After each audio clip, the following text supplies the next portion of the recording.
Chapter 1, Admission Letter. This chapter is updated by Novels PL. It was quiet at 11 p.m. From a small rendered room, a boy's unresigned growl was heard. Xiaolin slammed the mouse under his hand on the table, and his frustration was reflected on the monitor. This was his fifth loss of the game tonight. Xiaolin realized that he had been down on his luck recently. He was working for a property developer as a fresh graduate, but he was fired under 2 months. What followed was a long period of job seeking. He had his 8th interview since his termination today. Judging from how uninterested the interviewer looked, Xiaolin was not counting on getting the job offer. He was planning to play a few rounds of his game tonight, but he ended up being stuck with horrible teammates and a losing streak. As he grew exhausted, he turned off his computer altogether and laid down on his bed to sleep. Bang, bang, bang. A string of knocks came on his door all of a sudden. A husky male voice boomed, "Delivery." Xiaolin opened his eyes, grabbed his phone, and looked at the time before rolling his eyes. He believed that no courier service would deliver anything past 11. Hence, he did not plan on entertaining whoever was outside his door. However, the knocks continued persistently. They sounded louder than ever amidst the silent night. The mysterious male voice continued slowly, but firmly, "Xiaolin, get your delivery." Xiaolin finally got up. The man outside his door actually knew his name. Could someone he knew be pulling a prank on him? After hesitating for a moment, he headed toward the door before the knocking stopped. He looked through the peephole. There had to be someone outside since there was light in the corridor, but there was no one outside at the moment. Nothing happened even after a few minutes. The night was silent again. Xiaolin opened a slit in the door quietly and looked around. There was still no one outside, but something fell through the crack in the door, landing on the ground with a sound. Xiaolin picked it up. It was an envelope from SF Express. He mumbled in frustration under his breath, closed his door, and returned to his room. Interestingly, there were only his name and address on the recipient's column of the envelope, while the sender's column was empty. After tearing the envelope open, a thin, yellow postcard fell out. Words in a blood red color on the card read, "Admission letter to the Dawn Academy." Meanwhile, there were words in black on the back of the card that read, "Xiaolin, congratulations. You have been accepted as a freshman at the Dawn Academy. This card will be the proof for your registration. Please store it safely." Xiaolin laughed. It seemed like someone's prank. He had never heard of the Dawn Academy in his life. Moreover, he just graduated from university. How was it possible that he was accepted into school again? Ouch! Just as Xiaolin was about to throw the card away, he yelped in pain. His fingers that were holding the card were caught by something sharp, and blood flowed down the card. However, it did not drip onto the ground, it peculiarly disappeared into the card itself. At this moment, the card became extremely hot in Xiaolin's hand as a robotic voice was heard in his head, "Freshman's identity verification complete." Initiating delivery. After that, Xiaolin passed out. Xiaolin gradually woke up dizzy after what felt like forever, and his blurry gaze became clearer by the second. He was lying on a cold, metallic floor in a huge, closed hall. There were metallic walls and a group of oddly dressed but confused people around him. Xiaolin tried his best to gather his memory and began making assumptions in shock. Was he being kidnapped? But that could not be right. He was too poor to be worth kidnapping. The room was noisy. Everyone there seemed either agitated or in extreme fear. Xiaolin planned to ask around about what was going on, but judging from everyone's faces, no one seemed to know what happened. Creak. The only metallic door in the hall was pushed open, and the noisy crowd went quiet. Dozens of eyes turned in the direction of the sound. A tall and skinny man in his 30s, dressed in a white t-shirt with a crew cut, walked into the metallic hall. He glared at the few people he pushed into the hall with disdain and scoffed. "Did you all think this was a place where you could come and go as you wished? How naive!"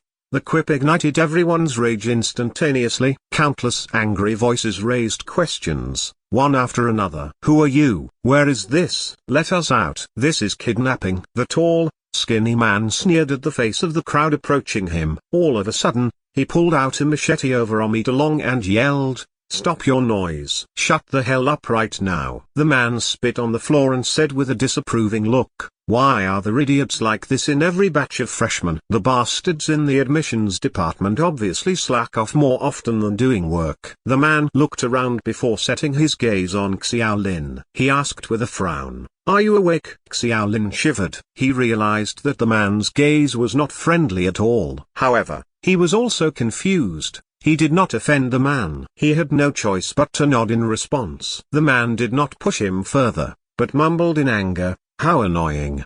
The last student took over 3 hours to wake up. How horrible is his basic physique. What kind of people are the bastards in the admissions department recruiting for the academy?" The man cursed the so-called admissions department again while everyone else remained silent, not daring to ask further questions. However, Xiaolin was clear that the man was talking about him. Xiaolin did not find any other person as dazed as he was upon waking up, so it was obvious that the person with the horrible basic physique the man was talking about referred to himself. This annoyed him.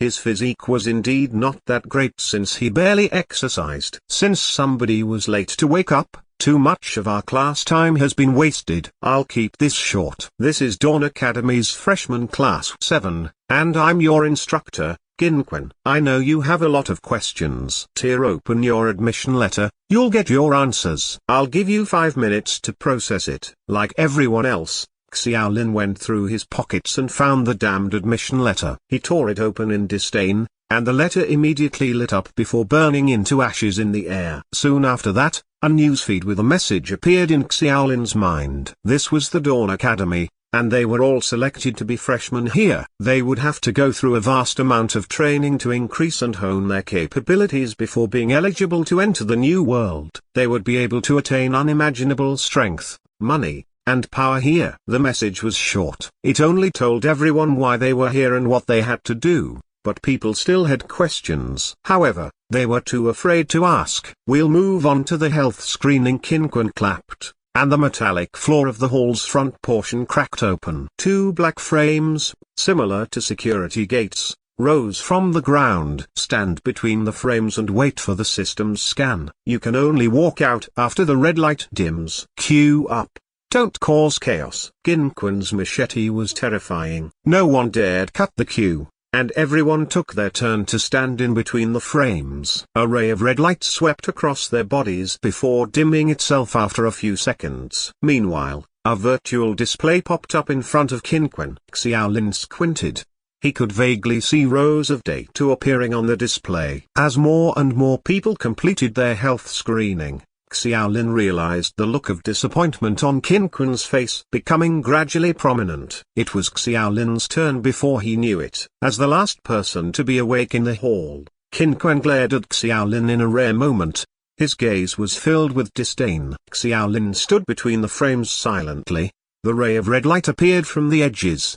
Xiaolin did not feel anything as it scanned his body. However, soon after that, he realized that something was wrong. Qinquan, who was nearby, mumbled under his breath at this moment. His lazy eyes widened as he glared at Xiaolin. Other people who were done with the health screening gathered in scattered groups and whispered to each other. Only a handful of people realized something was going on with Xiaolin. All of them could not help but look over in surprise. Qinquan's burning gaze scared Xiaolin. His forehead was sweating a little as he prayed for the red light screening to end soon. Other people only spent about 6 or 7 seconds for the health screening, but it was nearly 20 seconds for Xiaolin. The red light did not seem like it was dimming anytime soon. As Qinquan had said that no one was allowed to walk out of the frames before the red light dimmed, Xiaolin did not move an inch. The light finally dimmed after over 30 seconds. Chapter 2 of Health Screenings and Talents. This chapter is updated by Novels PL. Xiaolin was about to walk out of the frames in relief before Qinquan said out of nowhere,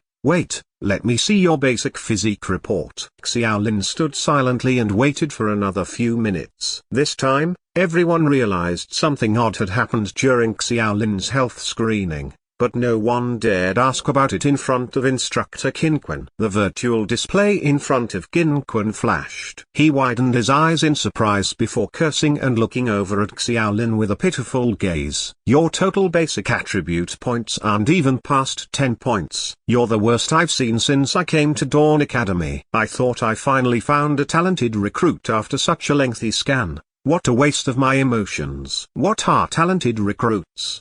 Xiaolin could not help but ask. Move it. Stop blocking the next one. Qin did not want to explain anything and waved his hand in frustration. Xiaolin was frustrated as well. He did not come to this weird academy of his own will. If they really did think that his physique was bad, they could just send him home. There were over 100 people in the hall. After all of them completed their health screening, Qin's face was filled with disappointment. There's not a single talented recruit. The quality of freshmen is going downhill. Forget it. Your health screening reports will be given to you with your identity feed. Take a 10-minute break. We'll move on to the admission test. Brother instructor, what is the admission test? Can you help me? A girl with heavy makeup asked in a sweet voice. Although Qin did not allow anyone to speak, she felt that her looks were enough for her to sidestep the order. Qin was undeterred. He glared at her and said, "This is a place you have to work hard. It's not a place for you to obtain credits and redemption points with looks." The message from the admission letter mentioned that we will obtain unimaginable wealth and strength from this academy. May I ask if we can only get the wealth and strength from those credits and redemption points that you mentioned? A decent girl among the crowd, wearing glasses with black frames, asked suddenly. Qin looked over at her in surprise and explained in a rare display of patience. That's right, the credits and redemption points are basically this academy's universal currencies. With these, you could redeem anything you want, including real-life currencies. Interesting. The glasses-clad girl nodded calmly. What's your name?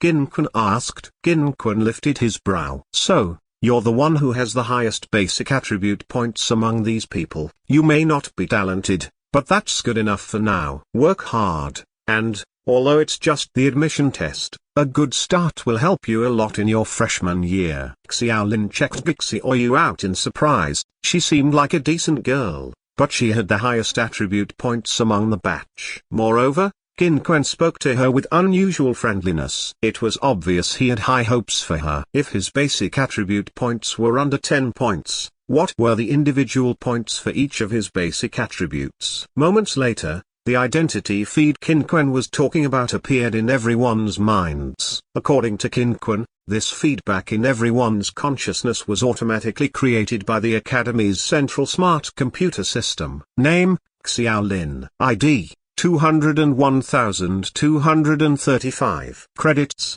0. Redemption points, 0. Basic attribute points, 2 strength points, 2 agility points, 2 intelligence points, 3 physique points. Natural life expectancy, 83 years, 23 years old currently, 60 years to go. Warning, every death will deduct 10 years off your life expectancy automatically. When your life expectancy becomes 0, you will die. Physical attack power evaluation, F. System evaluation. This evaluation was given because the database has yet to include a level lower than F. According to the central computer's calculation, an adult pig's physical attack power is stronger than yours. Magic attack power evaluation, F. System evaluation. Same as above. This evaluation was given because there is no lower grade than F. Xiaolin could not help but laugh at himself. His total attribute points were under 10 after all. On top of that, what were physical attack power and magic attack power about? He was worse than a pig. Also, what was up with the intelligence points? Xiaolin did not think that his intelligence was that low. Truth be told, he was the team leader for fighting instances or bosses for many years of his gaming career. But Xiaolin came to the sad realization that this evaluation was rather factual. The otaku life had made his physique worse, there was fat on his waist, and even running a few hundred meters would make him put him way out of breath. However, Xiaolin was more concerned about his life points than his attribute points. The hall erupted like a boiling pot. The life system was undoubtedly unacceptable to nearly everyone. What joke is this? I only have 13 years to live. Wouldn't that mean that if I died once in this hellhole, I'd actually die? It's probably fake. How could it detect our life expectancy? This must be a con. Xiaolin was shocked as well. If the system was accurate, he had 60 years left to live. This was not a bad thing. However, he thought of something all of a sudden and was going to ask about it before someone else cut him off. Is deducting 10 years of life for each death only applicable in the Dawn Academy, or does it apply to the whole world? A bird-like voice was heard speaking again. It was the girl called Gixi Oyu. Her question was exactly what Xiaolin was going to ask. Qin Kun had expected everyone's reaction. He observed them for a moment. He heard her question just as he was about to speak. He held his anger in and nodded. When you're a recruit at this academy, this rule automatically applies to each and every one of you. This rule applies wherever you are as long as you're still on Earth. Those who were still confused understood it all at this moment, their angry voices now lowered. This meant that even if they were killed in society, they would only lose 10 years of their life. They would not actually die. Qin Kun continued explaining, I've said that this academy is capable of giving you things you could never imagine, such as your life expectancy. If you're good enough, it's not hard to become immortal. Xiaolin's final question was answered. Although it was clear to him that it would take unimaginable sacrifice to become immortal, he could not help but be tempted by it. This academy was too much of a temptation to everyone. Even if there was a possibility of death, it was enough for everyone to work their hardest. Competition was always mankind's most primitive instinct. Everyone began talking to each other about their respective attribute points. Those with higher basic attribute points expectedly exhibited hints of arrogance. Everyone also realized that the man who called himself the instructor spoke to those with higher basic attribute points in a friendly manner despite looking threatening. Gixi Oyu was one of them. Ha ha ha. I have 10 strength points. The system said that those with 10 points for a single attribute are considered the better ones in the academy. A muscular man said loudly with excitement. I may not have high points for a single attribute, my total attribute points for 4 attributes are over 30. I wonder how many basic attribute points Gixi Oyu has. Didn't Qin Kun say that hers were the highest among us? If my total attribute points of 31 aren't the highest, I can't imagine how high hers are. Although we don't know what the highest is, isn't there someone with the lowest of under 10 total attribute points among us? I was chatting around. Those with lower total attribute points have at least 14 or 15 points. Under 10 total attribute points. I think his years of life will be deducted soon. Xiaolin listened to the chatting around him silently. No one asked him for his total attribute points as Qin Kun had already told everyone that he had under 10 total attribute points. Beep. The smart computer system's unique sound pinged in Xiaolin's mind. Recruit Xiaolin. The detection has ended. What? Did the screening not end earlier? Xiaolin was confused. He looked around him carefully. It seemed like he was the only one who heard it. The talent detection has ended. Talent name, no matching answer found in the database. Talent level, no matching answer found in the database. Talent analysis, the recruit's learning ability has been greatly improved. Results, as a LV1 talent. His learning efficiency of various abilities is increased by 100% while in a passive state. Once the talent is unlocked, the recruit will obtain a chance to replicate any F-grade ability. Talent abilities cannot be replicated, and this will last for 3 minutes. This replicate skill can only be unlocked once every 7 days. When the talent levels up, all numbers related to the results will be improved as well. Since there are no prior cases of this talent, according to the rules, the first person to possess a new talent will get to name it. Recruit, please name the talent. Xiaolin felt a little dizzy and was in disbelief as well. Qin Kun did mention the term talent, but whatever it was, it seemed like it was rare and not something an ordinary person would possess. But why could the health screening not detect his talent? Recruit, please name the talent. The central smart computer urged. Xiaolin thought about it for a moment and said, Academic Genius. Let's call it Academic Genius. Talent name, Academic Genius. Level, LV1. Talent level evaluation. SS. Once a talent above the S grade is detected, the recruit's files will be automatically sealed. Recruit Xiaolin. Please note that the right to read this file is limited to the Dean. Do adhere to the confidentiality clause. Soon after that, contents of the so-called confidentiality clause from the smart computer automatically flashed through Xiaolin's mind. In summation, the SS-level talent was not to be known by a third person other than Xiaolin himself and the Dean. Xiaolin was terrified again. Although he did not know what an SS talent meant, it felt like it was something powerful. It was no wonder Qin Quan did not know that he had that talent. Clearly, an instructor did not have the right to know about this. Qin Quan did not give everyone much time to chat. He said with his loud voice, "Our class is already behind. The admission test begins now. Everyone,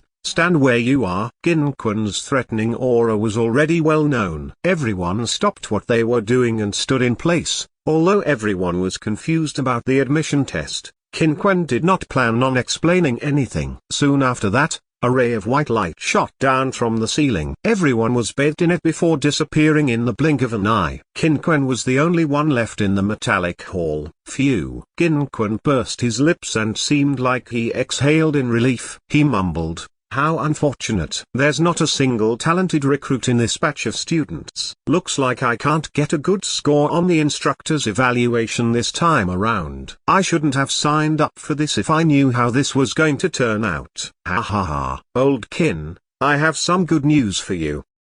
The hall's door was pushed open, and a man walked in quickly with a big smile on his face. He passed Qin Quan a cigarette and helped him light it up. Qin Quan was not friendly to many, but he would not say no to a cigarette. He drew a long one and scoffed, "You're good at enjoying things, aren't you? How dare you use your redemption points on something this fancy? PFFT. That's nothing. Listen, Class 3 has 2 talented recruits." The man did not attempt to hide his excitement at all. "No matter what, I'm definitely getting a good score on the instructor's evaluation. Haha, with the awarded credits, I might be able to get second-year students next year." This brat was obviously here to show off. A hint of jealousy flashed through Qin Quan's face before he replied nonchalantly, "2 talented recruits? Haha, what level are they?" Talented recruits with low levels are just a little better than normal recruits. Our class has a strong candidate with over 40 total basic attribute points. Over 40 basic attribute points, the man exclaimed before continuing with a smile. "No matter how high the attribute points are, she's still not a talented recruit. My talented recruits are of B and A level talents. I've notified the student union about this. I think a few of the seniors will meet with them soon." Qin Quan could not hide the jealousy on his face anymore. For one, he was jealous of the talent recruits.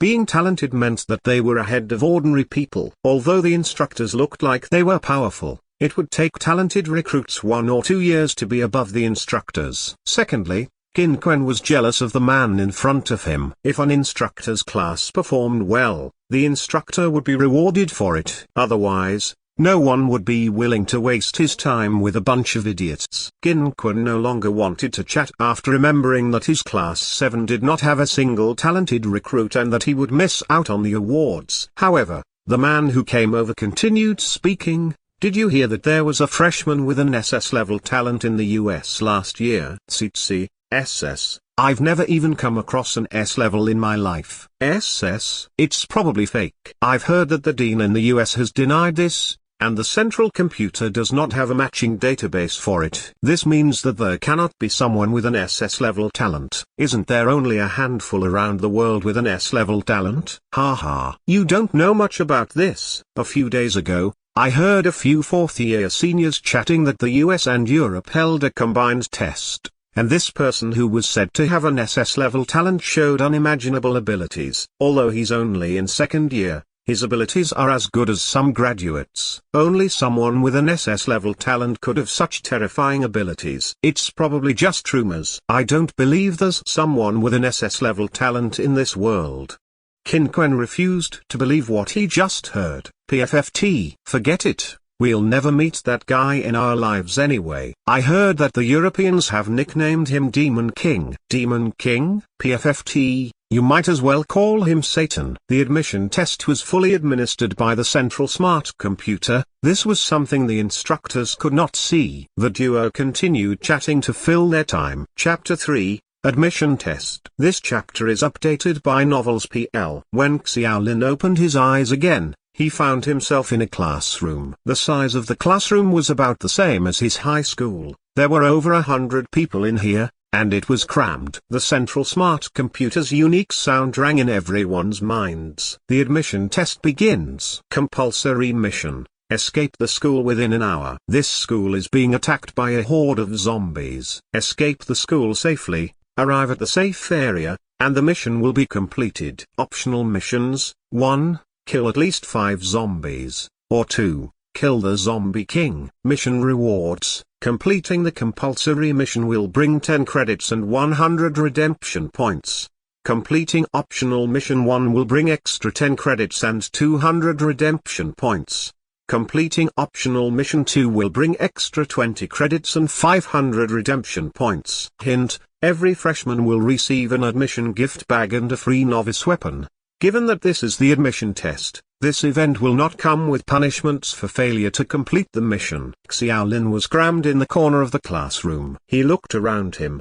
The classroom was run down and the grey walls were smeared with darkened blood stains. The tables and chairs were strewn all over the floor, and there were clouds and a bright blue sky outside the broken windows. A mild breeze made everything seem real. Everyone marveled at the technology the Dawn Academy possessed. The field outside was filled with zombies the smart computer mentioned. Their skin was completely decomposed, and it was impossible to tell what shape they were. They wandered around aimlessly. The novice weapon the smart computer talked about appeared in everyone's hands with a ray of light. Xiaolin held a grey wooden wand, and he received a message about the wand in his mind at the same time. Novice Wand. Magic Attack Power Evaluation. F. A skill energy ball is attached. Each use will lead to consumption of mental power. Automatic acquisition of the Basic Wand Mastery skill OV1. 0100. Basic Wand Mastery. Xiaolin seemed like he understood something. He pointed the wand at the sky outside the window and felt a gush of unexplained energy flowing from his body. The wand's handle heated up slightly,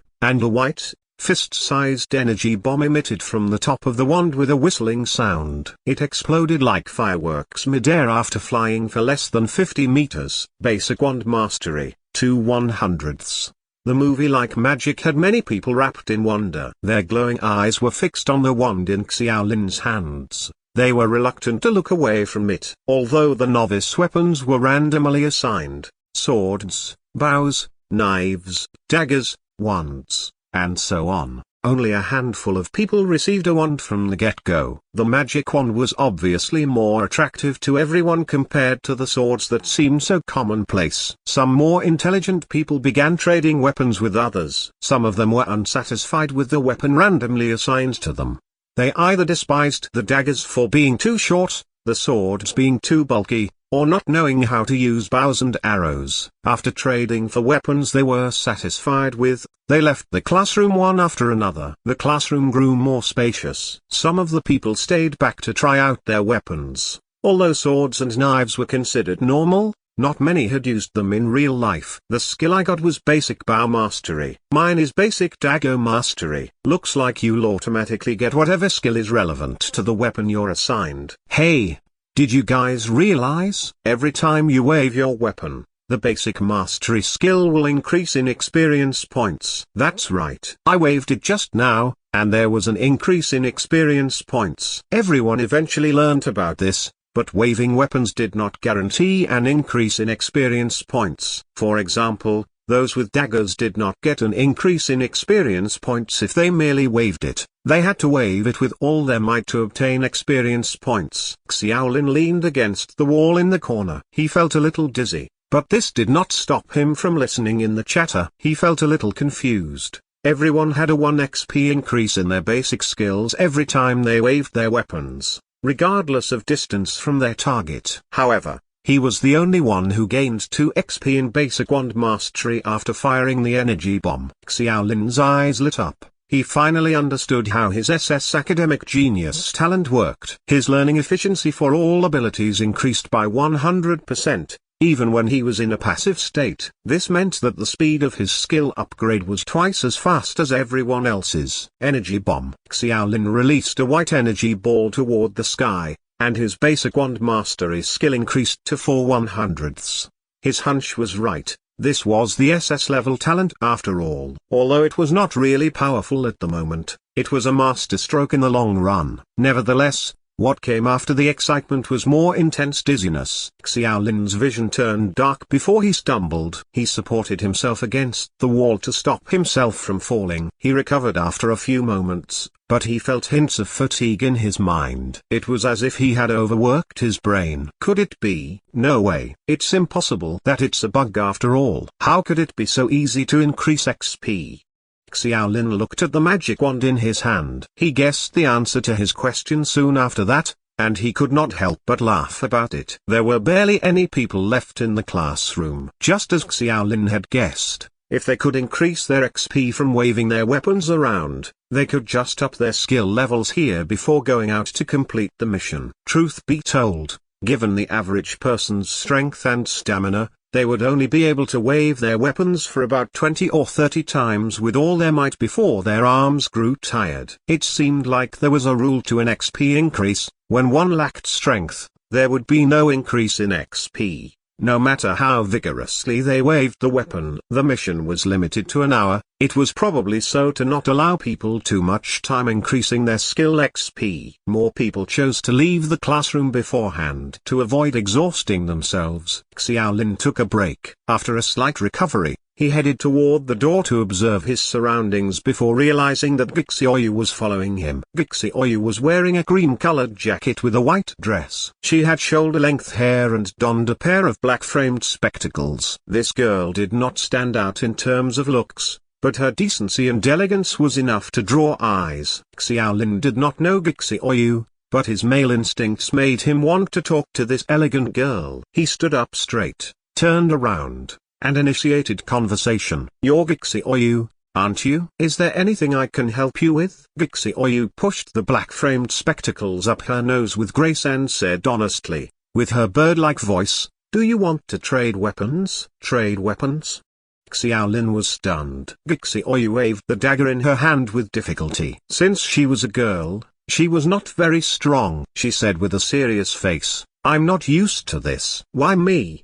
Xiaolin was still a little confused. "I mean, there were so many people in the classroom. I don't think many of them could say no to a beautiful girl." Gixioyu scrunched her pretty nose and said, "I only have eyes for the magic wand. The others aren't for me." Xiaolin nodded and replied, "Only a handful of people were assigned magic wands. To be exact, only 15 people were assigned magic wands." Gixioyu uttered the exact number before adding, "I've observed that you're the only one who's not suitable for this weapon among those who were assigned them, so let's trade." Xiaolin was a little surprised. "You realized it too?" Gixioyu pushed her glasses again and said, "It isn't hard to analyze. Although I don't play games, I know that things like magic would lead to some kind of energy consumption, either mentally or in magic points. This is probably related to our intelligence points discerned from our health screenings." Xiaolin only had 2 intelligence points, so after releasing 2 energy bombs, his brain felt unusually fatigued. He did think about this possibility, but he did not expect this girl to be so observant. Xiaolin agreed to the deal right away. To him, a dagger was undoubtedly better than a magic wand. Novice Dagger. Physical Attack Power Evaluation. F. Automatic Acquisition of Basic Dagger Mastery OV1, 0-100. As expected, this physical weapon did not come with the problem of energy consumption, and its attack power was at a lower grade. The magic wand's magic attack power was graded F, while the dagger's attack power was graded F. Gixioyu did not plan on continuing the conversation after obtaining the magic wand. Satisfied, she turned around and left. Xiaolin felt a little regret and shook his head. When he arrived at the entrance of the academic building, there were already brave people charging towards the field with weapons in hand. The field was about the size of 1 5 football fields, and there was a ray of pale yellow light at the end of the field. That was the safe area mentioned in the mission. So long as one arrived at the light, the mission would be completed. The zombies wandered around aimlessly on the field. They did not seem like they were heading toward the academic building. This was expected, as the newbies would not be able to complete the mission otherwise. However, the moment someone rushed out, their zombies locked their eyes on their targets before quickly shuffling toward them. The zombies were slow, even after gaining momentum. They moved at the speed of an adult walking at a brisk pace. Nevertheless, there were about 300 or 400 zombies. The first batch of people who charged out was quickly trapped. The person ahead of everyone else had his head snapped by a zombie. His body transformed into dust before disappearing into thin air. Instructions about the admission test were clear about this. There would be no punishments for failing to complete the mission. There would be no 10-year deduction of their lifespan, and no one would really die from this. However, if one was injured by zombies, the pain would feel realistic. The screams and cries on the field were enough to terrify the group of people who were used to living in peace. Some of the people charged forward after seeing that the zombies were focused on the first group. However, the system was not going to let that happen so easily. As they charged out, half of the zombies trapping the first group came toward them instead. Meanwhile, this put the first group under less stress, and they got closer to the safe area. Xiaolin's eyes twitched as he watched it unfold on the field. He gulped with all his might. He was just an otaku before this. He admitted that he was a little afraid. This mission was obviously not as easy as everyone thought it would be. Although it sounded nice to have no punishments and to be able to come back to life, neither Kinqua nor the smart computer warned them about this situation. The zombies' attack power was not high. Unless one was unlucky enough to be grabbed by the neck and be snapped in half, other injuries the zombies caused were barely lethal. At most, they would tear a piece of meat off one's body before chewing on it. The visual was terrifying. Some of the more timid fell to the ground in fear and could not get up. Those whose legs were injured had it worse. They could not count on anyone to save them after losing their mobility. They would be swiftly trapped by zombies, and although they knew that they were not really dying, the pain from having their bodies torn apart was excruciatingly unforgettable. Their bodies only transformed into dust and disappeared into the air after they took their last breath. The field grew more and more chaotic,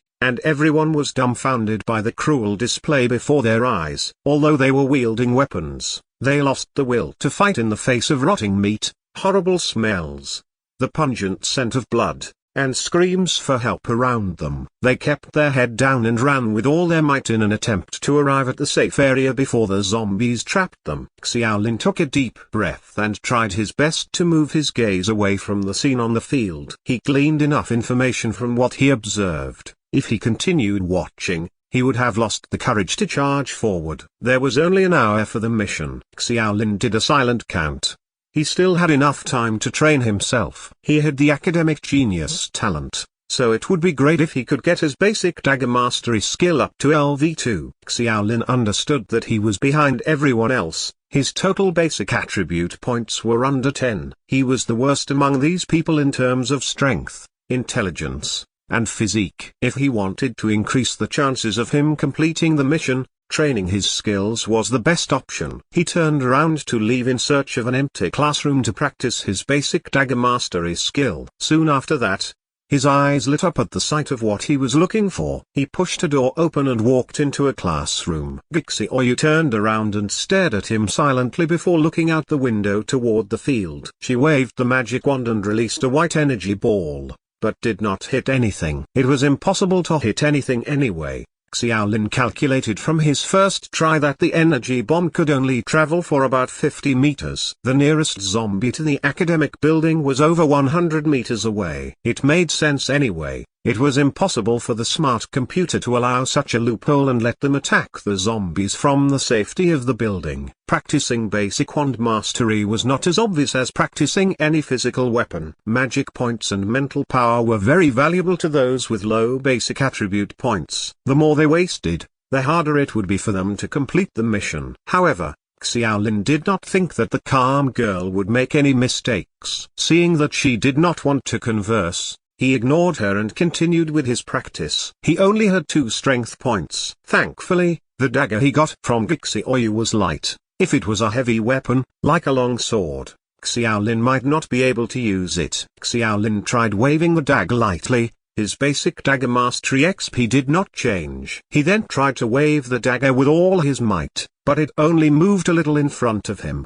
The XP remained the same. Xiaolin finally lifted the dagger over his head before slamming it forward. The blade's edge whizzed in the wind before the tip hit the ground, freeing a speck of rubble from the floor. The dagger's sharpness was unexpected. Basic dagger mastery OV1. 2/100ths. There are indeed no loopholes. Xiaolin burst his lips in regret before trying out straight and slanted slashing poses. He gained XP from both of them. It meant that there was no compulsory pose to wave the dagger in order to gain XP, but it had to fulfill a certain requirement and one had to go all out on strength to wave the dagger. Otherwise, the move would be deemed a failure and reap no XP. Xiaolin tried to standardize his moves. But since he had never learned proper dagger wielding, his moves were only imitated from whatever he had seen from TV and movies. That was why he failed sometimes to accurately waving the dagger. Not only did he not gain XP, he also wasted his energy. Xiaolin began feeling soreness in his arms after a few minutes.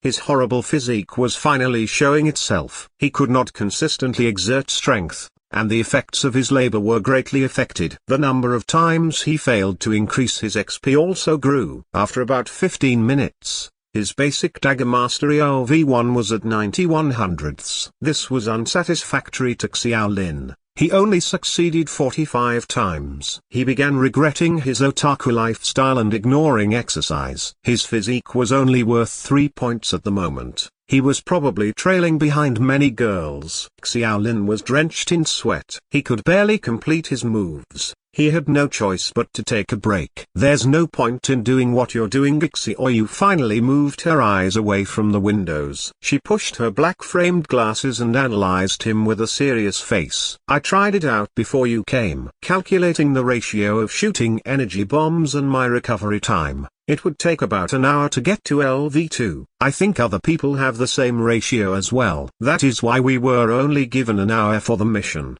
The academy would not give any of us a chance to take the shortcut. Xiaolin exhaled. He was mildly surprised at the girl's calculative ability. Yes, based on his efficiency earlier, he would have needed about 20 to 30 minutes to get to LV2. If he did not have the academic genius talent, which afforded him twice the efficiency rate, he would probably need about an hour to do so as well. Xiaolin could not tell the girl about his academic genius talent. He did not want to continue on this topic, so he diverted the conversation. Did you come to any conclusions from observing the zombie's abilities? Gixi Oyu tilted her head, hints of surprise appearing on her face. You knew what I was doing? Xiaolin giggled in his mind. When he entered the classroom to find Gixi Oyu looking out the window rather than practicing her skills, he knew what she was up to. Gamers know that it's important to come up with strategies before playing instances. Since there are no strategies in this world, it's up to us to find our own. Games? Sorry, I don't play childish games. The girl was serious. Xiaolin coughed before changing the topic. The zombies aren't that strong in terms of attack power. Based on the evaluation standard here, I think they're only at an F grade. An average person could probably take about 4 or 5 strikes from a zombie, so long they don't get attacked in their vitals or legs. There was a big man who was attacked at least 10 times before falling. Seeing how intently the girl was listening, Xiaolin continued his analysis. The zombies are low in defense as well, so that's probably ranked F as well. I've seen a F-grade dagger pierce through a zombie's body. Based on these points, the mission isn't really so hard, it's just that everyone is terrified. Xiaolin sighed with a forced smile. He was terrified as well. However, after calming down, he realized that the zombies are not unbeatable, they were just terrifying. Everyone was capable of facing zombies with the novice weapons they had, but if they lost the will to fight, they would not win at all. Maybe the admission test was meant to help everyone get used to this environment. Chapter 4. Teaming Up. This chapter is updated by Novels PL. There was a brief silence. Gixi Oyu picked up on his statement and said with a crisp voice, That's why there are hardly any long-distance novice weapons. Truth be told, apart from magic wands, bows and arrows were rarely assigned as well. This is actually how the academy is taking care of us. Freshman Xiaolin agreed. Bows and magic wands had a great F-attack power evaluation, while short-distance weapons had F-attack power evaluation. This point was validated by everyone else. However, in the first group of people who charged forward, those who wielded long-distance weapons were the first to die. Although novice weapons like bows came with 10 free arrows, those who knew how to use them would have horrible aim under extreme fear and stress, let alone those who knew nothing about bows and arrows. Xiaolin even saw someone with a bow hastily shooting away. One of the arrows eventually hit another player in the butt. The victim fell and died after being cornered by zombies. Wand-like weapons were even more useless than bows. Although many were jealous of the energy bomb's skill, it was a different ballgame in combat. The energy bomb's flight trajectory was not a straight line, it was trickier than arrows. At least people knew some basic principles of aiming when it came to bows and arrows.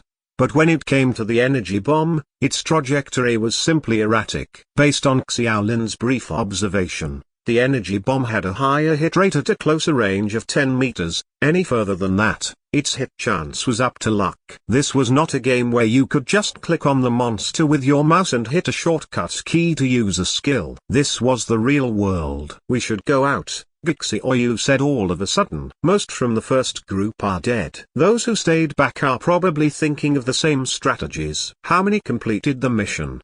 Xiaolin knew that Gixioyu must have been watching everything closely for the past 10 minutes or so. She was an observant girl. Gixioyu shook her head. It's hard to estimate for the first optional mission, but amidst such a chaotic scene and extreme stress, I don't think many of them killed 5 zombies. However, there are about 11 or 12 who got through the field and arrived at the safe area with injuries to complete the compulsory mission. Unfortunately, they killed too few zombies. There are actually over 10 lucky ones.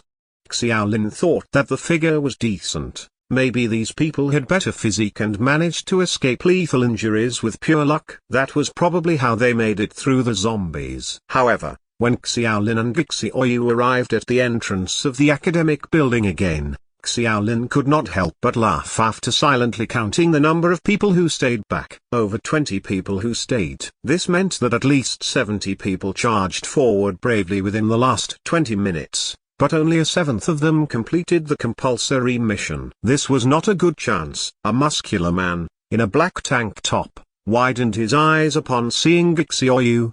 He walked out of the crowd and extended his hand to the girl. He said with a friendly tone, "Gixioyu, you're here. I was just looking for you." Gixioyu ignored the hand and took 2 steps back. She lifted her brows. "Who are you?" The man smiled and left his hand hanging in the air. "I forgot to introduce myself. I'm Wang Dalin. I have 32 basic attribute points. My strength, physique, and agility points are above 10. Wang Dalin went on to glare at Xiaolin. A hint of irony flashed in his eyes. It was obvious what he meant. 3 of his attributes were above 10 points, while Xiaolin's total attribute points were under 10. Thanks to Qinquan's marketing during the health screening, everyone knew Xiaolin as the loser with a horrible physique. That was why Xiaolin was not surprised that Wang Dalin recognized him right away. Gixioyu lifted her hand slowly, but only to push up her spectacles. She moved away and looked around her before saying,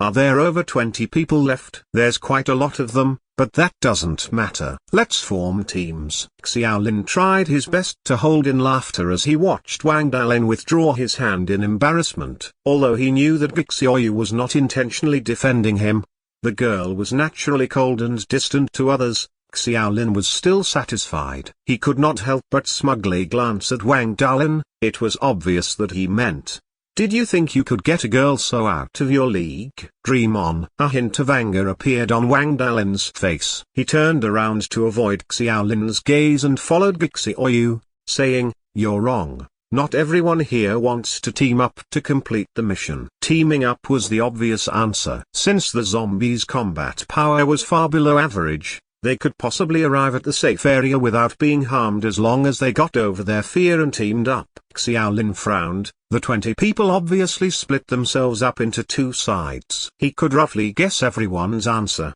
True enough, one of the girls, who was dressed more fashionably, cautiously raised her hand and forced a laugh. I won't be teaming up with you guys, I've thought about it. I'll just wait it out here. Quite a few people immediately agreed with what the girl said. One of them even waved his arm vigorously to conceal his fear before saying, since there isn't a punishment for failing the mission, there's no point risking it. Xiaolin did a count. There were 26 of them, including Xiaoyu and himself. 14 of them were too afraid to go out, and most of them were girls. As such, Xiaolin subconsciously stared at Xiaoyu for a few seconds. She seemed calmer than ever. That's more than enough. Wang Dalin patted the sword he was holding and said loudly, since my basic attribute points are above 30, Xiaoyu and I are strong enough to face the zombies. What's there to be afraid of? Even the girls who stayed back could not help but roll their eyes. It was the umpteenth time Wang Dalin showed off his attribute points. Although it was true, their total attribute points were between 10 and 20 at most. That was the normal standard for ordinary people. Only 2 people had above 30 points, Wang Dalin and Xiaoyu. Even though Wang Dalin was showing off again by dragging Xiaoyu into his antics, she did not care much for it. She pushed her glasses up her nose out of habit and said, arriving at the safe area and killing 5 zombies are easy, but the harder mission is killing the zombie king. I don't think that can be easily achieved with just the both of us or even a dozen of us. Wang Dalin's expression froze. He rebutted, their zombie king is just an optional mission. Moreover,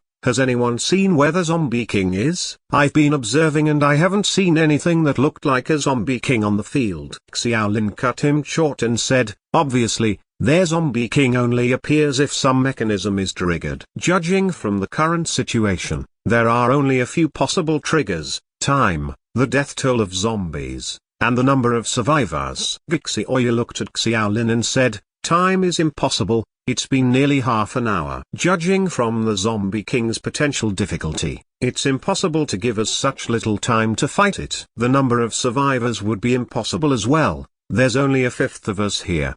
The only possibility is the death toll of zombies. The people who rushed out first did not kill too many zombies, so that's possible. It's just that we don't know the exact number. Some people were a little convinced by now, but there was still doubt. Xiaolin added, isn't the first optional mission to kill at least 5 zombies per person? Since there's half an hour to go and we're not rushing to the safe area, why don't we kill a few more zombies? It'll be great if the zombie king comes out, but if he doesn't, we can still reach the safe area in the last few minutes. It'll still work. A great number of people agreed to this. Those who stayed back wanted credits and redemption points as well. The mission's instructions were clear. There were no punishments for failing the admission test. This also meant that there would never be such a good deal again. No one wanted to miss such a great opportunity to be rewarded for winning, nor face any consequences for losing. The zombie king's strength was still an unknown factor, but it did not matter. Even if the zombie king did appear,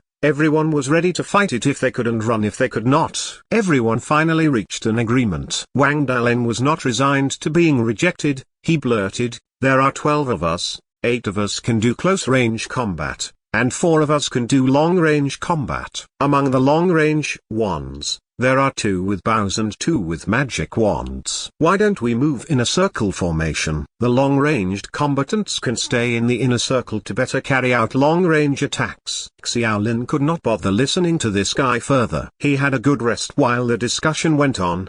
He got up immediately and began waving his dagger. He was 10 XP away from leveling up. He wanted to achieve it before they went out. Wang Dalin seemed displeased with Xiaolin. He sneered, what's the use of doing that last minute? Before I came to Dawn Academy, I worked out consistently, every day. Without that, how could I have my 32 attribute points? Everyone had grown immune to his arrogance. Just as they ignored Wang Dalin, a clear voice said, the zombies' attack and defense abilities are weak, so higher or lower basic attribute points won't make much of a difference here. Moreover, 32 attribute points mean that you're just a little better than the average person. Wang Dalin was annoyed when the girl put him in his place. He could not help but ask, "What's the total of your basic attribute points?" 46. There was silence. Everyone's eyes widened as if they had seen a monster, while Wang Dalin's mouth hung open in surprise. Xiaolin's dagger was also suspended in the air as he stared at the nonchalant girl in disbelief. Although everyone knew that Gixioyu's attribute points were the highest among them, the instructor did not mention her actual figure. As most of them had between 10 and 20 points,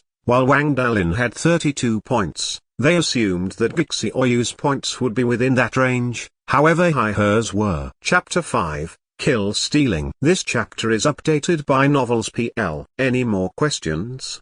Gixioyu asked calmly. Oh, no, none. No more questions. Wang Dalin sounded weaker instantly. Although his attribute points were second highest, he was still miles away from Gixioyu. Xiaolin snapped out of it and waved his dagger around for the last few times. Soon after that, a series of voices from the central smart computer echoed in his mind. Basic dagger mastery skill upgraded to LV2. You now have a basic understanding of swordsmanship, and your sword-wielding attack power has increased slightly. After vigorous training, your strength has improved. Basic strength points +1. Basic dagger mastery LV2. 0500. The database shows that you are the first freshman in this batch to raise your skill level. According to the latest freshman incentive measures issued by the Academy, you'll be awarded a skill that matches your current abilities for free. The database is searching for matches. Xiaolin was excited.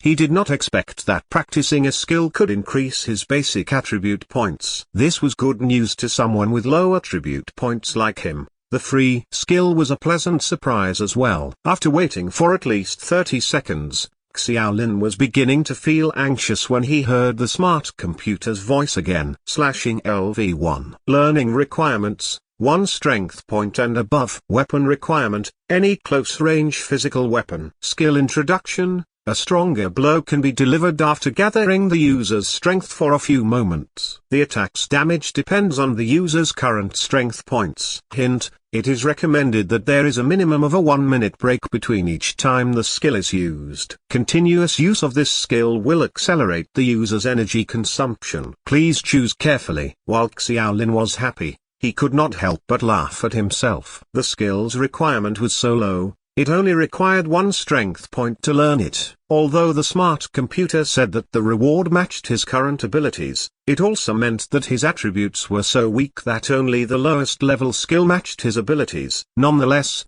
Xiaolin was very satisfied with this gain. Moreover, he realized that his physical attack power evaluation rose from F to F upon receiving the slashing skill. As for its effect, he would only find that out in actual combat. Hey, how long do you plan on holding everyone up?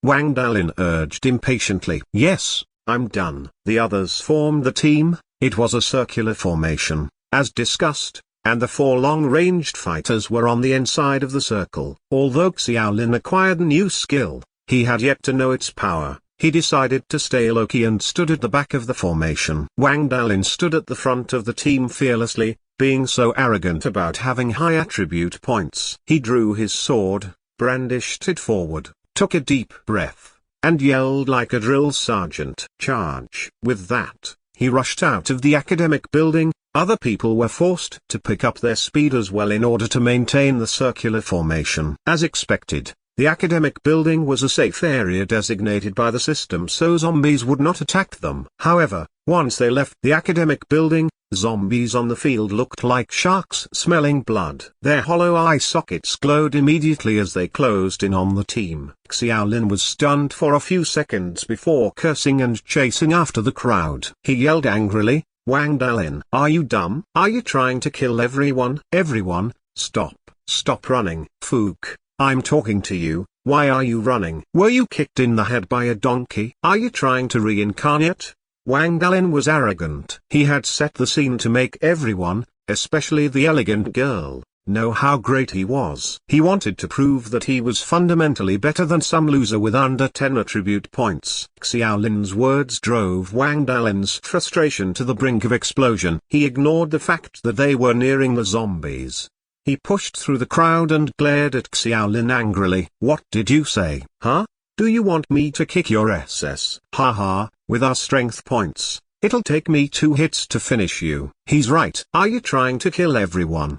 A beautiful figure blocked Wang Dalin's gaze. Gixioyu raised her magic wand and pointed it mercilessly toward him. Everyone else felt awkward watching the fight unfold. They thought about stopping it, but given that one of them had 32 attribute points and the other had 46, they might end up injured. Everyone decided to stay silent. Some of them even wanted to retreat to the academic building. Xiaolin pushed through the crowd, walked toward Wang Dalin, and glared at him. "Did you not observe anything? These zombies are slow, but if we choose to run, their zombies will pick up their speed as well. I think that limitation was set for us. Otherwise, if the zombies stayed slow while everyone else gets to run, how would this mission be challenging?" Gixioyu pushed her spectacles with one hand and said, "Zombies have weak attack and defense abilities, but they have strength in numbers. As long as we choose to move slowly in order to stop the zombies from gathering too quickly, we could kill them one by one. Is it so hard to understand such a simple principle?" After Xiaolin and Gixioyu's reminders,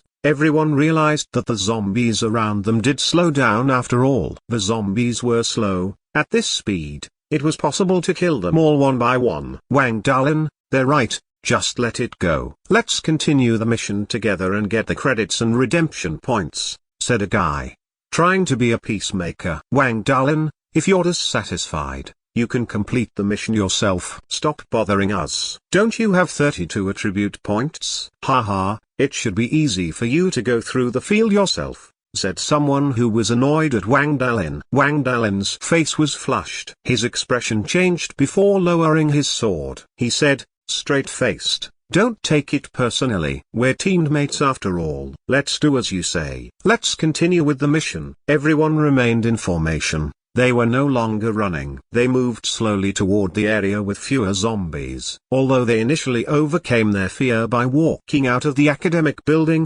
Xiaolin realized that his arms trembled a little as they approached the zombies' hideous faces. He glanced at the person next to him from the corner of his eye. He realized that the person's reaction was similar to his own. They were nervous with anticipation. The team was less than 20 meters away from one of the zombies. The guys on the outer circle pulled out their swords and knives before anxiously stopping in their tracks. They got ready and waited for the zombie to come near them. Whoosh! A white energy bomb with a shallow trail drew a beautiful arc in the air before hitting the right side of the zombie's decomposed body. Bang! With a mild explosion, half of the zombie's body flew onto the pasture a few meters away from the team. The zombie wobbled before falling to the ground. Silence. Everyone turned around and stared at a calm Gixioyu in shock. They could not find the words. The energy bomb was so powerful that it was a little terrifying. It was an instant kill. Gixioyu's brow flinched for a moment. She mumbled, "It was tough to aim at the target. I wanted to hit it in the head. Looks like I need to keep correcting the deviation of the flight trajectory." Xiaolin was shocked as well, but not because of the energy bomb's power. Although Gixioyu's total attribute points were 46, she seemed frail. Her physique was very different from Wang Dalin's, who had consistent physical training.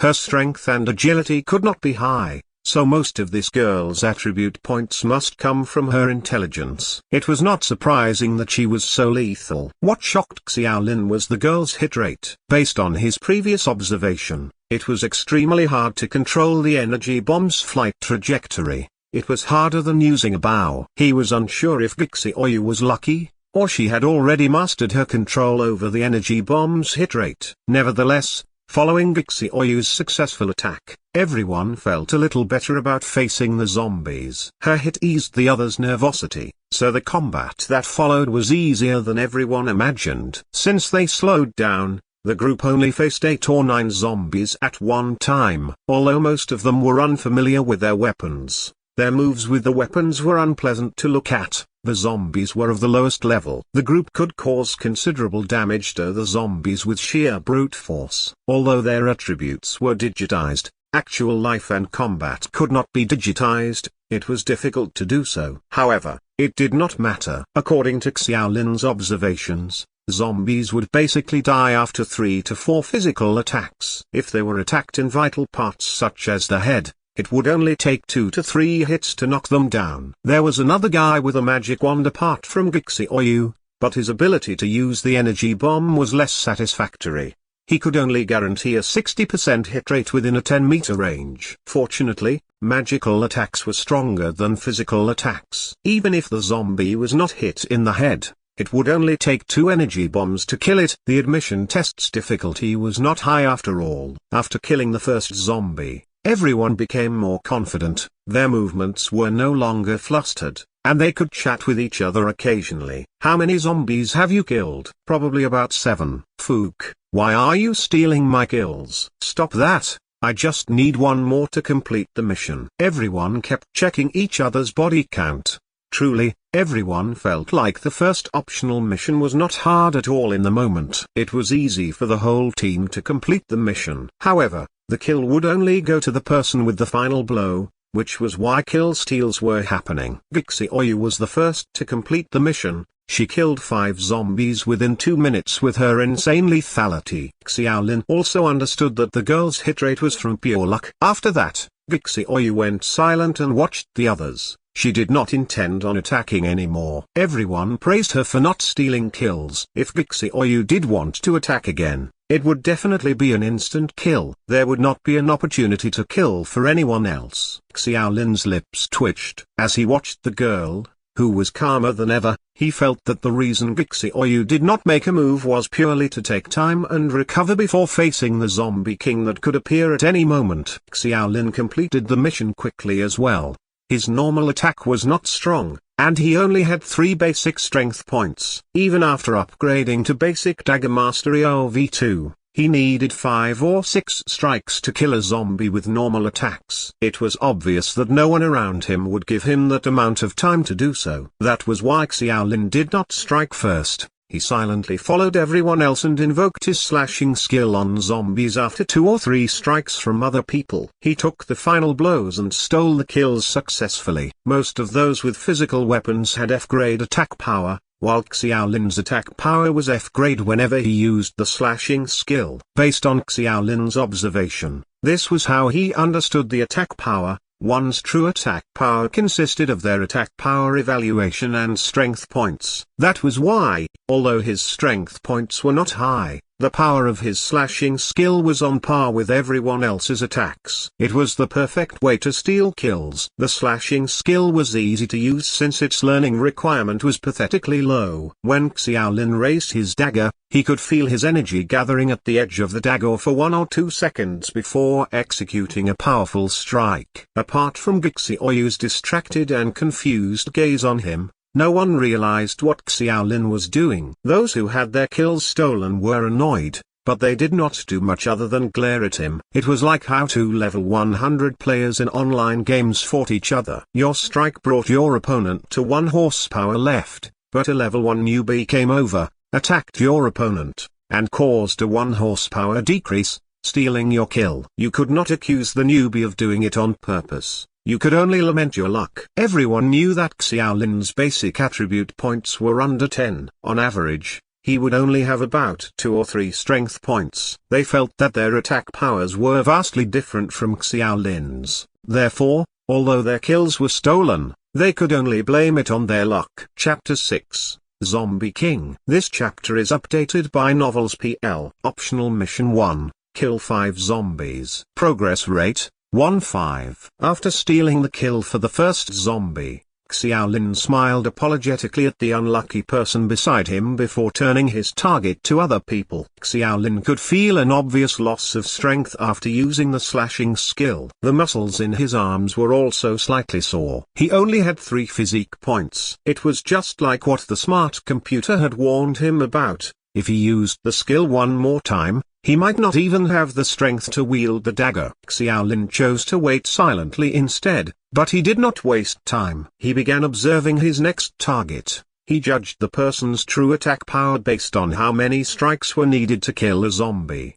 He could not afford to waste the slashing skill when he could only use it once in a minute. After resting for a minute, Xiaolin's soreness gradually disappeared. As the person next to him raised a sword to slash the zombie, Xiaolin lifted his dagger and gathered his strength for a short moment. After the person's third strike, Xiaolin's slashing skill followed. The blow struck the zombie's head and knocked it down to the ground. Progress rate, 2-5. Sorry. Xiaolin continued staying low-key and apologized. The person who had his kill stolen was annoyed, but like Xiaolin's previous victim, he did not care much for it. He just blamed it on his own luck. The situation seemed to be smooth sailing. The team of over a dozen people was on a roll. Reaping zombies seemed as easy as cutting vegetables to them. Although some of them were accidentally scratched, their zombies were not that strong. They endured the pain, bandaged their injuries hastily, and continued fighting. Xiaolin maintained his method consistently and quietly completed the mission after 5 minutes. About half of the team had completed the mission by this time. The Zombie King had yet to show up, but it did not matter. Everyone was confident about completing the mission. Xiaolin did not stop attacking even after completing the mission, as he realized that he earned 4 basic dagger mastery EXP and 4 slashing EXP every time he used the slashing skill. Basic dagger mastery LV2, 2500. Slashing LV1, 2100ths. Xiaolin possessed the passive effect of academic genius twofold upgrading efficiency. This meant that every time he used the skill, he would be given 2 EXP. It looked like using the skill was more efficient than relying on a normal attack. However, the fish that nibbled at every bait would eventually be caught. After nearly everyone had their kills stolen once by Xiaolin, some of them began to get suspicious. How did you steal my kill again? He stole your kill as well? The complaints echoed by many people at once. Soon after that, everyone became suspicious about what was going on. Those who had played games knew that kill steal was a technical term. To do so, one had to have enough attack power. Meticulous calculation and observation were secondary. I have 7 strength points. It's at least twice of what this guy has, but even I had my kills stolen twice. That's nothing. I have 11 strength points, and I had 1 kill stolen. Is he doing it on purpose? How could he be so lucky? The more Wang Dalin listened in on the chatter, the angrier he became. He had the urge to charge toward Xiaolin with his sword. Other people had 2 kills stolen at most. Xiaolin was vigilant about not pissing everyone off. However, Wang Dalin had 4 kills stolen. As a result, he still needed another kill to complete the optional mission. It was hard to continue his plan after coming under fire for it. Xiaolin smiled apologetically in the face of everyone's suspicion and decided to stop what he was doing. He looked at his EXP bar in regret.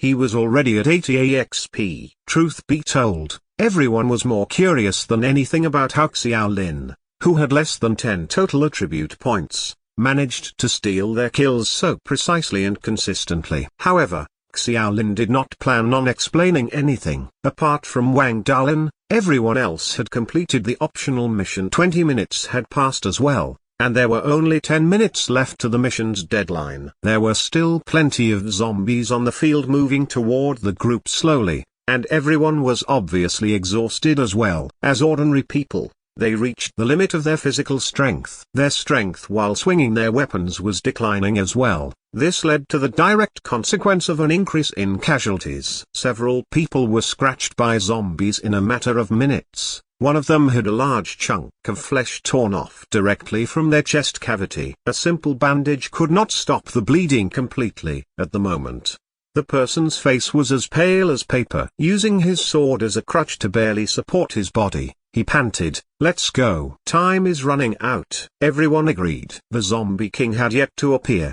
Even if it did, they felt that it was difficult to win with their current state.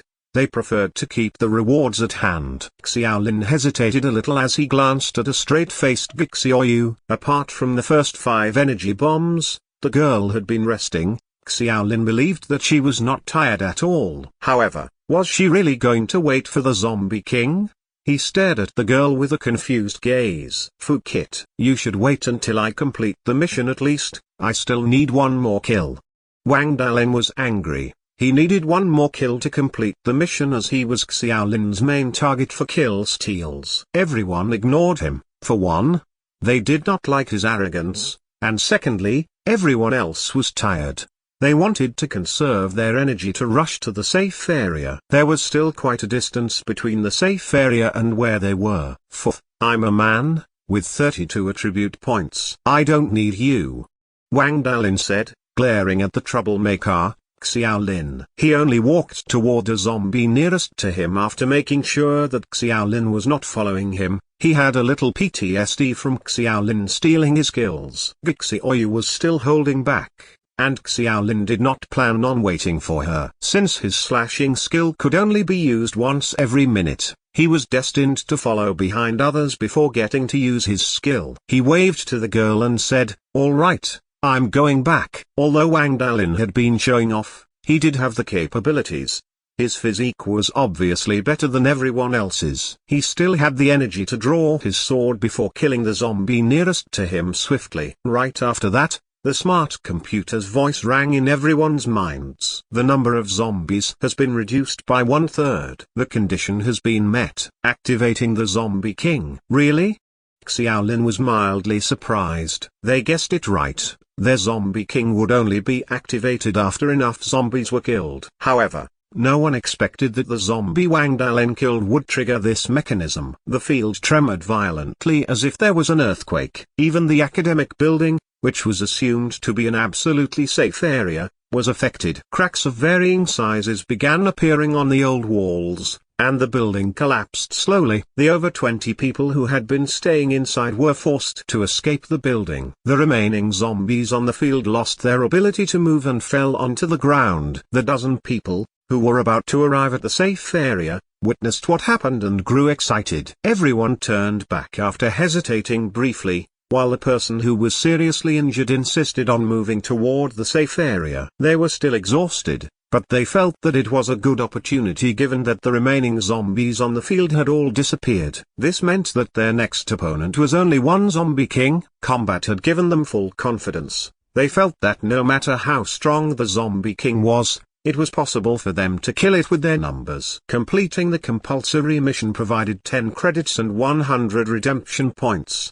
Completing optional mission 1 provided 10 extra credits and 200 redemption points. Meanwhile, completing optional mission 2 provided 20 extra credits and 500 redemption points. The reward of a Zombie King was bigger than the other 2 missions combined. It was pretty tempting to the team. However, Xiaolin's expression darkened. With the academic building's collapse, the 20 people who were hiding in there were now forced to join the fight. There were now more than 30 of them, but there was only one opponent. 30 versus 1. Although they looked like they had strength in numbers, this also meant that the mission assumed the Zombie King was as strong as all of them combined. No. The Zombie King could be stronger than that. A big crack appeared in the middle of the field before a rotten arm thrust from the ground. The final target of the mission, their Zombie King, finally showed itself. Their Zombie King was about twice as tall as a normal one, and there were more rotten pieces of meat and dark red accumulated all over its body. The hanging flesh stuck together, making the Zombie King look extremely lean. Its bloodshot eyes looked around before locking its gaze on Wang Dalin. Wang Dalin was nearest to where the Zombie King was. There were merely 2 meters between them. He picked up his sword and charged toward the Zombie King to slash at its right leg. He aimed to make this thing lose its ability to move. Bang! Xiaolin heard the sound of a metallic collision from not far away. He frowned and took a few steps back subconsciously. He sensed that the Zombie King might be harder to beat than he imagined. Wang Dalin's strike was on target,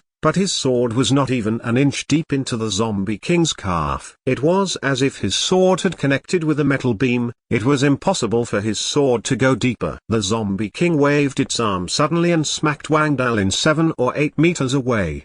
Wang Dalin got up fast, but his face was smashed. He wobbled a few steps, mumbled something as blood bubbled from his mouth, and fell backward. Although he had only passed out, He was not waking up anytime soon. Everyone who was about to charge toward the Zombie King stopped in their tracks. The Zombie King's attack power was higher than they expected. They could not help but hesitate with their decision, but the Zombie King did not give them much time to think. After a low growl, the Zombie King rushed toward the dozen people nearest to him. They were the 10 who turned back from the safe area. After seeing the Zombie King making them its first targets, they froze. A scream could be heard nearby. Stop daydreaming. The Zombie King should be on a random attack mechanism. It'll make the nearest person its first target. Xiaolin had warned them, but they realized something was off. If the Zombie King attacked anything nearest to it, Xiaolin would be second after Wang Dalin. As they looked closer,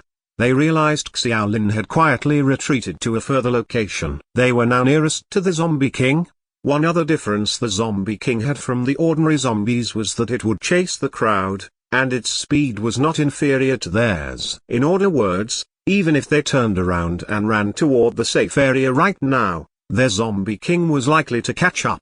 They had no choice but to bite the bullet. They got in formation to face the Zombie King. Chapter 7, Replicate. This chapter is updated by Novels PL. Xiaolin had already realized that something was wrong the moment the Zombie King appeared. Since his attribute points were low, he was not going to seek death as Wang Dalin did. Instead, he immediately chose to retreat to a place far away. As there were no other zombies on the field, there was more space to move about. His instinct was to save himself.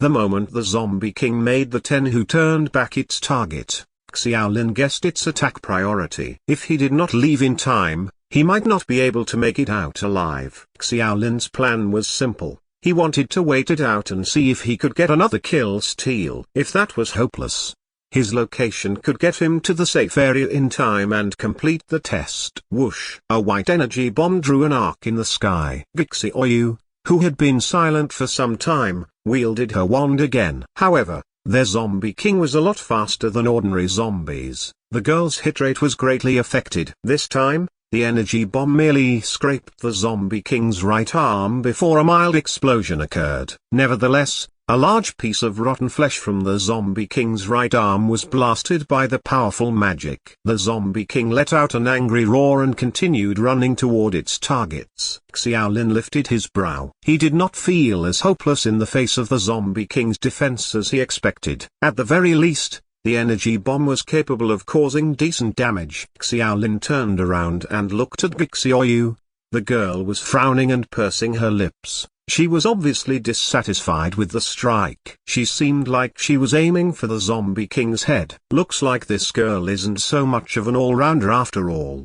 Xiaolin could not help but think to himself. Soon after that, the battle began. The 10 who turned back spread themselves out and circled their Zombie King. They were wielding their respective weapons to either slash or shoot at the Zombie King, but the results were disappointing. Their F-grade attack power made it hard to pierce through the Zombie King's layers of muscle. On top of that, they were already exhausted before this. Despite hitting with all their might, they only managed to leave a few light scratches on its dark red flesh. In comparison, their Zombie King's attack power was terrifying. Its attack method was monotonous. It only swung its arms around to grab things with its sharp green fingers. If one was grabbed twice in a row, the person would be reduced to mush, regardless of their strength points. 3 out of the 10 disappeared within just a minute, and that was due to the Zombie King's low attack frequency. Moreover, Gixi Oyu would emit an energy bomb from time to back the team up and slow down the Zombie King's movements. If not for these factors,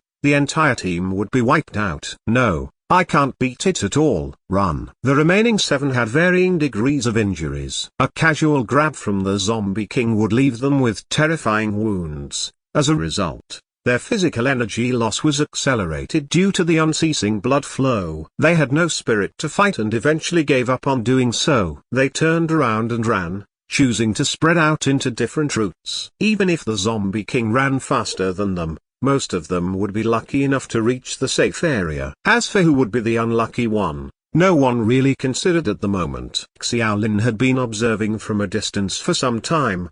He admitted that the Zombie King's attacks made him hesitate. Even with Gixi Oyu's lethality, He had yet to come up with a good idea to face the Zombie King. The 7 people who decided to retreat were right to do so. It was meaningless to continue fighting it. However, a weird expression appeared on his face suddenly as he yelled, "Be careful!" The Zombie King stood in place suddenly, clenched its fists, and punched the ground. About 1 or 2 seconds later, the 7 people who had just spread out wobbled and fell to the ground. They tried their best to get up, but they were dazed. It was as if they were drunk and powerless. The Zombie King growled and leapt. The first unlucky person nearest to it was stomped on. He did not even get to cry before turning into dust and disappearing. After that, their Zombie King used its hands to shoot at 2 other people. Their chests were pierced through, and they died an ugly death. In a mere few seconds, all 7 of them died. Gixi Oyu pursed her lips. Her usually calm expression switched into a worried look in a rare sight. She had a plan where she would let everyone else deal with the Zombie King. It did not matter if she could cause effective damage, as long as she made sure that she emitted the energy bomb from a safe location. She was confident about her attack. However, apart from this, Gixi Oyu was clear that she was useless at doing anything else. The Zombie King's next target was Gixi Oyu. Other than those who had just been killed, the girl was closest to the creature. Gixi Oyu was forced to store her wand and get ready to run for it. This was what she was most afraid of. She knew how terrible her physique was. It was impossible for her to beat the Zombie King in a chase. "Are you stupid? Stop running to the exit. Run for the academic building." Xiaolin's voice came at the right time. The academic building? Gixi Oyu followed Xiaolin's finger and understood what he meant. The academic building collapsed, so the 24 people who had been staying there out of fear were standing near the ruins. They did not dare attack the Zombie King, nor did they dare to rush through the field. These people were less than 10 meters away from Gixi Oyu. She charged toward them without hesitation. Although she was weak, she was still over 20 meters ahead of the Zombie King. Xiaolin ran for the academic building as well. The 24 people near the ruins were mostly girls. Although they felt a little guilty for staying there, they were relieved by the fact that there was no punishment for death here. Xiaolin could tell that, apart from intelligence, Gixi Oyu's strength, agility, and physique were bad. She needed a token human shield to deflect the Zombie King's rage. The Zombie King was a lot faster than Gixi Oyu, but just as she was about to be caught up with, she managed to run past the girls next to the ruins without looking back. Based on the target priority mechanism, the Zombie King's pupils flashed red before switching his targets. The terrified girls were nearly defenseless. Some of them passed out from extreme fear. They could only be killed mercilessly. Although Gixi Oyu got herself a decent distance away from the Zombie King, she was not rushing to attack. She was so tired from the short distance sprint that it seemed a little over-exaggerated. Apart from dripping with sweat, she clutched to her chest with her left hand,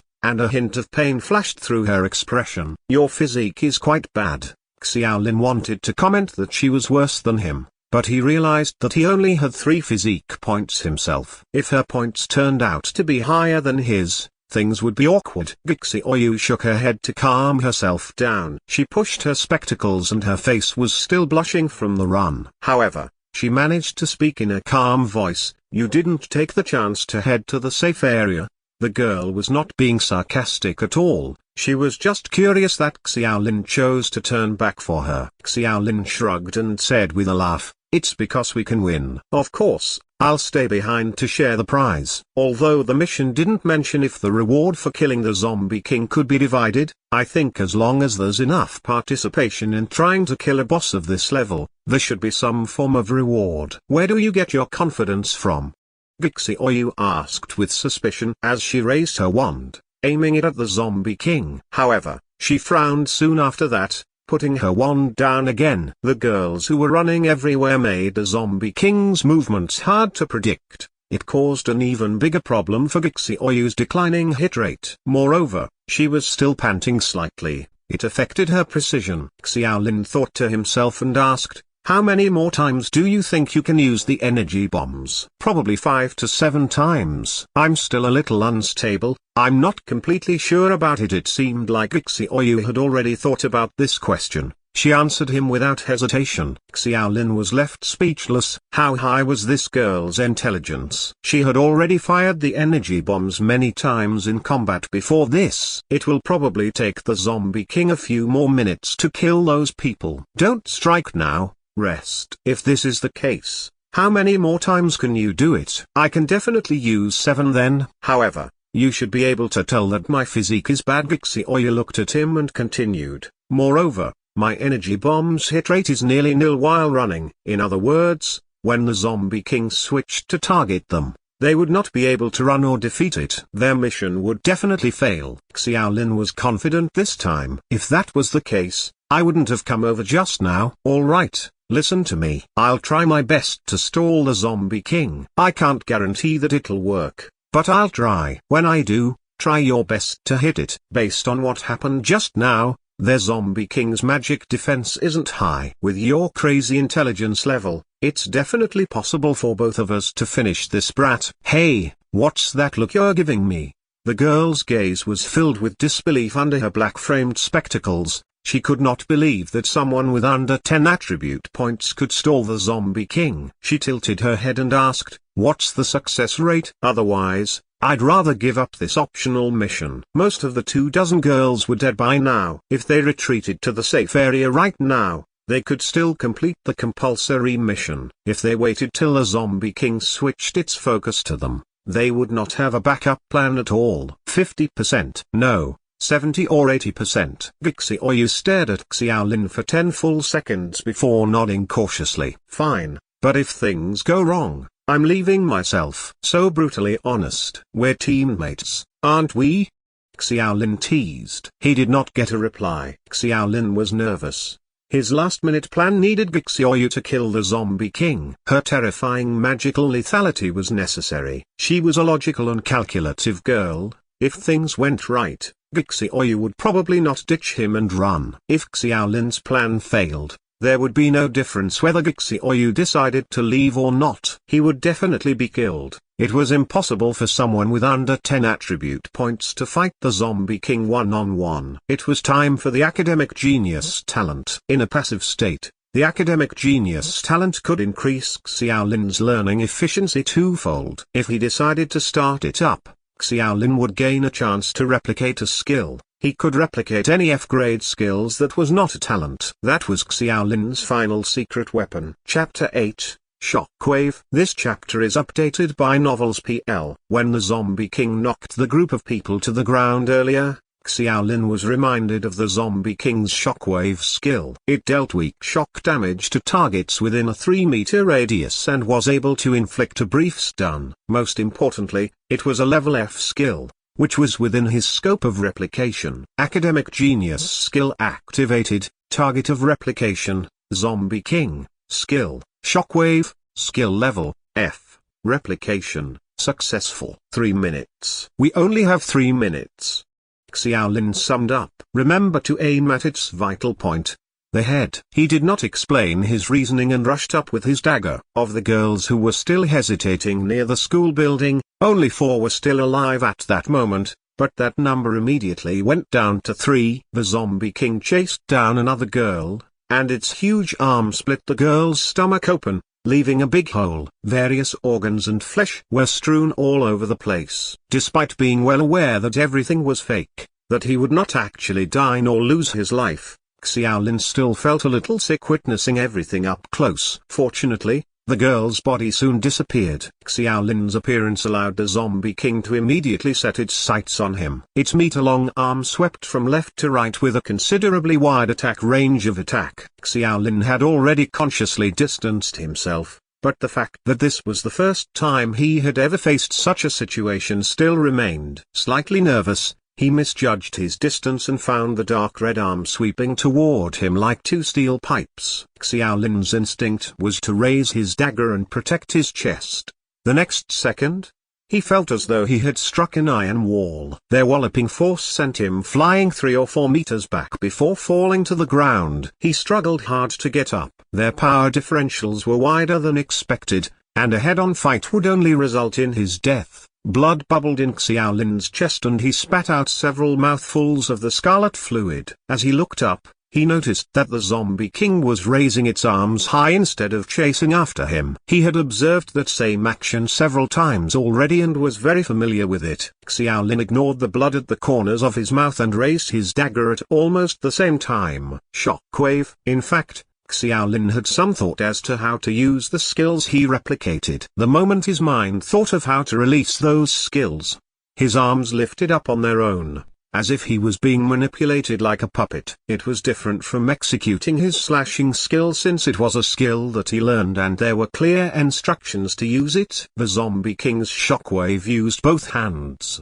while Xiaolin's replicated shockwave was triggered by the blade of the dagger hitting the ground.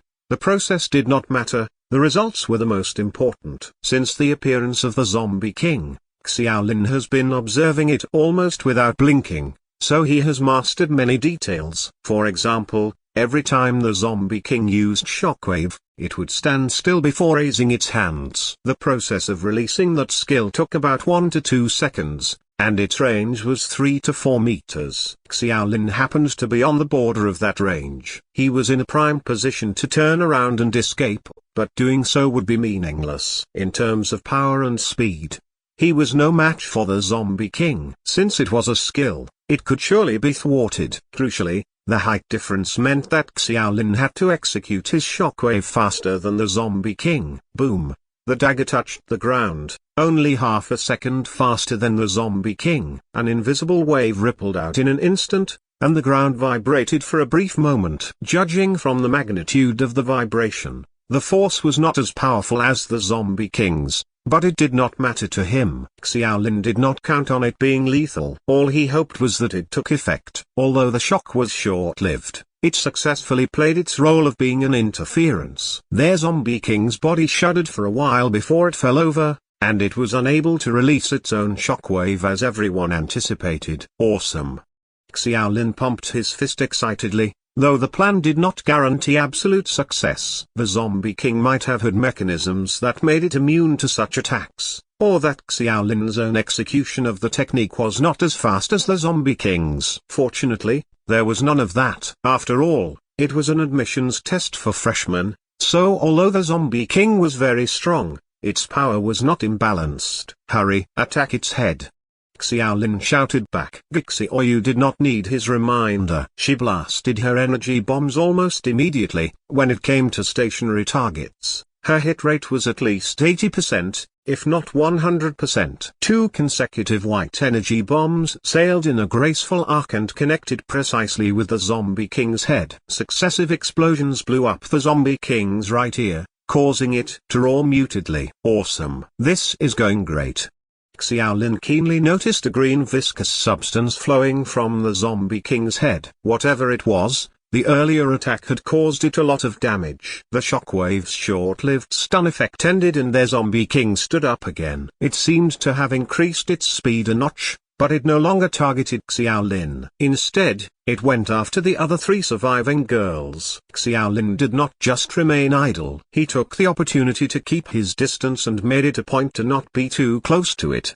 He admitted that it was very mean of him to use other people to buy time, but there was really no better plan than that.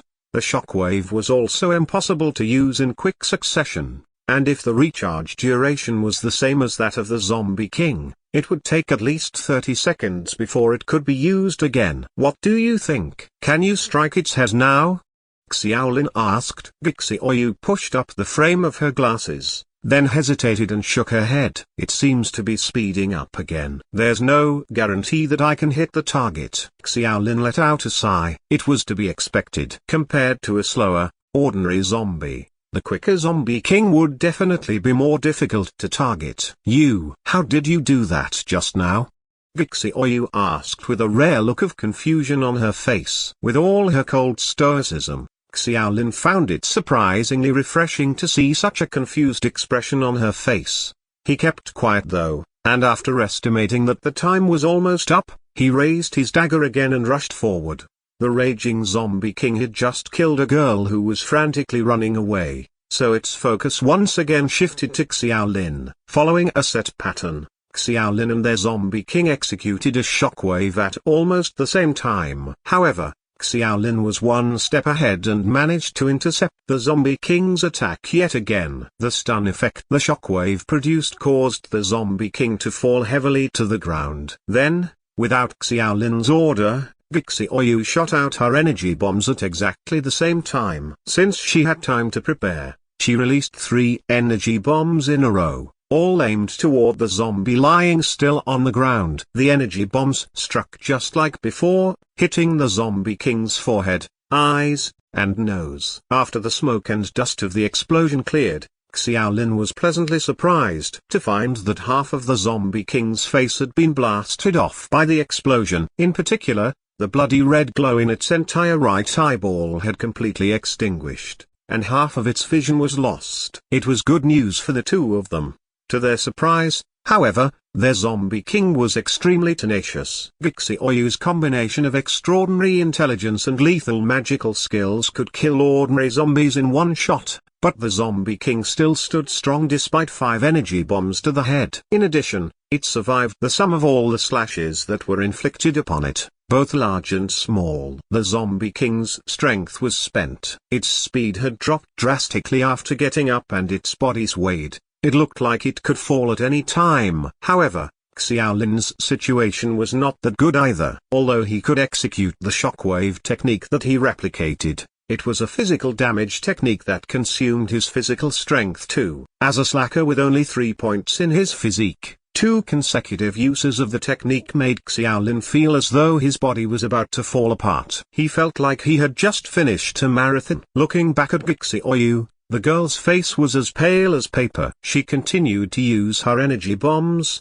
but her mental energy was nearly drained. Xiaolin had experienced that feeling before. Losing mental faculties and with nausea spreading throughout her entire being, she was no better off than he was. Vixioyu previously said that she could use up to 7 energy bombs. After the 5 she had already used, they only had 2 opportunities left. Fortunately, the 2 girls who were still alive finally gained their last burst of courage in a moment of despair. Instead of seizing the Zombie King's slowing down to escape, they clenched their novice weapons and charged up, roaring. The badly injured Zombie King seemed to have weakened considerably and was temporarily held back by the 2 girls. There was not much time, but a handful of seconds was enough for Xiaolin and Vixioyu to get a short rest. The Zombie King's shockwave predictably killed the last 2 girls in seconds. By then, there were no other people whom Xiaolin could use to stall time. They were the Zombie King's final targets. Xiaolin and Vixioyu glanced at each other silently. Both of them understood the look in each other's eyes. It was a deciding moment for victory or defeat.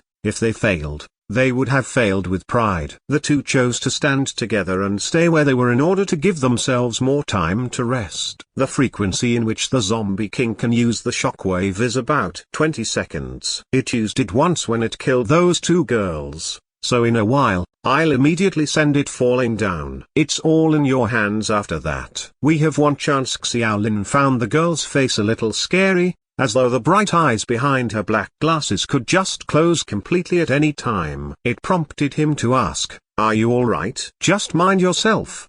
The girl's tone was still frigid, but in the iciness was intense fatigue that could not be concealed. Vixioyu bit her lip so hard until blood flowed down her delicate chin. She did not seem to mind it at all. Vixioyu intended on using the pain to keep herself awake. Xiaolin swallowed back whatever words of concern that were going to come out of his mouth. She was a stubborn girl and he decided to put all his trust in her. Within 10 seconds, the Zombie King was less than 5 meters away from Xiaolin. The stench of blood and decay rushed toward his face as Xiaolin slowly raised his dagger. Shockwave. Chapter 9, The Freshman's Records. This chapter is updated by Novels PL. The shockwave was successfully executed, and the tremors shook the Zombie King to the ground once more. Xiaolin's vision turned black at the same time. After utilizing that skill, his strength finally reached its limit. Before he fainted, the last picture in his line of sight was 2 energy bombs accurately striking the target. The Zombie King's head was completely blown up into fragments. Success at last, but unfortunately, he could not complete the mandatory task. When he could open his eyes yet again, Xiaolin found himself lying in a huge metal hall, enveloped in a milky white halo. His bodily fatigue disappeared at an astonishing rate. After the admission test, he was more than piqued by the Academy's wonders. The halo lasted for a long time before it gradually dissipated. Xiaolin discovered that he was probably the last to wake up, as everyone else was looking at him with dissatisfaction. As expected of a loser with an attribute score of less than 10. You made all of us wait for you. Wang Dalin spoke in a peculiar tone. He was killed by the Zombie King and failed to complete his tasks, the blame of which he attributed to Xiaolin.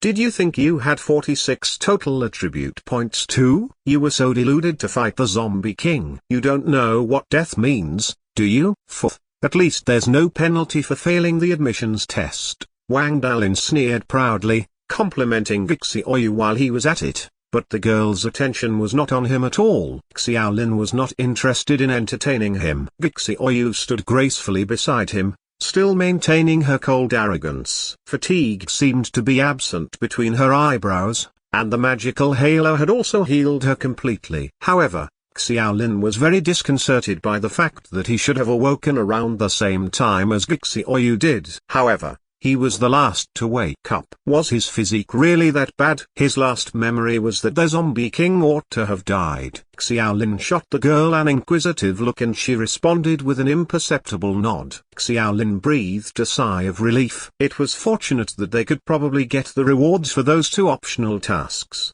There was no way for them to get the mandatory task done since he fainted at the last moment. He had only himself to blame for his poor physical strength. It was raucous inside the metal hall as everyone discussed the earlier test. Some were impressed by the Academy's super technical and nearly realistic simulation. Although everyone was scared at the time, they felt very excited after giving it a second thought. At the very least, it proved that many of the things that Instructor Qin Quan said before were not a lie. Some people had difficulty accepting all that and were shouting to go home. Even if the test was a simulation, they could actually feel suffering and fear just before their deaths. There were a few who expressed regret for the earlier battle. They were the last few who participated in the battle but were quickly killed, and they were all wondering whether the Zombie King mission had been completed. Impossible. I heard one of the girls say that Xiaoyu and Xiaolin were the only ones left in the end. How could they have won? But that girl's attack power is amazing. She could kill ordinary zombies in seconds. Damn it, I really want to learn magic. What's the use? The Zombie King was too fast. How could Xiaolin's loser attributes stop it? As those who experienced the situation personally,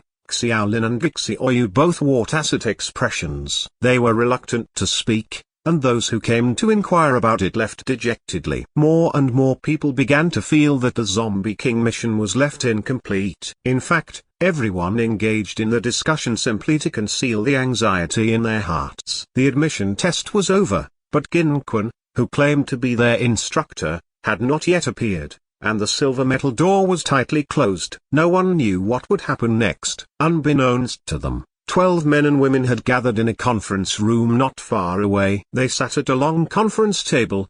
They were all instructors of the freshmen's classes. Before them was a stack of reports, specifically of freshmen who had just finished the tests. Everyone was either perusing through them or in deep thought. Various expressions were presented on their faces, including ones of surprise, excitement, and disappointment. At the end of the long table, a handsome man in a suave suit held a cigarette in his mouth and lounged on a high-end leather sofa. He was the only person in this room who was not reading reports, but instead, looked at everyone with a smile. After some time, the cigarette butt was the only thing left in the man's hand. He stretched out his finger, tapped the table lightly, and snapped everyone back from their respective thoughts. The instructors who stood tall in front of the freshmen were all full of respect in that instant. They were utterly afraid of being caught unawares in front of that man. Qin Quan might have been brave enough to scold the admissions department casually in front of the freshmen, but he did not even dare let out a single peep in front of the department head. Has everyone read the admissions test report for your classes? Well,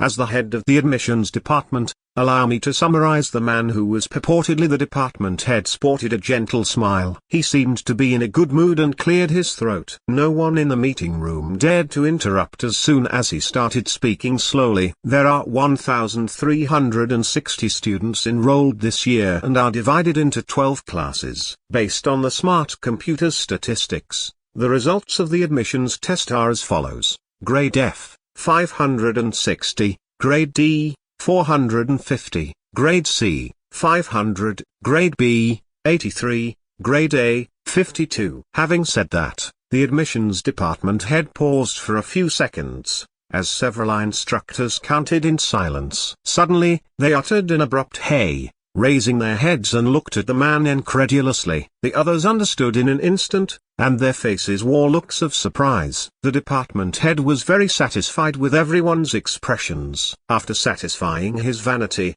his smile became even brighter. We finally have people who achieved Grade S, a total of 15. The silent conference room erupted instantly. Each instructor was shocked and confabulated. The students this year are amazing. When I first entered the academy, only 5 people who achieved Grade S in the admissions test. My class was even worse, only 2. I recall that achieving Grade S requires one to complete 3 tasks and at the same time survive. Yes, Grades S, A, and B are achieved by completing 3, 2, and 1 task respectively. Grade C is for when they don't complete any tasks, but were recorded killing zombies. Grade D is when students were proactive, in spite of their failure to complete the mission and having 0 kills. As for Grade F, it consists of students who had done nothing but escape out of fear, one instructor fluently explained. For freshmen, their zombie king is not so easy to deal with, unless they are talented students who were born with skills. You don't have any talented students in your class, do you? Having said that, the head of the admissions department waved his hand and laughed. We've come to the point now for me to announce another set of data. Within this year's students are a few confirmed to be talented. Of the 15 who achieved Grade S and completed the 3 tasks, 13 of them talented students.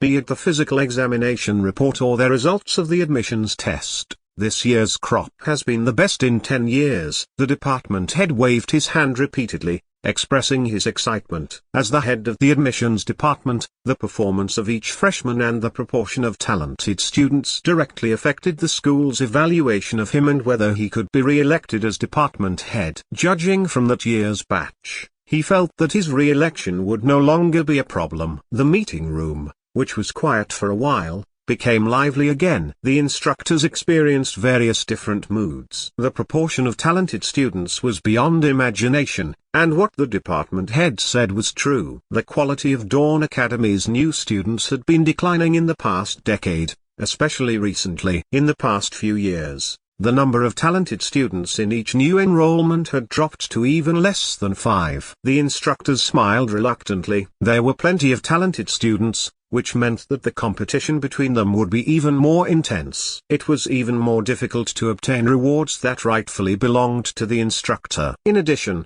those talented students would soon be able to step on their heads in 1 or 2 years at most. It was only natural then that none of them could be happy. There are 15 Grade S freshmen, but only 13 talented students. That leaves 2 more. An instructor expressed his doubt, likely wanting to shift from the depressing topic of talented students.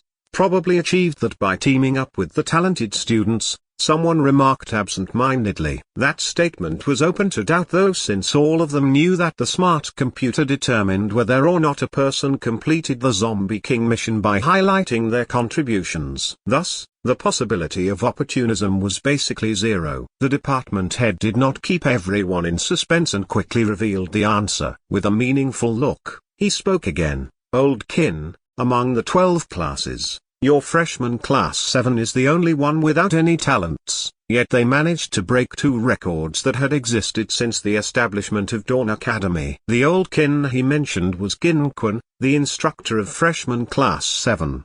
He kept a strange expression throughout the meeting, but he was shocked at that point. He looked at the department head in surprise and asked, "They broke a record? What record?" The other instructors were also puzzled. Looks like none of you know enough about the Academy's history. The department head smiled but did not blame them. He was in a very good mood that day and said, "The first record is that two non-talented students from the same class achieved grade S in their admissions test at the same time. The last time a non-talented student got a grade S was 8 years ago, and that was only one person." The first record did not actually signify much, but the department head's expression then became rather serious. "The second record is having the highest intelligence score in the history of Dawn Academy's freshmen. Gixi Oyu, a student from freshman class 7, has an intelligence value of 36 in her physical examination report." Qin Quan was the only one prepared for that. Everyone else inhaled sharply. The department head's tone was low, yet full of enthusiasm. It could be said that, throughout the 200 years of history among academies all over the world, there are only 40 or so people with an individual intelligence value of more than 30. Although Gixi Oyu isn't the highest among them, she's the only non-talented student. In other words, this batch has generated a world record. Chapter 10, Opening Ceremony. This chapter is updated by Novels PL. With that last sentence, the man became emotional and his face turned red. He knew very well how important a world record was to Dawn Academy, especially since the academy had been surpassed by foreign countries in almost all aspects in recent years. As the head of the admissions department, the eventual credit for recruiting those new students would end up going to him, which was more than satisfactory. The department head then said, "I've sent word of Gixi Oyu to the student union, and before I came,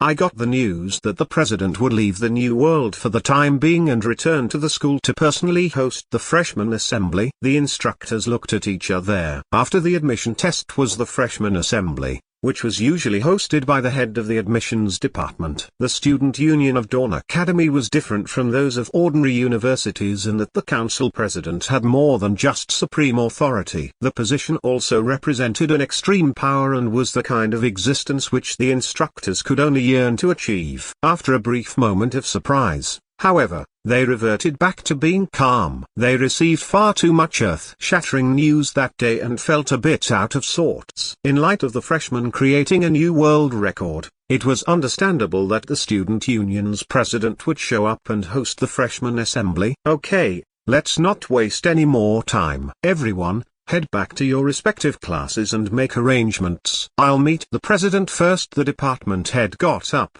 but his cell phone rang from his waist barely 2 steps later. He mumbled a few words. "Who is it now? Don't they know that I'm at a meeting?" Getting out his small and nifty cell phone, his expression changed dramatically as soon as he looked down. He placed the device on the table, stood upright, then quickly tidied up his suit and tie before pressing the answer button. A virtual holographic screen popped out from the phone and a gray-haired old man appeared. "Dean, how can I be of service?"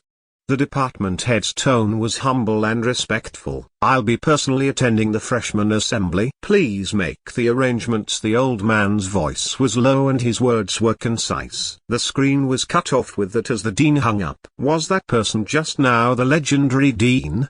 A female instructor timidly broke the conference room's silence. "Yes." The department head was still in a trance.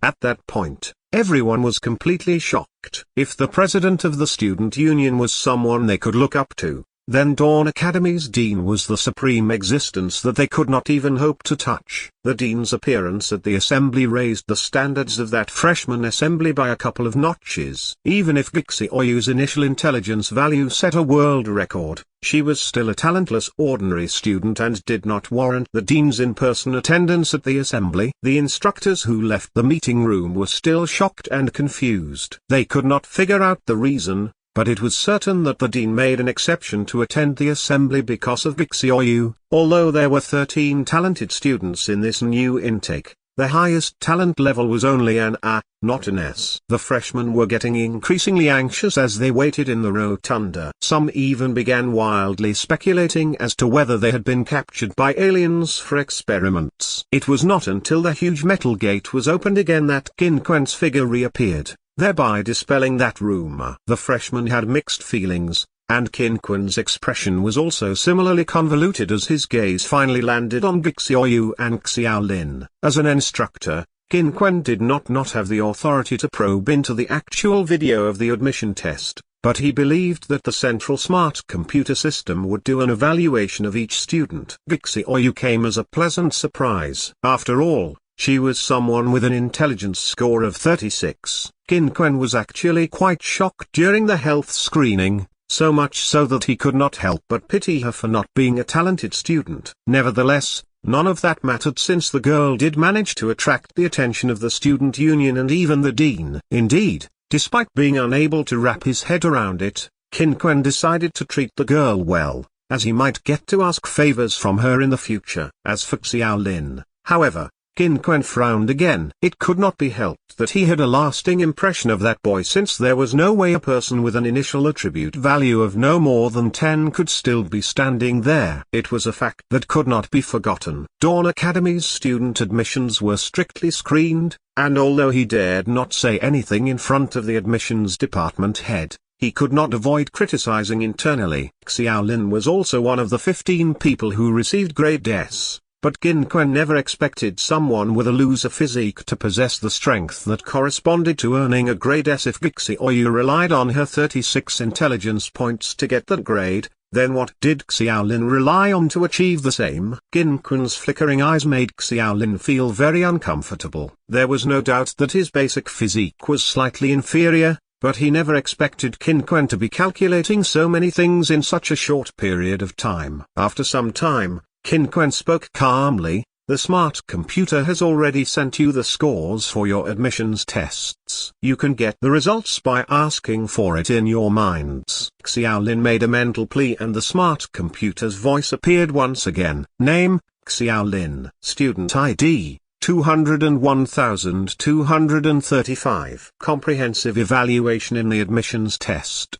S. Reward, 40 credits, 800 redemption points. Xiao Lin's eyes widened with surprise. The reward was clearly obtained by adding up the 3 tasks, but he distinctly remembered fainting after the zombie king was killed and could not reach the safe area to complete the required tasks. He could not help but turn to look at the expressionless Gixi Oyu, and was a little surprised that the cold girl had actually helped him. Xiao Lin opened his mouth to thank the girl, but Qin Quan's loud voice rang again and silenced the noisy hall at once. Now, will anyone who obtained grade F please come to the front? Everyone was surprised. No one dared to step forward even after a few minutes, and none of them knew what would happen. Some people mumbled, "Didn't you say that there wasn't a punishment in the admissions test?" "What is this?" Qin Quan smiled slightly, though he did so in a rather cold manner. "Don't worry. This isn't a punishment. If all you got was an F in this easy test,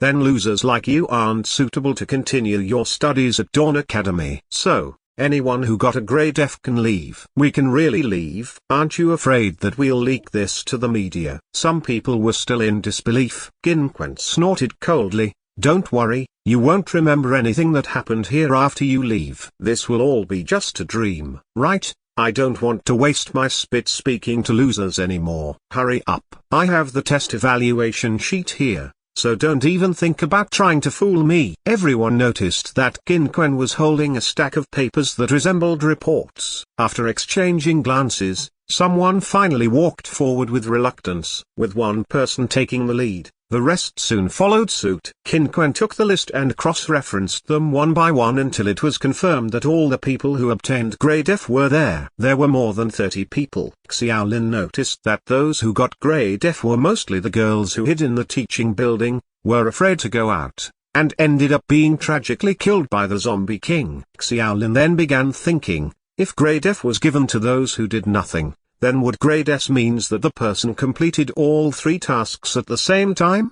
He wondered how many people actually got grade S. Soon a few men in black uniforms came in from outside the gate and left the metal hall with the frightened girls. The rest remained silent for a while. No one knew where they would go or whether they would really return to their normal lives. There were more than 60 people left. Qin Quan clapped his hands and his expression relaxed considerably. "I can now formally congratulate all of you for being the provisional students, now officially Dawn Academy's freshmen. Some of you might envy those who can leave and return to the real world, but believe me, that thought won't last long. They're the ones who will truly be regretting everything. In fact, Those who failed the test don't even have the chance to regret it. Ginquan became friendly all of a sudden. There was no longer his initial arrogance and domineering attitude, taking everyone off guard. They had just only arrived at that mysterious academy, and the only staff they came into contact with was the instructor in front of them. Soon, however, they would come to understand that the instructors were actually the least valuable throughout the entire academy. In another half an hour, we'll gather in the auditorium for the freshman assembly. This time, the academy's dean will attend and might even give a speech, which is unprecedented. Finally, I'd like to remind everyone that you'll belong to freshman class 7, for the entire freshman year at least. At this stage, you'll be an inseparable group as a class. Whether it be the monthly exam or the final exam, you'll be grouped as a class. Xiaolin did not feel very pleasant. After graduating from university, the one thing he rejoiced was that he no longer needed to take exams. After thinking that he would have to take exams every month in the future, he felt that he would have been better off if he slacked off in the admissions test and got sent back. Everyone could finally leave the metal hall and headed for the auditorium to participate in the assembly. However, Xiaolin noticed that Ginquan asked Bixioyu to stay back. They seemed to be talking about something. Outside the hall was a very wide corridor. On the metal wall were computer screens inlaid on each side, with arrows pointing toward the direction of the auditorium. There were several halls on both sides of the corridor, similarly filled with girls and boys who had experienced the same experience as them. Ginquan said that they were in freshman class 7, so the others must undoubtedly be freshmen from other classes. Xiaolin counted carefully and came to a total of 12 halls, meaning that there were 12 classes. More than 30 people in their class had been eliminated and about 60 people were left. If every class had a similar number, then the entire freshman year would have 700 or 800 people. It was no small number, and he became more and more curious about the mysterious college. At the urging of several instructors, the students did not have time to chat.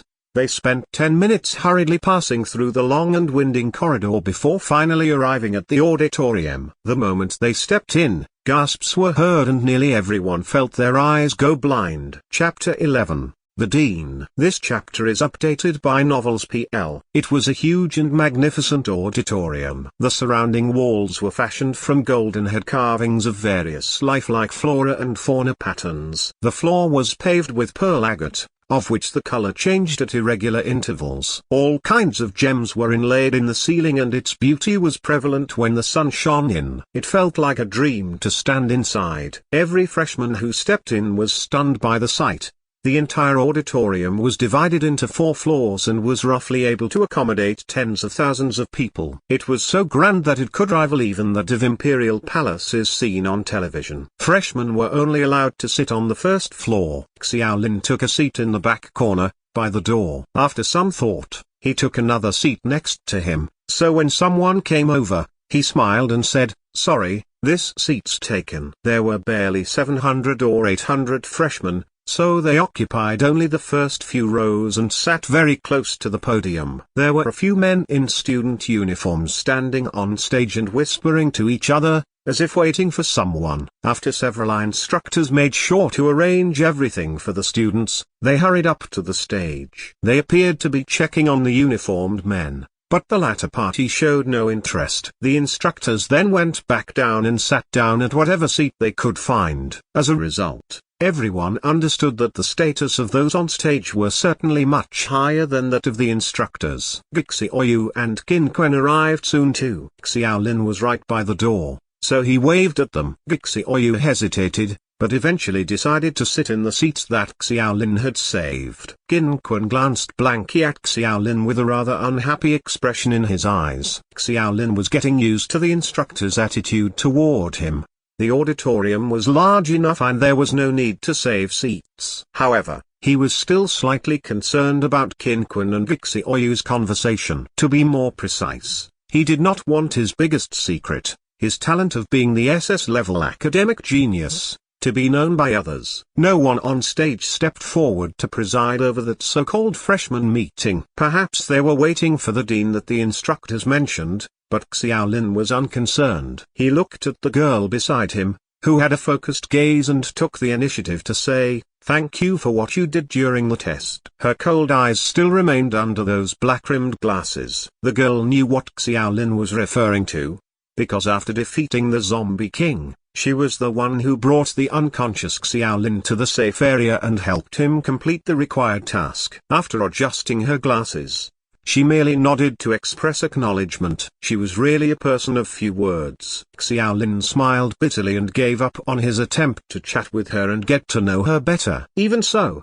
he went straight to the point that concerned him the most. Why did the instructor hold you back? Xiaoyu turned her head slightly and said simply, I didn't say anything that shouldn't have been said. Xiaolin froze and continued to wait, but the girl had already turned her head away and showed no intention of continuing. He became a little frantic and shouted internally, Sis, what do you mean by I didn't say anything that shouldn't have been said? Xiaolin's ability to achieve grade S was due to his SS level talent, but other people were unaware of his talents and would certainly have doubts over his grade. It was expected, and Xiaolin therefore did not want others to know anything more. Xiaoyu's reluctance to continue talking forced him to comfort himself in the thought that she probably did not reveal to Qin Kun the intricacies of his role in the battle. Oh, right, Xiaoyu spoke out of her own accord all of a sudden. The instructor is probably going to appoint you as the monitor of freshman class 7. Monitor? Why me? Xiaoyu pushed her glasses. Because I refused. After 10 or so seconds of silence,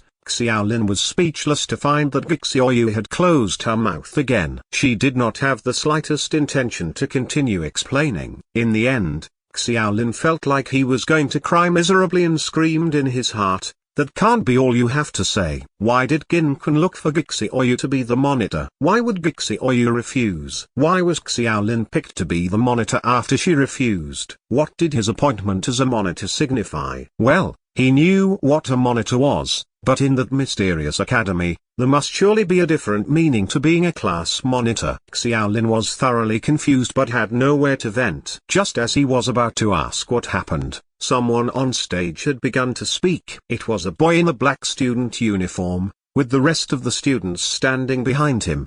The boy seemed to be the tallest person on stage. Hello everyone. I'm the president of Dawn Academy's student union. Our dean might be late due to delays on the road, so I'll say a few words to everyone first. As someone who has gone through everything you've all gone through, I understand your feelings, your confusion, your restlessness, and your stupefaction. The instructors all listened respectfully, but the freshmen had not the slightest idea what the president of the student union meant. Many people were still chatting with each other in whispers, commenting on the president's baby face. The instructors had looked irritated, but they did not know whether they ought to have a word with them. The freshman assembly had completely exceeded their expectations. Firstly, the president of the student union was in attendance, and even the dean was scheduled to attend.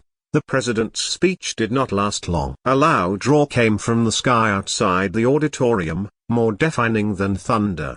The president's speech was immediately interrupted, and almost everyone could not help but cover their ears. Even so, a second roar still echoed clearly in everyone's skulls. The thundering roar was inescapable and it shook everyone to the core. Every freshman, including a dozen instructors, trembled involuntarily with pale faces. Xiaolin was also shaken. For some reason, the roar made him feel an indescribable fear. With that fear, he felt that he had lost the courage to even stand. However, a head full of fear did not prevent Xiaolin from having the strange thought of wanting to see how the aloof girl beside him reacted. Xiaoyu's reaction was no different from everyone else. She shuddered too, but her expression was odd in that there was disgust mixed with her fear. She appeared to feel disgusted at her inability to control herself. Despite biting her lips, she could not control her instinctive reactions. Someone raised their head and looked up, after which horrified shouts began spreading throughout the auditorium. My God, a dragon! It's a dragon! Xiaolin lifted his head and his pupils violently contracted. The scene before him was something that he might never forget in his entire life. Outside the transparent ceiling, a giant dragon with a golden luster hovered in the sky above. Its loud roars ascended in pitch. Indeed, it was a dragon, a real golden dragon. Xiaolin rubbed his eyes vigorously to make sure that he was not seeing things and ascertaining that it was not special effects from a movie. Everyone was doing the same. They wanted to vent their fear by shouting, but unfortunately, they trembled under the dragon's might. Other than shaking like a leaf, there was nothing else they could do. Several individuals on stage began looking extremely uncomfortable too. Others were shaking and reluctantly supporting each other, while the weaker ones knelt down on the spot. The boy who claimed to be the president of the student union was the only one who had a calm complexion. He had no reaction, save for a slightly odd expression. He even seemed to be smiling wryly. The dragon's roaring lasted for a full 5 or 6 minutes before gradually weakening. More accurately, it was not weakening, but was being forcibly restrained. All everyone saw was a humanoid figure riding on the dragon. After bludgeoning the dragon with 10 or so heavy punches, the golden dragon's roar turned into a whine, as if it were begging for mercy, until finally, it flew high and left the sky above the auditorium. The dragon's effect gradually dissipated, but Xiaolin was already sweating profusely. He slumped in the chair, exhausted. He felt like he had just narrowly escaped death. Like everyone else, his gaze remained fixed on the ceiling. After sending the dragon away, the figure who was on its back jumped down and stood on the roof of the auditorium. The president of the student union on the stage hurriedly whispered to the person next to him. Someone then immediately operated a device that resembled a miniature laptop. The auditorium's ceiling suddenly parted open to the sides from the middle. The freshmen all exclaimed as the person on the roof fell directly toward them. However, their exclamations all stopped abruptly, as a pair of white wings suddenly appeared on the figure, like that of angels of legend. The figure then slowly drifted to the stage. The corners of Xiaolin's mouth twitched slightly, and he could finally see clearly what the Birdman looked like. He was an old man with grey hair, though there was an absence of wrinkles on his face. He looked quite young. He wore a white robe hemmed with gold silk and held a light blue wooden staff in his hand. The staff was about as tall as a person and was adorned with 3 fist-sized diamonds on the top. Perspective aside, the image was that of a wizard that one might see in movies or novels. Considering his wings and the dragon, the new students felt inexplicably excited, despite their exhaustion. If anyone suspected anything to be a scam during the admission test, or perhaps believed that they were trapped somewhere to be experimented on, the old man's authoritarian and elegant appearance before their eyes finally made them trust the academy a little, so much so that they even began looking forward to things. The president of the student union took the initiative to go forward and greet him. He had a bit of a bitter smile despite his reverence. "Dean, your entrance was really, it's really unique. It left a very lasting impression." The dean's voice was clear and explosive. "Lasting impression, my foot. I just came from the new world. I was afraid to keep you all waiting, so I had no choice but to ride this big lizard and rush over here. Who knew that it was its first time in this world and that it would be so hot-tempered? Damn that reptile, how dare it go berserk in my school. Next time, I'll pull its dragon tendons." The president wiped the sweat off his forehead, having also felt uncomfortable under the dragon's power earlier. The only person who would dare pull on a golden dragon's tendons was the dean. Chapter 12, Our Goal, Colonizing Foreign Worlds. This chapter is updated by Novels PL. Has the freshman assembly started? The dean asked. "Not yet. I heard this is the first time you're attending the freshman assembly. You're the president of the student union, therefore you should pay more attention to our freshmen's studies and daily goings-on. After all, the future of the new world is in your hands." Cold sweat immediately began flowing down the president's cheeks. Although such freshman assemblies had never required the student union's president to attend, he immediately said yes. "Show me this batch's admission test scores." The head of admissions, standing next to him, took a very careful step forward and offered, with both hands, the list that had been prepared long ago. He said with a smile, "These freshmen are quite amazing." Not only did their admission score break records that had held stubbornly firm for many years, some of our freshmen's basic attributes. "I'll read it myself," the dean interrupted impatiently. He took the thick stack of test reports and flipped through them at rapid speed. Everyone calmed down and stared intently at the report in the dean's hands. They were all dying to know who was it that prompted the dean to break from the norm and attend the freshman assembly. However, all of them were left disappointed. In just a few minutes, the dean read all the test reports, but did not linger on any particular one for more than half a second. The dean turned his gaze to the auditorium, where the freshmen were silent. The earlier scene shocked many people, eliciting feelings of awe, envy, and various others. Xiaolin shifted in his seat a little nervously, unsure if he was misreading the situation, but as the dean was scanning the crowd at random, he had the nagging feeling that the old man's gaze landed on him. It felt like he was being stared at by a tiger, and it made him extremely uncomfortable. According to the smart computer's rules of confidentiality, the dean would have the authority to know about his SS-level academic genius talent. However, Xiaolin was unsure whether the dean already knew about it. After a few seconds, the dean withdrew his gaze, cleared his throat, and discovered that his voice was not loud enough. The student union's president quickly handed over a microphone, but the dean waved his hand in disgust. He gripped his light blue wooden staff and struck the ground hard. Sono clarissanum.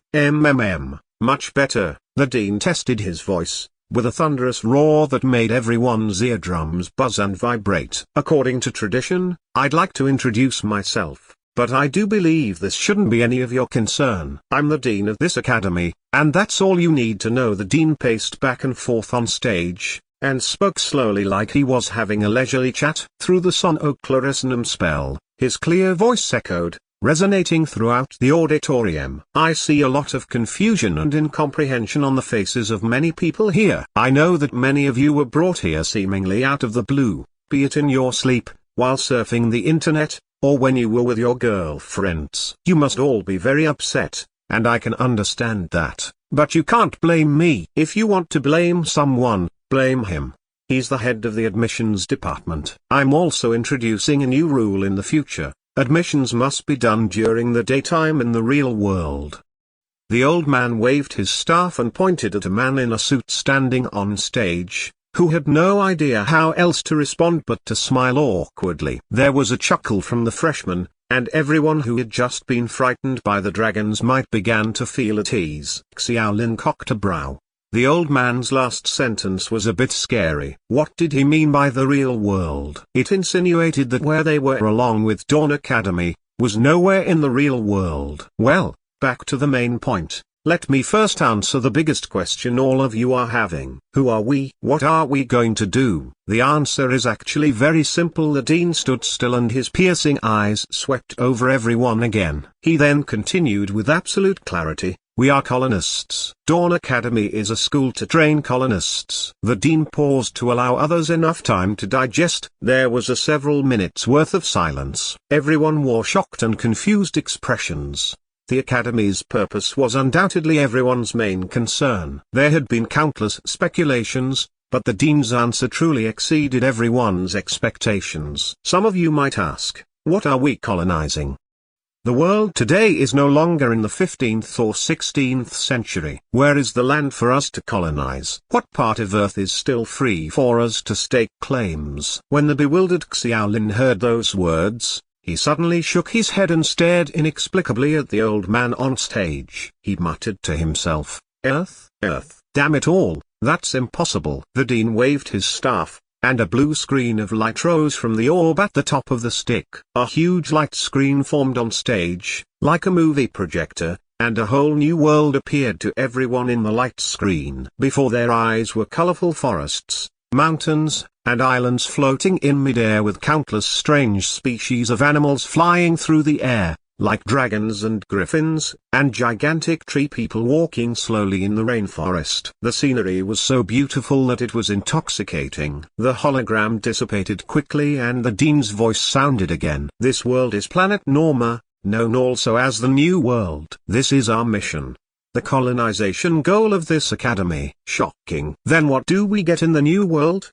Someone plucked up the courage to ask aloud. Resources, wealth, rights, population, territories. Everything you can imagine and cannot imagine. We are the pioneers of the New World. The rules and laws of the New World are set by us and we will be the founders of this New World. The territory of the New World will be divided amongst us. Some of you may become supreme magi, or a general with tens of millions of soldiers. Even at the lowest rank, you'll be new nobles of the country. Everything in the new world belongs to us." The dean's words were like throwing flames onto a barrel of explosives, stunning the entire auditorium at once. Everyone cheered enthusiastically, and their faces were filled with unconcealed excitement. Ginquin once said that they would gain unexpected wealth and power there. At the time, no one knew what he meant, but they finally understood why Ginquin made a remark about how those who left after the test would regret it terribly. Conquering and colonizing other worlds to create their own new world was so tempting and exhilarating. No one would want to leave the academy now,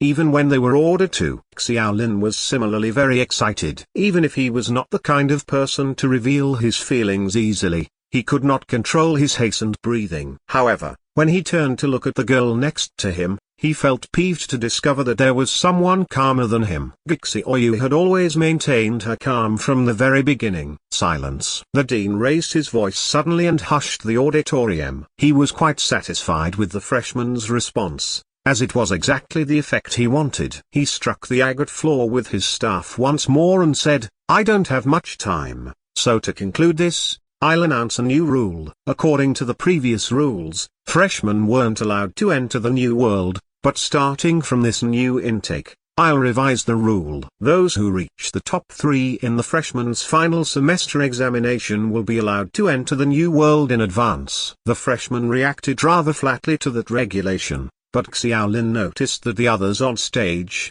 including the student union president, were extremely perturbed. They seemed to oppose the new regulation, but the dean's decision did not change because of that. The freshman assembly ended hurriedly with that peculiar atmosphere. After that, the instructors left the auditorium with all the freshmen, who were still immersed in excitement and shock. It was only after they stepped out that everyone could witness the academy's panoramic view. From the outside, the entire academy did not differ much from ordinary universities. With towering teaching buildings, huge fountain squares, neat lawns, and students chatting as they walked in 2s and 3s on small pathways, it could easily create the illusion of returning to a university campus. However, from time to time, there were the low growls of dragons, while strange-looking flowers and shrubs were present in the gardens. The plants did not even seem to show any similarity to those on Earth. More curiously, there were several people flying above them, seated on flying carpets. The students' eyes glowed with envy, all gulping. The instructors also looked on with envy, but they tried to maintain their image in front of the freshmen, yelling, "Don't stop, what are you looking at?" The use of flying props in the academy is a privilege only for seniors. "It's still too early for you." Xiaolin noticed that it was already evening and the afterglow of the setting sun poured over the quiet campus. It appeared very peaceful, but Xiaolin remembered that it should have been midnight after receiving the notice and arriving there. Could an entire day have passed by without him knowing? He thought of another possibility, but he was unsure. Although everyone wanted to know more about what was so different about the so-called Colonist Academy, the instructors did not give them a chance to ask. After passing through the fountain square and walking through the small woods next to the auditorium, their view opened up suddenly. Appearing before them were tall buildings which resembled 5-star hotels. This is the dormitory, and the living configuration is equivalent to a 5-star hotel in the real world. In this aspect, the academy won't treat you too badly. A few points to note though: the campus regulations are tight and administration is very strict. Don't violate school rules, or the consequences you will face will be very severe. The central computer system will divide the rooms, and the first thing you should do after returning to the room is to enter the academy's intranet to register yourselves. The system will answer all your doubts. Then, we'll gather at the public classroom at 8 o'clock tomorrow morning, and your course selection will be conducted then. Don't be late. I won't wait for you. Where's the public classroom? Someone asked. The very same hall where you took the admission test. Throughout your freshman year, that'll be the shared classrooms for freshman class 7. After a pause, Ginquin's eyes fell on Xiaolin again. If there are no further questions, everyone is allowed to return to the dorm, except for Xiaolin. Xiaolin had a look of realization. He no longer had his initial feeling of awe toward Ginquin. After the freshman assembly, anyone who had the slightest ability to think could see that it was just like a real university. The instructors had no status. Otherwise, they would not have sat in the audience with the freshmen during the assembly. After everyone else entered the dormitory, one after another, Qin Quan and Xiaolin were still staring at each other. After a long silence, Qin Quan let out a dry cough. He wanted to show his authority as an instructor, but after recalling Xiaolin's test results, his tone eventually became rather mild. I heard from Gixioyu about the test. Frankly speaking, I have to admire your damn luck teaming up with a freshman who broke the world record to surprisingly produce a grade S result. In fact, I thought you'd be among those who'd end up eliminated. Chapter 13, Acting Class Monitor. This chapter is updated by Novels PL. Xiaolin finally felt less worried learning that Gixioyu did not disclose the details of the battle to the instructor. Qin Quan was well aware of how high Gixioyu's intelligence was and filled in the blanks on his own. He figured Xiaolin relied on the girl's formidable lethality to achieve his grade S. Qin Quan was very upset. Before the freshman assembly, he took the initiative to look for Gixioyu and, in a show of good faith, offered her the class monitor position.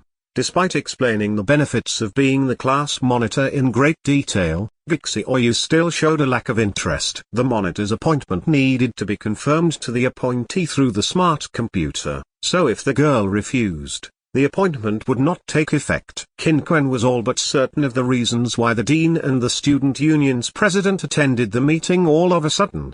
They must have come for that promising girl. As an instructor, he did not have much authority, though his appointing of a monitor was his most valuable right. He was also very confident of his means to win Gixioyu over. If that's all, I'll head back to the dormitory. Xiaolin thought Qin Quan was a little strange. His face seemed annoyed for a while and he hesitated without knowing what he was thinking. Qin Quan finally sighed. He had no other choice after Gixioyu rejected her appointment. He tried his best to speak as solemnly as possible. Before classes officially start, each class requires a monitor. Within these 3 months, you'll be the monitor for the time being. Gixioyu had earlier mentioned that to him, but Xiaolin still had difficulty understanding it. From the moment he first came into the academy, he could clearly see that Qin Quan had a rather unkind attitude toward him. It was certainly due to the absolutely horrendous quality of his basic attributes. He thus asked, "Why me? Can I refuse?" Frankly speaking,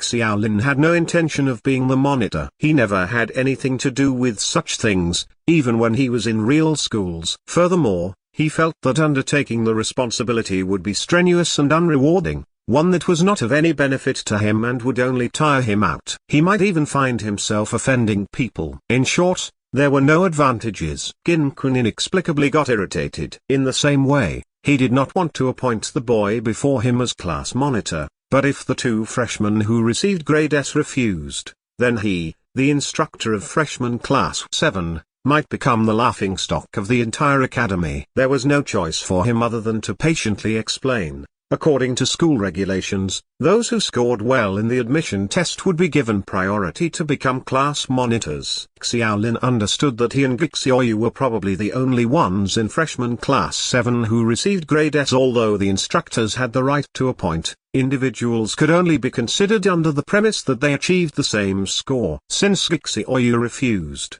Xiaolin was their last choice. You'll only be the acting monitor for 3 months. After that, the position will be re-elected based on the comprehensive examination. Qin Quan originally had other, more attractive reasons. For example, Dawn Academy was unlike any ordinary university, since the class monitors had very enticing privileges. However, he felt no need to say more, because he hoped that Xiaolin, who had only gotten lucky, would last a maximum of 3 months as acting class monitor. Xiaolin misunderstood the situation as well. He felt that he was unable to reject the position, but since it was only for a 3-month term, he believed that the position would go to Gixioyu after 3 months. In the end, he finally nodded and agreed. You were nominated by your instructor to be acting monitor for a term of 3 months.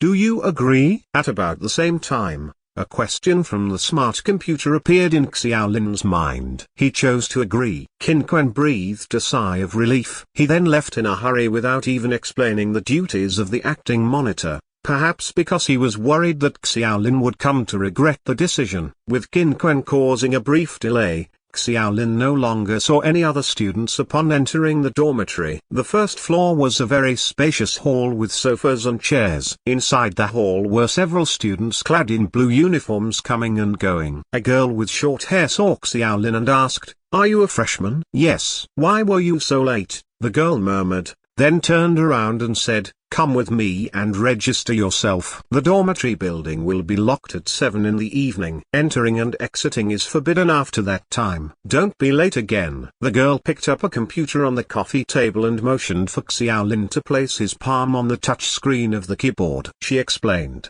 "The computer will automatically scan your fingerprints and generate your universal card." Universal card. This universal card is integral to your daily life here and academic studies here. You will need to use it frequently, be it for food, clothing, or equipment and medication. At the same time, the universal card is also your student ID. Gentle reminder, a freshman's first-time application for their universal card is free of charge, but if you lose it, you'll have to pay for a replacement, the girl explained methodically. After 10 or so seconds, a light blue card was automatically generated from the side of the computer. The girl flipped the card and read through it, after which her eyes lit up all of a sudden. "What? You're the monitor?" "Ahem." Acting monitor Xiaolin took the card. It was as thin as a piece of paper and possessed an unusually soft texture. If desired, it could be rolled up, and it felt peculiarly warm to the touch. He could not resist muttering, "Isn't this card a little thin? What if I rip it?" The girl looked at Xiaolin from head to toe and no longer had her mechanical expression from earlier. Instead, she smiled brilliantly, her tone suddenly enthusiastic. "You're wrong, fellow brother. This card is made from a special material from the New World. The texture is much harder than metals on Earth, and an attack lower than Grader will cause no damage to the card." Xiaolin was rather speechless and surprised, not because of the universal card's material, but because the girl changed her expression far too quickly. She was rigid and impatient earlier, but then morphed dramatically into enthusiasm and cheer. The sight of a startled Xiaolin prompted the girl to assume that he did not believe her. She tugged Xiaolin's clothes spontaneously and made a fuss about going outside the dormitory to show him how hard the universal card was. "Ting Ting, what's going on?"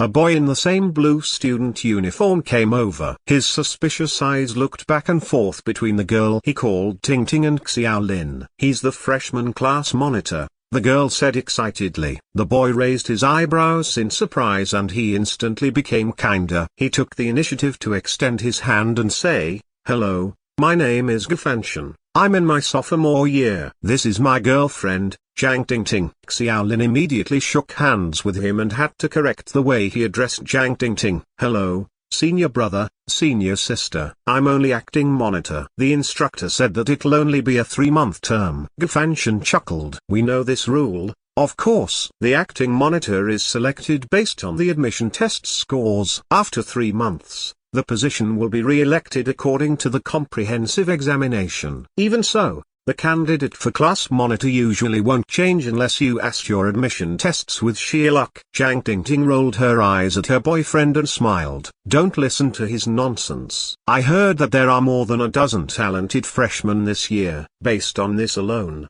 your status as acting monitor will sooner or later become official. The monitors in our sophomore year are all talented students. By the way, I'll take you to choose your room. Would you like a sunny one or one that's less sunny?" Their extraordinary kindness left Xiaolin feeling a little hesitant, so he humbled his tone by another notch and said, "Senior sister, you're too polite. Any room is fine." Gufanshan waved his hand and smiled. "You don't need to be so polite to your seniors. Dawn Academy doesn't concern themselves with these things. Just call us by our name. Today's the new intake, but the student union doesn't have enough people on deck, so we came to help at the last minute. On other days, we're just ordinary students. You're the monitor, and you stand a chance to enter the new world in the future. Who knows, maybe we're the ones who'll need you to protect us when the time comes." Xiaolin understood that their cordial attitude was because of his status as a monitor, or more accurately, as an acting monitor. On the other hand, He was feeling a bit confused. Was a job as strenuous and unrewarding as a monitor really so attractive? Xiaolin did not reveal his confusion and calmly enjoyed the warm service brought on by his status. Gufanshan sat with him on the lobby sofa and chatted away, even pouring him a cup of tea while enthusiastically explaining to him that the tea was a species found in the New World. Meanwhile, Zhang Dingting volunteered to prepare the necessities which were to be distributed to the new students for Xiaolin, when in fact, Xiaolin was supposed to collect all those things by himself. Frankly speaking, I envy freshmen like you. I'm surprised that the dean actually broke the school rules and allowed freshmen to enter the New World. Gufanshan's topic of conversation was focused mainly on the New World, and the yearning in his voice was very obvious. The New World you're talking about is what the old man, I mean, the dean, calls Planet Norma, right? Gufanshan smiled slightly. Yes, but we usually call it the New World. Have you been to Norma, I mean, the New World? I was there during my sophomore internship. What's it like there? All I can say is that the New World is a dreamlike paradise compared to the cage of boredom we call Earth. Xiaolin's heart shuddered and asked suddenly, Dawn Academy isn't on Earth, is it? Is the time here out of sync with Earth? Gufanshan looked at him with surprise and admiration. As expected, you're a freshman worthy of being monitor. Very observant. This is supposed to be revealed when you formally start class tomorrow. You're absolutely right, Dawn Academy isn't on Earth, but neither is it in the New World. It's in an independent space created by pioneers using mystical space artifacts, in order to allow students to adapt to life in the New World as soon as possible.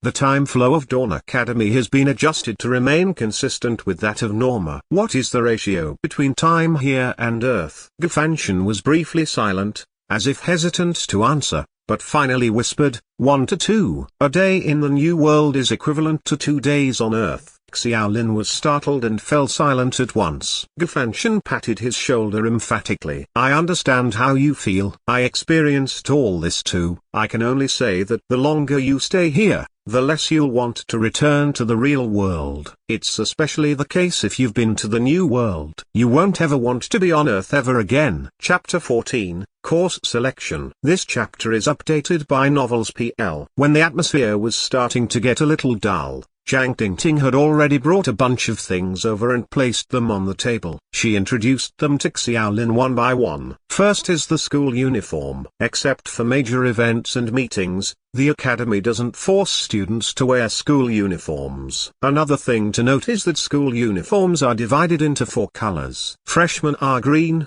sophomores are blue, juniors are red, and seniors are black. After handing over the school uniform, Zhang Dingting took out a nifty little cell phone and said, this is a cell phone for special use in the academy. None of Earth's cell phones can be used here. I'd also like to add that this is the academy's self-developed magic-powered cell phone. It has many functions. Receiving the stylish, palm-sized device, Xiaolin played with it for a moment. He did not see any difference from the usual and asked suddenly, isn't there a charger? Gufanshan laughed. The mobile phone is powered by a high-energy crystal. It won't need to be charged for 100 years. If you don't mind, I'll save your number. Xiaolin naturally had no objections to that. Gufanshan took out his cell phone, placed it quietly on Xiaolin's phone screen for a few seconds before returning it to Xiaolin. Xiaolin discovered that a command had appeared on the screen. Gufanshan requested to be added as a friend in your address book. Do you accept? Xiaolin chose to approve it. That's convenient. You'll slowly begin to understand the academy's magic. Gufanshan looked at the sky outside and saw only the last traces of an afterglow on the horizon. He quickly said, it's getting late and we should go back. Remember, after going back to your room, you must register for the academy's forum. The freshman forums are pretty messy, so don't make small talk if there's nothing important. Look for the threads regarding tomorrow's course selection and take a look. Tomorrow's a very important event. Do contact me if you have any questions. Oh yes, the cafeteria is on the top floor of the dorm building. It's buffet style and the food is amazing. Zhang Dingting added. After the charismatic couple left, Xiaolin went back to the room alone. His was situated on the innermost room of the 3rd floor. The environment was indeed quite exquisite and comparable to a five-star hotel. It was vastly different from his vision of a school dormitory. The corridors were lined with clean red carpets, elegant and clean to the touch. Each floor of the dormitory had a large seating area, with rows of comfortable sofas, and self-service coffee, tea, and other drinks next to the seating. As far as daily life was concerned, the academy treated their freshmen incredibly well, and Xiaolin was certain of it. He used his universal passcard to unlock his room. It was not that big a room, with only one bedroom and one bathroom. The decor was relatively simple too. After setting aside his school uniforms, Xiaolin could not wait to open the laptop that he had been given. The laptop did not differ much from normal, but it was impossible to connect to Earth's network in that dimension. It was connected only to Dawn Academy's intranet forum. Following the prompts, he completed a successful registration with his student ID. Xiaolin finally logged onto the school forum named Dawning. The aqua blue background page was beautifully designed, with a couple of short messages popping up at the same time. After clicking in to take a look, they were discovered to be automated messages congratulating those who became a part of Dawn Academy and explaining the Academy's regulations. Xiaolin did not read the contents in detail, but instead clicked on his personal information first. Name, Xiaolin, freshman, status, acting monitor, ID, 201,235. Natural life expectancy, 83 years, 23 years old currently, 60 years to go. Credits, 40. Redemption points, 800. Basic attribute points, 2 strength points, 2 agility points, 2 intelligence points, 3 physique points. Skills mastered, basic dagger mastery LV2, slashing LV2. Talent, top secret, academic genius, SS. To Xiaolin's surprise, his slashing had been upgraded to LV2. He assumed that he did not get the prompt in time after fainting in his battle with the Zombie King. A LV2 slashing could increase his damage by gathering his power for a longer time. There were only 3 levels for slashing, and the next level required 1,000 experience points to upgrade. Students of different years had their own special area on the forum. Junior students could not enter the area for senior students, but senior students were allowed access to the juniors areas. When Xiaolin clicked on sophomore and third-year student areas, he was immediately reminded that he did not have proper authorization. Aside from the 4 grades, he noticed that there were several parts that were reserved for graduate students and doctoral students,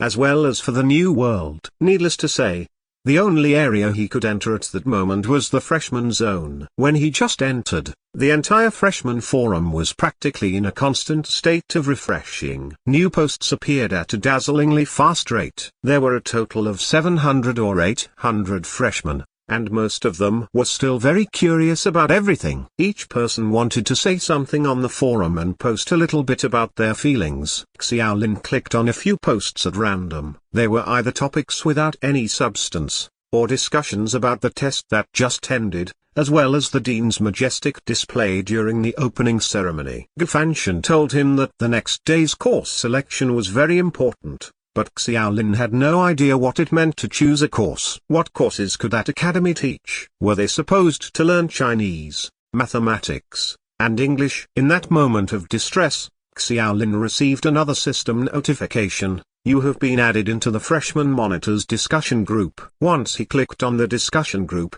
the barrage of new posts stopped and Xiaolin felt as though everything was finally calm. The discussion group was probably similar to a public chat channel, and there were 12 other people aside from Xiaolin. A person named Chen Yu spoke first. Hello everyone, I'm the year leader for sophomores, Chen Yu. Since there's no year leader for the freshmen as of yet, I shall temporarily serve as your year leader. Nice to meet you, senior. Huh? This is a real name system. Year leader? What's that? Chen Yu said again. Be quiet. Allow me to explain. Freshman year leaders will be chosen among the monitors on the condition that you pass the comprehensive exam 3 months later. Of course, I believe all of you won't have a problem with it. I'm very curious. Is there any benefit to us being monitors or year leaders? Someone asked. Yeah, I used to be a monitor when I was in school. It was a pain, and to be honest, I really don't want to take up the task. It appeared that there were more than a few people who shared Xiaolin's thoughts. Chen Yu was silent for a moment, then typed out another line. You probably all know about the New World, right? We do. Colonizing another world sounds so cool. When can we go to the New World? Chen Yu continued. Class cadres and student union cadres have many powers, but the crux of it is their status in the New World. In the context of an army, would you like to be a soldier or an officer? In the context of a country, would you like to be a civilian, a nobleman, or someone in the government? To put it more simply, you'll be going to the New World in the future. Your position as student cadre or otherwise will decide whether you will lead or be led by others in the New World. Are there any questions? No one spoke. Xiaolin finally understood why the sophomore couple was so cordial to him after finding out that he was basically acting squad leader. As Senior Chen Yu explained, the temptation of being a squad leader was really out of the ordinary. Next is the course selection. Instructors will be responsible for helping ordinary students with their selection tomorrow, but the selection form for class monitors must be handed to me by tonight. It has already been sent to everyone's mailbox. If you have any questions, you may ask me directly. In addition, the monitor can organize discussion sections for each class, since that falls under the monitor's authority. The discussion group was nearing its end. Many were eager to leave the discussion group and check the important course selection list, but since Chen Yu, the sophomore year leader, did not leave yet, it was inappropriate for the others to leave as well. Strange, Chen Yu suddenly typed a single word, followed by a question. Who's the monitor of freshman class 7? Me. Xiaolin responded curtly. He believed that the other party could see his name due to the real name system. Chen Yu used a series of ellipses to express his speechlessness. After 10 or so seconds of silence, he asked again, shouldn't it be Xiaoyu? Xiaolin also responded with a series of ellipses. Who is Xiaoyu? To know. I heard the instructor mention that she's pretty awesome. Several other monitors put forth their questions, but received no answer from Chen Yu. It appeared that the other party had left for the time being and the discussion had ended. Everyone could not wait to check their course selection list. Inside a conference room, Chen Yu exhaled and lifted his hands from the keyboard. He looked helplessly at the boy beside him, and said with a wry smile, President, this isn't right. You mentioned that the reason the dean attended the opening ceremony was because of that new student Xiaoyu. She's not the monitor of freshman class 7 though. Is it possible that freshman class 7's monitor was appointed at random? A trace of doubt flashed between the president's eyebrows. The instructor's position is to help the freshmen go through the freshman period. Like the acting class monitor, their term is only limited to 3 months. I don't believe any instructor would dare defy the custom that has been in our school for many years. That Xiao,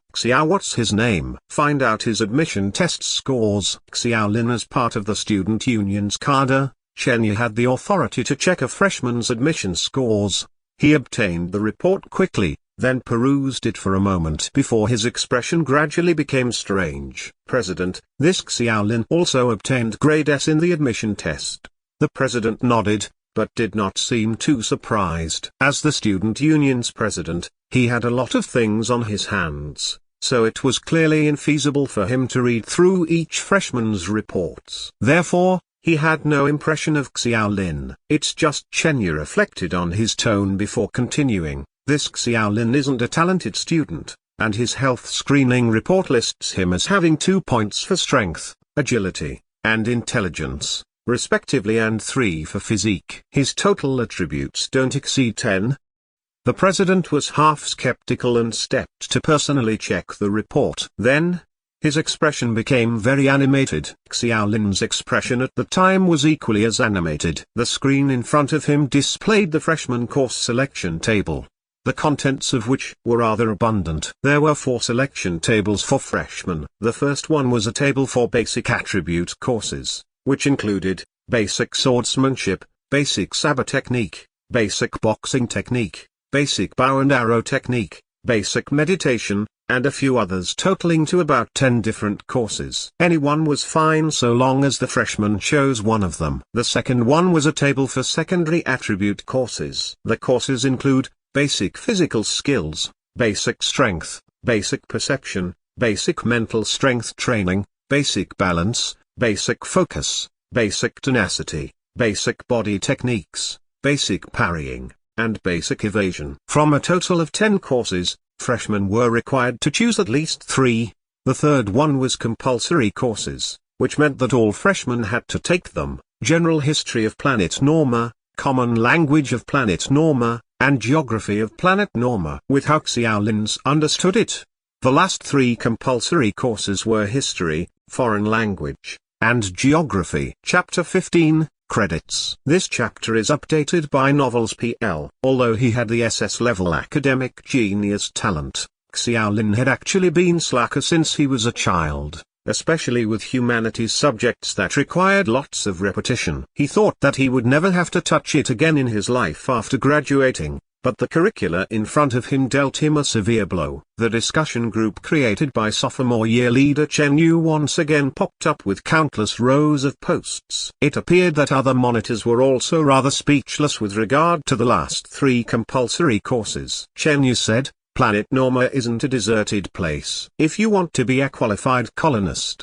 a necessary prerequisite is that you know yourself and the enemy. When you take courses in Orsish, Murmish, Dragish 1, and the like, you'll soon discover that the freshman course is really easy. Also, I'd like to add another point. The course schedule you received is only basic level courses for the freshman semester, but it doesn't mean you'll be able to graduate freshman year after simply passing your exams for these courses." Chen Yu continued. "What do you mean?" "The requirement to graduate freshman year is 300 credits, along with an individual strength of black iron level. You can't meet this requirement by relying on these courses alone." "Oh." Turn to the last page of the form. It contains the corresponding credits for each course, and the corresponding amount of credits you get by passing the exams. Xiaolin quickly turned to the last page and found that there was indeed a corresponding credit table. Each basic course was 10 credits, and each compulsory course was 15 credits. Among them,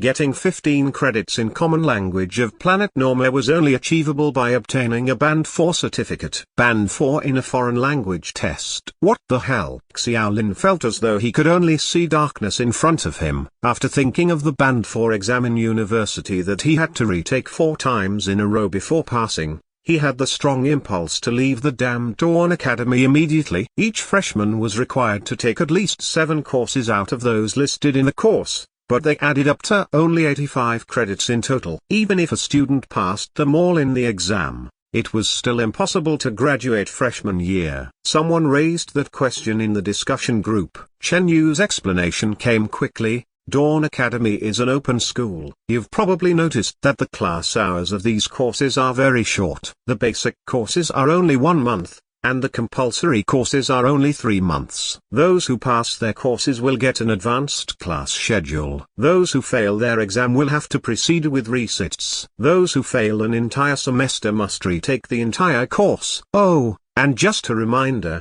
retaking exams are free, but redemption points are required for retaking the entire course. Xiaolin also raised a question. What's the deal with that black iron level for individual strength? Dawn Academy categorizes a person's level of individual strength into several levels: black iron, bronze, silver, gold, dark gold, law, epic, and legend. We'll set aside all those latter levels for the time being.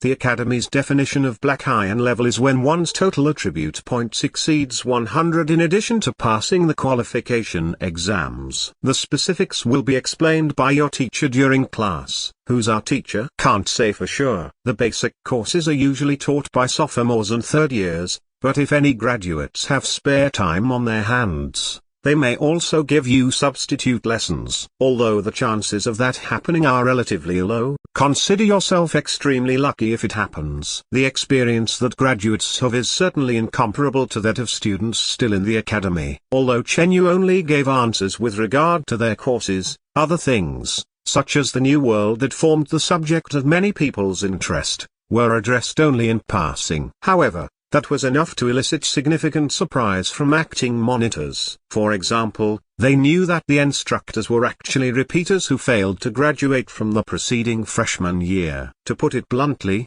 apart from having 1 year of learning experience, they were nowhere near as bad as instructors in terms of talent or ability. Another example was credits. Most of the time, normal students could only take as many courses as they could and spend more time studying in exchange for sufficient credits. More talented students, however, had faster ways to get credits, such as monthly examinations that were of the same vein as admission tests. It allowed them to perform various tasks in a completely simulated environment, and those who meet the conditions could get credits, as well as redemption points. Of course, the difficulty of monthly tests was much higher than the admission test. In terms of course selection, Chen Yu also gave a lot of very useful suggestions. For example, the elective courses should be related to each other. Courses like basic swordsmanship and basic saber techniques must be selected concurrent to secondary courses that tempered one's body and strength. If one elected to master heavy weapons,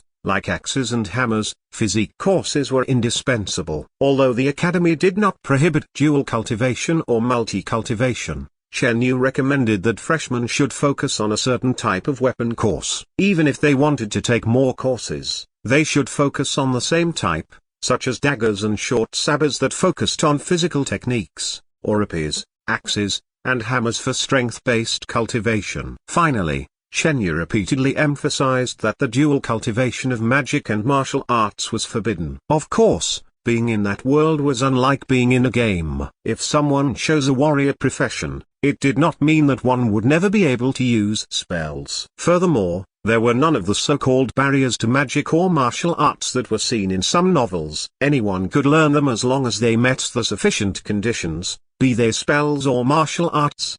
The advantages of magic martial art dual cultivation were self-evident. Versatility and multifaceted attack methods allowed one to adapt oneself when facing various enemies, but the disadvantages were also very obvious. The lack of time. The advantage of magic martial art dual cultivation is obvious to a freshman, so much so that it could even crush any other single cultivation students of the same level and talent. By the second year, however, the advantage has basically disappeared, and from the third year onward, more and more powerful martial arts and magic courses will be available. By then, magic martial art dual cultivation will practically be reduced to something of little value. Chen Yu seemed very serious on that issue. The reason for that is there isn't enough time. If you compare your courses to a tree, then the further you go, the more branches the tree will grow. Each branch will extend even more, producing more bifurcations. Magic martial art dual cultivation often means that you'll have to spend 2, 3, or even 6 or 7 times as much time and energy. Even the best graduates dare not say that they are able to learn all the courses. In the 200 years since the establishment of Dawn Academy, many of our seniors have left behind painful lessons, so keep this in mind. Magic martial art dual cultivation is a big taboo. As the chat continued to discuss deeper topics, the monitors showed greater expectations and excitement. Most of the time, Xiaolin silently watched the chat's contents, but then he suddenly realized something. Chen Yu appeared to be instilling a sense of elitism in them. As acting monitors and talented students who stood out from thousands of their peers, they stood at a much higher starting point than ordinary students. They were destined to achieve greater heights and honor in the future, which was why Chen Yu encouraged them to never be satisfied with the minimum advancement standard of 300 credits and black iron level. Without a doubt, those conditions were only the minimum standard for promotion from freshman to sophomore. It was something that many would probably be able to accomplish, but as elites and monitors, they ought to have a higher standard. That standard determined which one of them would become the leader of their year, whether they could enter the student union in the future, and possibly even determine their status in the new world. An instructor might not necessarily reveal all that to them. Instructors were nothing more than ordinary repeaters in the midst of a struggle to get into their second year, but Chen Yu was different. He was a sophomore year leader, which meant that he was formally also a monitor, a similarly talented student with a bright future. Empathy, or so it was called, allowed Chen Yu to have better knowledge of what those monitors needed and what they wanted to pursue. He most certainly succeeded in provoking everyone's competitive spirit. Among the 12 monitors, however, Xiaolin was the only one who felt the highest pressure. From the contents of the chat, It was known that although the total attribute value of other acting monitors were not as high as that of Vixioyu's 46, they were basically around the 30-point mark. The highest reached 38 points, which was only slightly inferior to that of Vixioyu. In contrast, Xiaolin's total attribute points did not exceed 10. At a stretch, the help of his LV2 basic dagger mastery was barely able to push his total attribute value to 10 points. It was getting late,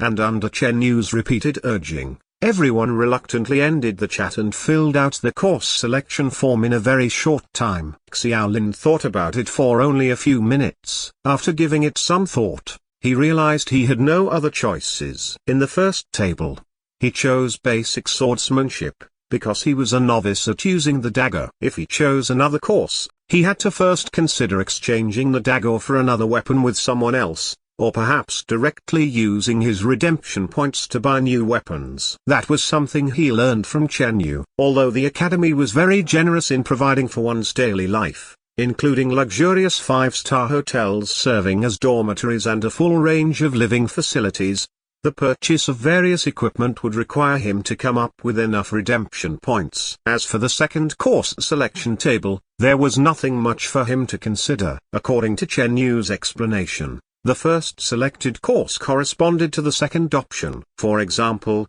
if one took up basic swordsmanship with the intention to excel in it, then due consideration must be given to basic physical skills, basic strength, and basic body techniques, and basic evasion. Xiaolin picked basic physical skills, basic strength, and basic body techniques. Chapter 16, A Monitor's Authority. This chapter is updated by Novels PL. The class selections of other freshman monitors were more or less the same. One by one, they handed over their class schedules to year leader Chen Yu, but Xiaolin suddenly hesitated when he was about to hand his in. Another condition for passing freshman year was to reach Black Iron level strength. In other words, one's total attributes had to exceed 100. Xiaolin was still feeling the pressure. The course he chose was fundamentally a physical attack based on strength, along with some physical training, but his basic attributes were way too poor. It would be exceedingly difficult to increase his attribute points later. If one wanted to reach the requirements for Black Iron level as soon as possible, the best way was to upgrade all their attributes. That way, he was not required to reach too high a value for each attribute, thus saving a lot of time. However, the problem lay in what Chen Yu repeatedly emphasized earlier. It meant that Xiaolin had to cultivate both magic and martial arts to equilaterally improve his attributes,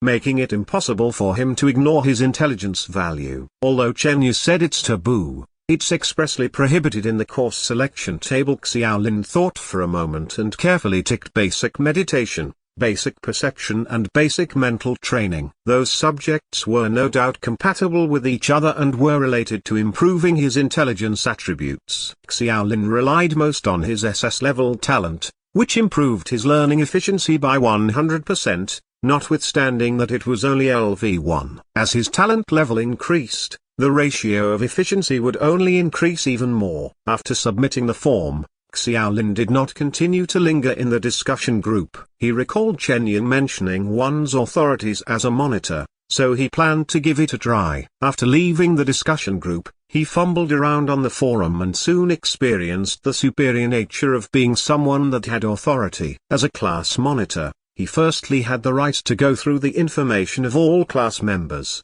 including their real names, age, student ID and lifespan, as well as their various basic skills. However, the column for talent was still restricted due to insufficient authority, but the authority he had was good enough. Secondly, the class monitor had the right to appoint the class group leader. Those so-called group leaders were defined by the system as having a duty to assist the class monitor in managing the class. The number of group leaders appointed by each class and the number of people in each group were under the team leader's discretion, but each group had to have no less than 10 members. Most importantly, the group leader's position was acknowledged by the academy and would be permanently recorded in their personal file. According to Chen Yu's previous explanation, when everyone finally went to the new world in the future, one's records in the academy would be used as a reference. Simply being a group leader was much better than someone who never did anything to begin with. From that perspective, a class monitor's authority was nowhere near trivial. However,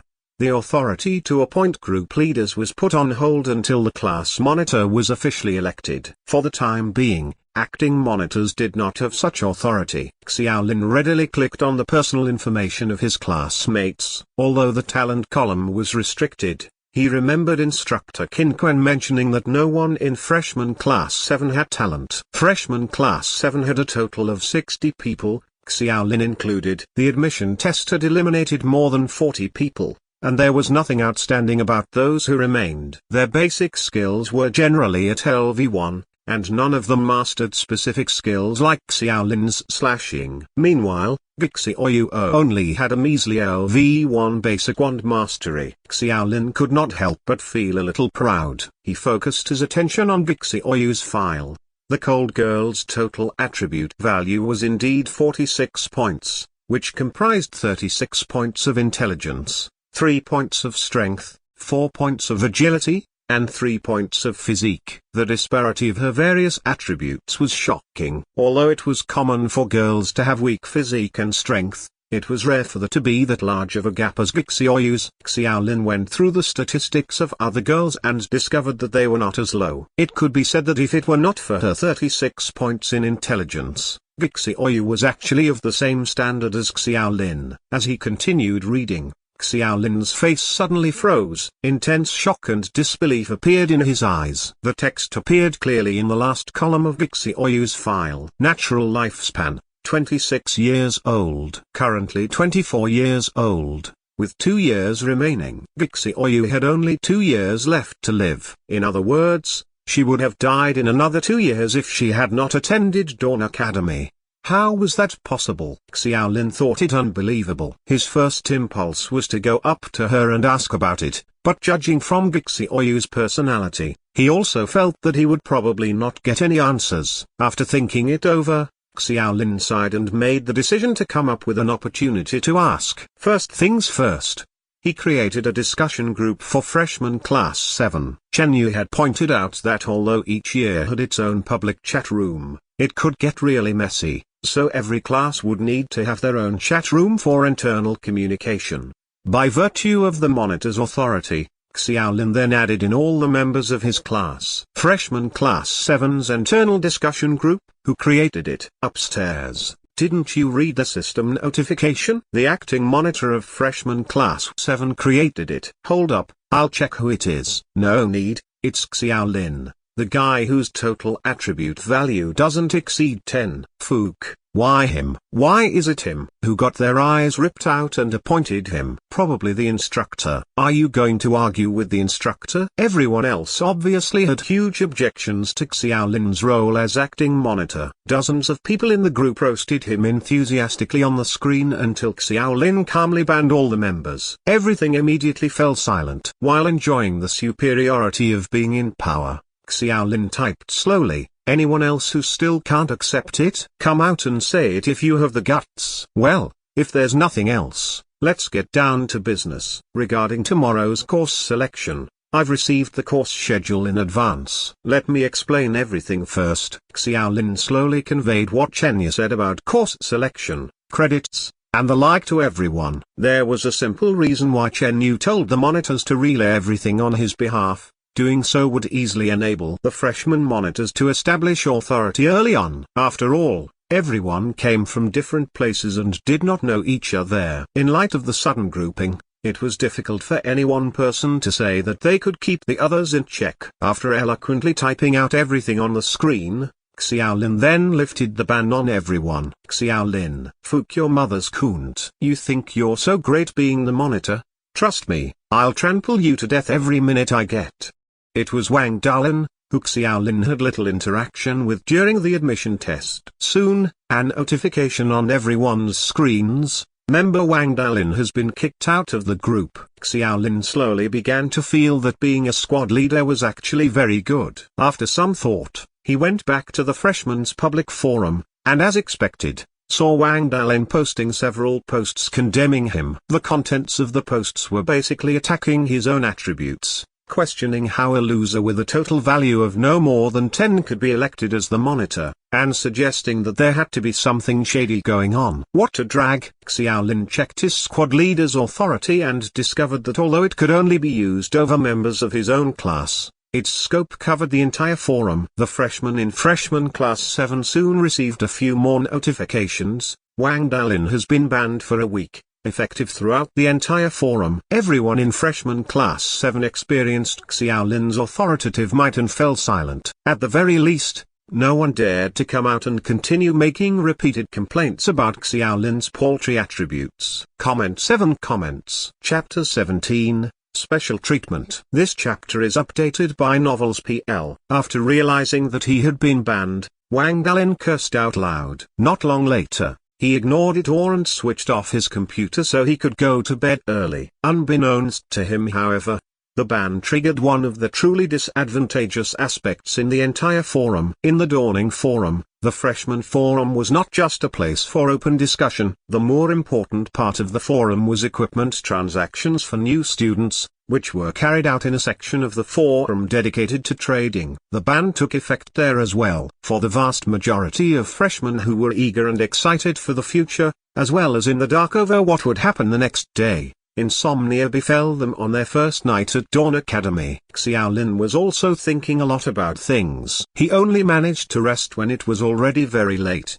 but he spent half the night tossing and turning in bed. It was not until early morning that he fell asleep in a daze. When he opened his eyes, he discovered that it was already 7:30 am. Qin Kun had informed the previous day that course selection would be done in the public classroom, but as the class monitor, Xiaolin's selection form had already been submitted to the sophomore year leader the previous night. As a result, he was not in a hurry. He changed into the light green uniform that was passed to him the day before after his shower. He did not forget to head to the dormitory's top floor to enjoy his hotel-like buffet-style breakfast. He wiped his mouth after he had his fill and walked leisurely toward the public classroom. The dormitory area was not too far away from the public classroom. He simply needed to follow the cobblestone path and pass through a lush grove to arrive there. Relying on his memory, he came to the metal room that he was at the day before and pushed open the heavy door. Xiaolin unwittingly found himself stunned for a moment as the hall was filled with chairs and tables instead of being empty like the day before. It had a distinct classroom-like atmosphere. The hall was already full of people. Qin Kun stood before the stage while everyone else laid their eyes on Xiaolin. Qin Kun expressed his obvious dissatisfaction. "You're almost half an hour late, Fuh. I won't repeat the contents of the course selection again." I don't think I need you to. I passed the selection form to sophomore year leader Chen Yu yesterday." Taken aback, Qin Kun questioned, "What? Why did the sophomore year leader collect your course selection form for you?" Xiaolin was also confused. "Isn't the year leader responsible for the class monitor's course selection? The freshmen have yet to get their year leader, so the sophomore year leader is responsible for the time being." Xiaolin's voice slowly quieted. His brows furrowed too when he saw Qin Kun's surprised expression. The procedures had clearly deviated from the norm, but no one could back up the fact that the sophomore leader was supposed to collect the class monitor's course selection form. "Excuse me for a moment," Qin Kun said blankly, then hurried out and left the freshman. Since Xiaolin was very late, the front row of the hall was almost fully seated. It did not matter to him though, and he went directly to the back row to locate a position in a corner. His eyes then lit up when a familiar figure was caught in his line of sight. "Looks like you're late too." Xiaolin immediately took his seat next to Gixioyu and greeted her. "No." Gixioyu uttered one word in a crisp voice. Xiaolin noted that she did not have anything else to say, and could not help but smile wryly. Remembering that she only had the last 2 years of life left, he thought of asking her, but did not know how to start. Gixioyu pushed up her black-rimmed frames, and, in a rare turn of events, took the initiative to ask a question. "What's your name?" Xiaolin was stupefied for quite some time. He burst into tears upon hearing that question. As it turned out, she had not remembered his name even until then, Didn't I use my authority as the monitor to add you to the class discussion group last night? It's a real name system. I went to bed early. You were able to sleep. Xiaolin felt a little speechless when he thought of how sleepy he was after an all-nighter. Well, my name is Xiaolin. Don't forget it. Xiaoyu pursed her lips and nodded seriously. Thank you for what happened in the test. I only learned yesterday that it was really difficult to get grade S, especially for students who have no talent. Could she have thought that achieving grade S was easy? They were able to kill the zombie king because Xiaolin possessed secondary skills brought along by his SS level talent, while Xiaoyu was credited for her extremely high intelligence. How could any ordinary person in their shoes be able to do it? Xiaolin's thoughts spun wildly and he suddenly became curious. Who told you that? Was it Ginquan? I don't know, Chen something something. Judging from her personality, she probably did not concern herself with anyone who had nothing to do with her. Xiaolin censured her in his heart, but he surmised that it must have been the sophomore year leader Chen Yu who took the initiative to meet Xiaoyu, as well as ask about chat contents the previous night. He had a feeling that Chen Yu, or perhaps the so-called student union behind him, had a special interest in Xiaoyu. Did he ask why you weren't selected as the monitor? Xiaolin guessed. He kept on persuading me to fight for the monitor's position in the comprehensive examination that'll be held in 3 months. I see. What did you say, then? Not interested. Xiaolin observed that the girl's calm and gentle expression remained unchanged, as if she honestly had no interest in anything other than herself. He felt that Xiaoyu was unlikely to be a scheming person. Although Xiaolin was certain that Chen Yu had already explained the benefits of being a monitor to her, he was confident that she was not simply pretending to be uninterested in the position. Xiaoyu, I can't accept this. What right does someone with a total attribute value of less than 10 have being the class monitor, when your attribute value exceeds 40? Doesn't this academy value strength the most?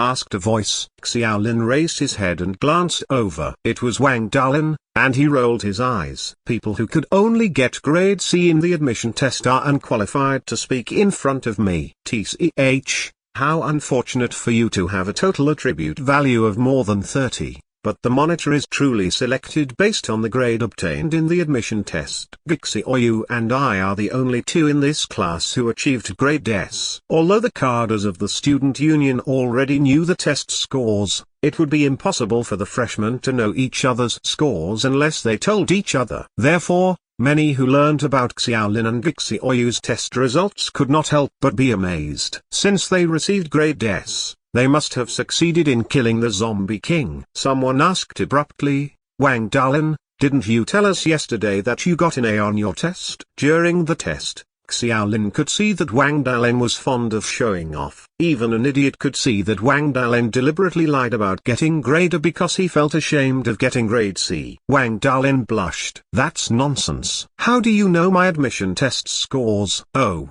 I forgot to tell everyone that the class monitor's authority isn't just to ban people on the forum. The class monitor can also view the class personal information. Would you like me to show everyone right now? There was a burst of laughter in the hall. Wang Dalin was shaking with anger, but was at a loss for words. Monitor, what other authorities do you have? Someone asked in a half-envious and half-joking tone. Xiaolin's heart skipped a beat and he said casually, I can also appoint group leaders. Although a group leader's authority isn't nearly the same as that of a monitor, it's still significant. For example, a group leader can read up on stuff about the new world that ordinary people have no access to. Having said that, Xiaolin could clearly perceive everyone looking at him rather differently. If none of them cared about his position as monitor before, it was reasonable to expect that at least some of them would improve their attitudes toward him from then on. Xiaolin once again reveled in the superiority of being in power. Chapter 18, General History of Planet Norma. This chapter is updated by Novels PL. As Ginquan opened the door again, the discussion in the hall came to an abrupt halt. In fact, everyone already knew about the instructors from the forum the day before. To put it bluntly, the instructors were basically repeaters who did not make it to their sophomore year, so their initial awe had long since disappeared. On the surface of it, at least, everyone still showed respect, as the freshman's strength was still far behind that of Qin-Quen's. Qin-Quen heard what the ruckus was all about in the classroom and walked to Xiaolin. He then said all of a sudden, "Xiaolin is only the acting class monitor. The official appointment will not be decided until 3 months later. Only the truly strong are qualified to hold this position." Everyone's expression changed again, especially Wang Dalin, who had completely broken all bridges with Xiaolin. He remarked viciously, "Pff, turns out he's only an acting class monitor for 3 months. My attribute values are 3 times more than yours. Let's wait and see what happens in 3 months." Xiaolin sighed. He could sense the look in everyone's eyes, and such behavior was only human. After knowing the extent of the squad leader's authority, everyone would be affected, with the exception of Xiaoyu. However, Xiaolin also noticed that instructor Qin-Quen had his eyes focused more on Xiaoyu when bringing up that point. Xiaolin also realized that Qin-Quen did not take people like Wang Dalin seriously. Whatever he said earlier was just to incite Xiaoyu's fighting spirit and spur her to compete for the monitor's position. Deep down, Xiaolin found it rather amusing and glanced at the girl next to him. Her indifferent gaze under her plain spectacles confirmed to Xiaolin that Qin-Quen was merely preaching to deaf ears. "Instructor, what's up with my course selection form?" Qin-Quen was dispirited and did not pay him much mind, so he casually answered, "There isn't any problem with your course selection schedule. This time, the student union is responsible for the acting monitor's course selection." Xiaolin was relieved, but then heard Qin-Quen murmur vaguely, "Strange. Why is everyone paying so much attention to this freshman class?" Xiaolin's expression turned slightly odd. He recalled that his SS-level academic genius talent was listed as top secret, and the central computer made it clear that the dean was the only person authorized to know. Despite his narcissism in wanting to believe that he was the one garnering so much attention, the events happening since the previous night demonstrated to him that instructors and sophomores had their eyes only on Xiaoyu. The course selection commenced officially after that. Qin-Quen first had to introduce the course selection process, including the credits needed to enter sophomore year. However, he was embarrassed to find that all the freshmen already understood everything from Xiaolin the night before. Xiaolin had earlier gotten an explanation from the sophomore senior, who spoke in much more detail than the instructor. Qin-Quen was very annoyed to discover that his final prestige as instructor was all but gone. However, he was utterly unable to lose his temper, as it was a last-minute decision by the student union. Even the dean valued the current batch of freshmen, so as a measly little instructor, he did not dare to voice out any objections. Qin-Quen was just about to skip the course introduction when some people expressed some discontent. Wang Dalin raised his hand quickly and shouted without waiting for Qin-Quen to speak, "Why aren't you going on with explaining? There's still a lot of things I don't know. How exactly are the credits calculated? You should explain." A burst of laughter erupted from the class.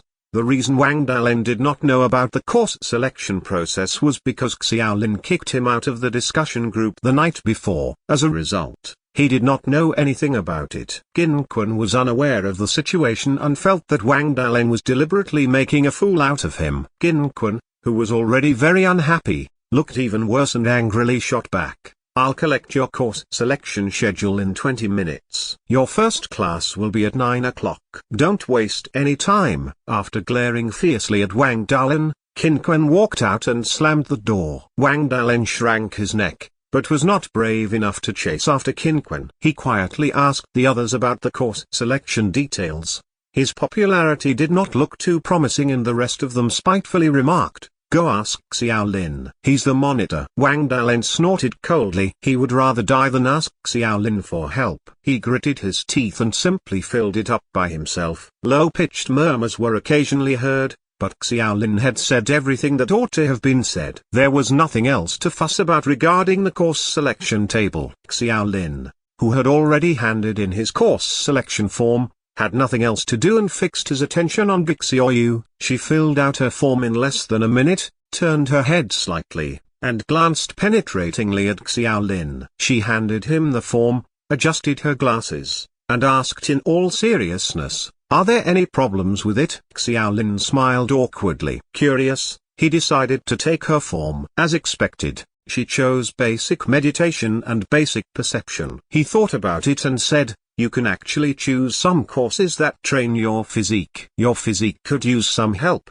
and not counting your intelligence, your other attributes aren't that high. Cixi turned her head completely and glared at Xiaolin. She then remarked in a half-certain manner, the monitor has the authority to check other people's attributes. Xiaolin had already mentioned that earlier, and it was obvious that Cixi was always indifferent to things that did not concern herself. By then, Xiaolin had begun to slowly become familiar with the girl's character and helplessly nodded. Cixi delicate eyebrows twisted together and she opened her mouth to say something, but in the end, she merely sat up straight again and said nonchalantly, I'm born this way. It's futile. It took Xiaolin a while to piece together what the girl wanted to express. Her body was born weak, and it would be useless even if she took courses in physical fitness. Xiaolin's own physique was nowhere near stellar, but that was due to his own laziness and the otaku life. The ring of fat on his abdomen made him breathless after a 200-meter run. Cixi was different,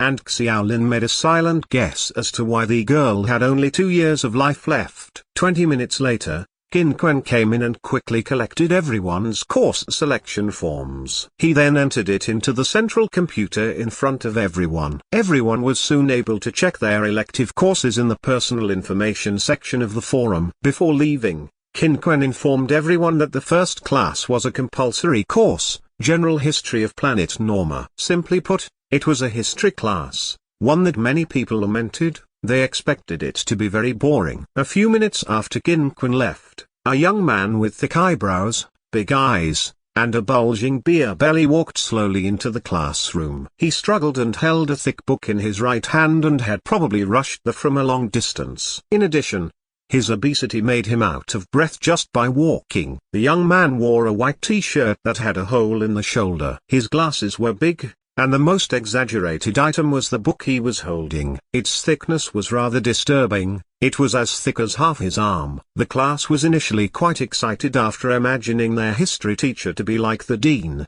mysterious and an awe-inspiring mage. Evidently, the young man was far from the mages and wizards seen in movies or novels. He was more like a brick mover on the street, and the entire hall resonated with a sigh of disappointment. He placed the book on the podium with a loud thud, then lifted his glasses and carefully scanned the faces of every student in the hall. It was then that he began speaking slowly. His voice was very loud, and Xiaolin felt his eardrums buzz despite sitting in the back row. I'll be honest with you, this is the first time I'm teaching freshmen like you. Before that, my students were all graduate or doctoral students. However, that doesn't mean I'll lower my standards for your lot. Hearing that, Xiaolin's eyelids began to suddenly twitch. Chapter 19, Professor Dai. This chapter is updated by Novels PL. The other freshmen might have been oblivious to it, but Xiaolin became increasingly aware of how their batch of freshmen were treated differently. From the unprecedented attendance of the dean at the opening ceremony, to the sophomore year leader representing the student union and taking over the class monitor's course selection duty from the instructors, it was surprising that the freshmen would be taught by someone with such high qualifications. It was a little overkill. Xiaolin remembered what Chen Yu said the previous night. The substitute teachers for freshmen were usually third-year or fourth-year students. After all,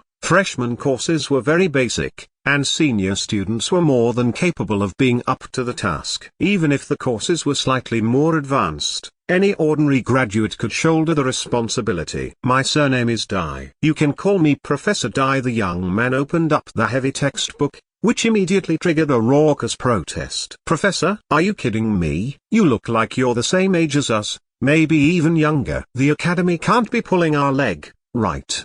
Some people were not convinced of the professor who looked so young. The young man did not get angry and simply placed both hands on the textbook. I'm 120 this year. As the saying goes on Earth, I've eaten more salt than you've eaten rice. 120 years old. Everyone was stunned yet again, but before they could question him further, the young man waved his hands. Also, I personally hate when people talk in my class without my permission, so this is a little bit of punishment for you. Professor Dai effortlessly threw a dark green orb of light, which then entered into the mouth of the boy who spoke earlier. The boy began dancing to dance around. To his horror, he discovered that he could not say a single word. The Taciturnus spell lasts for half an hour. If you don't stop, I'd be happy to temporarily turn you into a statue. The authenticity of those spells was a good deterrent. The entire classroom fell silent at once. Professor Dye patted his belly with satisfaction and reopened the textbook. His voice resonated all throughout the hall. Norma is actually a transliterated name. It's derived from the humanoid language of planet Norma. Based on verifiable history, planet Norma has been around for 20 million years since the birth of its sentient intelligent beings. Professor Dye was just about to speak enthusiastically when a girl sighed. "We don't seem to have any textbooks." The girl knew that she had made a mistake and hurriedly covered her mouth. However, Professor Dye's lecture had stopped and he smiled. "I never distribute textbooks in my classes. If you really need them, you can head over to the logistics department and exchange points for them after class. I, for one, don't recommend it." Professor Dye's tone became stern and he lifted the heavy book up. "Everything you're learning now is preparation for your future. Are you going to bring such a thick textbook to the new world? Again, let me state the rules. Do not interrupt when I speak." Professor Dye did not have the slightest pity for the girl. The green orb from the Taciturnus spell emerged from his palm and the girl could only stare dryly with an open mouth. Xiaolin looked at the poor girl and could not help wiping off the cold sweat from his forehead. He had nearly complained about not having a textbook earlier, but lucky for him, he held it back. Xiaolin turned his head and glanced at Bixioyu out of habit, then silently noticed that she had a pen and was engrossed in writing at breakneck speed. She had a light yellow notebook placed on the table. In fact, there were pens and papers in the dormitory. But out of the 60 people in class, Bixioyu was the only one who brought a set. In fact, most people had not fully come to terms about actually being in a school with classes, let alone take notes. The freshmen were very quiet. Even the sound of Bixioyu's writing was drowned out by Professor Dye's loud lecture. Although the book on Professor Dye's desk was open, he lectured fluently without ever looking down. He did not pause at all, as if a planet Norma's history had been etched firmly in his mind. Xiaolin had to admire the man. He may have looked mediocre, but he was no doubt a man of substance. It was hardly surprising that he was a 120-year-old professor, but Xiaolin felt like ridiculing the professor for bringing such a ridiculously huge book to class when he already memorized the text. Did the man not feel tired at all? The question was answered fairly quickly. When Professor Dye introduced the racial makeup of planet Norma, he paused, looked down for the first time, and said, "In order for you to better visualize each race more vividly, I'll show you some virtual images." Professor Dye lifted his finger suddenly and a brilliant band of colored light was drawn out of the book. The light quickly spread throughout the surroundings and finally formed a lifelike holographic image of the creatures. Even more amazing was that the images blinked and made low growls. The creature of that race was tall, sturdy, and looked truly quite hideous. It had wild boar-like fangs and resembled a gorilla, while its grey-black skin was covered with dense and terrifying scars. It was extremely realistic, just like from a real creature from a movie. The few girls sitting in the front row cowered in fear, but they seemed to be even more afraid of Professor Dye's Taciturnus spell and swallowed the screams that approached their lips. Although the rest did not say anything, their eyes all lit up. Compared to planet Norma's history, everyone was obviously more interested in the magical displays that Professor Dye conjured. However, Professor Dye did not explain the spell and simply pointed to the ugly creature. He raised his thunderous voice again. "This creature is called an orc. They are one of the oldest races on planet Norma. Orcs are barbaric, savage, and extremely aggressive. They live in a tribal society and survive by looting and hunting. They are fond of scars and often regard the scars gained from battle as symbols of honor." Many people had already guessed that when they saw the magical image of that race. When Professor Dye affirmed it, they all had weird expressions, as if wanting to say something, but they were hesitant to speak. As a veteran otaku, Xiaolin was naturally very familiar with that image. After battling in various major video games, it would be an insult to his title of gaming nerd if he did not know what an orc was. However, Professor Dye told everyone that the orcs were actually the inhabitants of planet Norma and were ancient creatures of another planet. In that case, what could be said of all those similarly shaped orcs in Earth's various video games? Xiaolin could not contain his confusion and finally raised his arm up high. With two people serving as lessons, he did not dare to talk without permission in Professor Dye's class. Professor Dye looked up at Xiaolin and nodded. "Do you have a question?" Xiaolin brought up the question which many people had. Why was the appearance of planet Norma's orcs so consistent with the depiction of orcs in Earth's online games? Professor Dye remained silent for quite some time after hearing the question. With a look of confusion and befuddlement, he asked slowly, "I haven't been to Earth for more than half a century. Can anyone please tell me what an online game is?"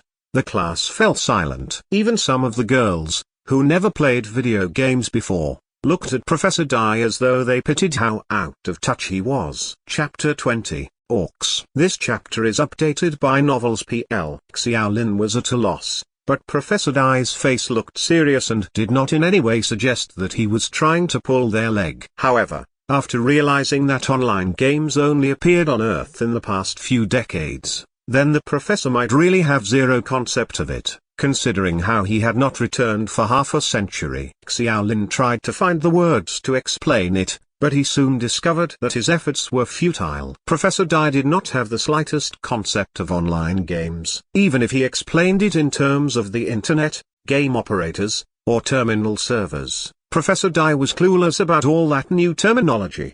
Despite repeated explanation, Xiaolin eventually came to a point where he did not have any idea what he was babbling about. Gixioy adjusted her spectacles and reminded him in a low voice. Novels. Xiaolin froze and suddenly had the urge to hit his head against the wall. He quickly said, "Novels, novels." The image of orcs in many of Earth's fantasy novels look like the orcs on planet Norma. Why is that? Professor Dye finally understood. Look alike? No, I believe the orcs described in Earth's novels are the orcs from planet Norma. An uproar rumbled the class. Xiaolin was puzzled. You mean, those novels were actually written by students of Dawn Academy? Professor Dye was silent for a while. Former students, to be precise. Of course, it isn't just Dawn Academy. There are many academies in the universe that have set their sights on the new world. If I remember correctly, there were some students who had been eliminated after your admission test. Xiaolin nodded and affirmed it. Professor Dye replied, those people will have their memories erased and allowed to return to ordinary life on Earth. Even if they can occasionally remember what they experienced in Dawn Academy, they would only regard it as dreams of grandeur or unfounded fantasies. Xiaolin frowned. Those people were sent back because they failed the test, but they've never had anything to do with planet Norma, let alone attend history classes like this. This means that those who expressed their fantasy in novels or adapted them into games are none other than graduates who have been to planet Norma. Professor Dye reserved his comment instead of tacitly approving. After some time, he said, they were graduates. If you read the Academy rules carefully, you'll realize that only graduates who have completed the entire senior year will have the opportunity to choose to leave Dawn Academy forever. You'll come to understand it eventually. In short, although Dawn Academy and the New World were completely erased from the memories of those graduates, they are still able to recall some fragments by accident. Even so, they'll only treat those fragments as their own remnants of their own fantasy. Xiaolin understood that as long as at least one of those people recorded those memories in words and passed them on from one generation to another, the images of those races would be known and imitated by more people. Adaptations into games would enable those concepts to form long-lasting impressions. Professor Dye appeared rather somber talking about it and did not seem too keen to go in detail. The topic soon went back to the racial composition of planet Norma. With the introduction of the orcs, everyone's expectations were high. Sure enough, many races that only appeared in novels and fantasy novels, like elves, dwarves, and dragons, all appeared one after another under Professor Dye's deft magical spell. The creatures did not differ much from what everyone imagined them to be. Professor Dye's lecture was actually very lively, especially with the cool magical projections. It captivated everyone as they listened and watched, and when the lecture ended, it was almost noon. Despite the lesson being only a brief summary of planet Norma's history, everyone managed to learn a lot of useful information. For example, they finally knew that Dawn Academy's time synchronized with Planet Norma's, with a time ratio of 1 to 2. One day there was equivalent to 2 days in the real world, and Planet Norma only had 265 days a year. It was nearly noon by the end of the lesson. Their afternoon class would not start until 2 o'clock, and the specific course schedule had to be accessed online. The freshmen proceeded to walk toward the dormitory in twos and threes. When the people in the hall were almost gone, Xiaolin took the initiative to stand up and ask the girl beside him, "Shall we have lunch together?" Xiaoyu turned to look at him. Behind her flat glasses, her bright eyes stared at Xiaolin for so long that he felt his hair stand on end. All of a sudden, she replied, "No, I'm used to being alone." After speaking, Xiaoyu packed up her notebook and pen before getting up and leaving.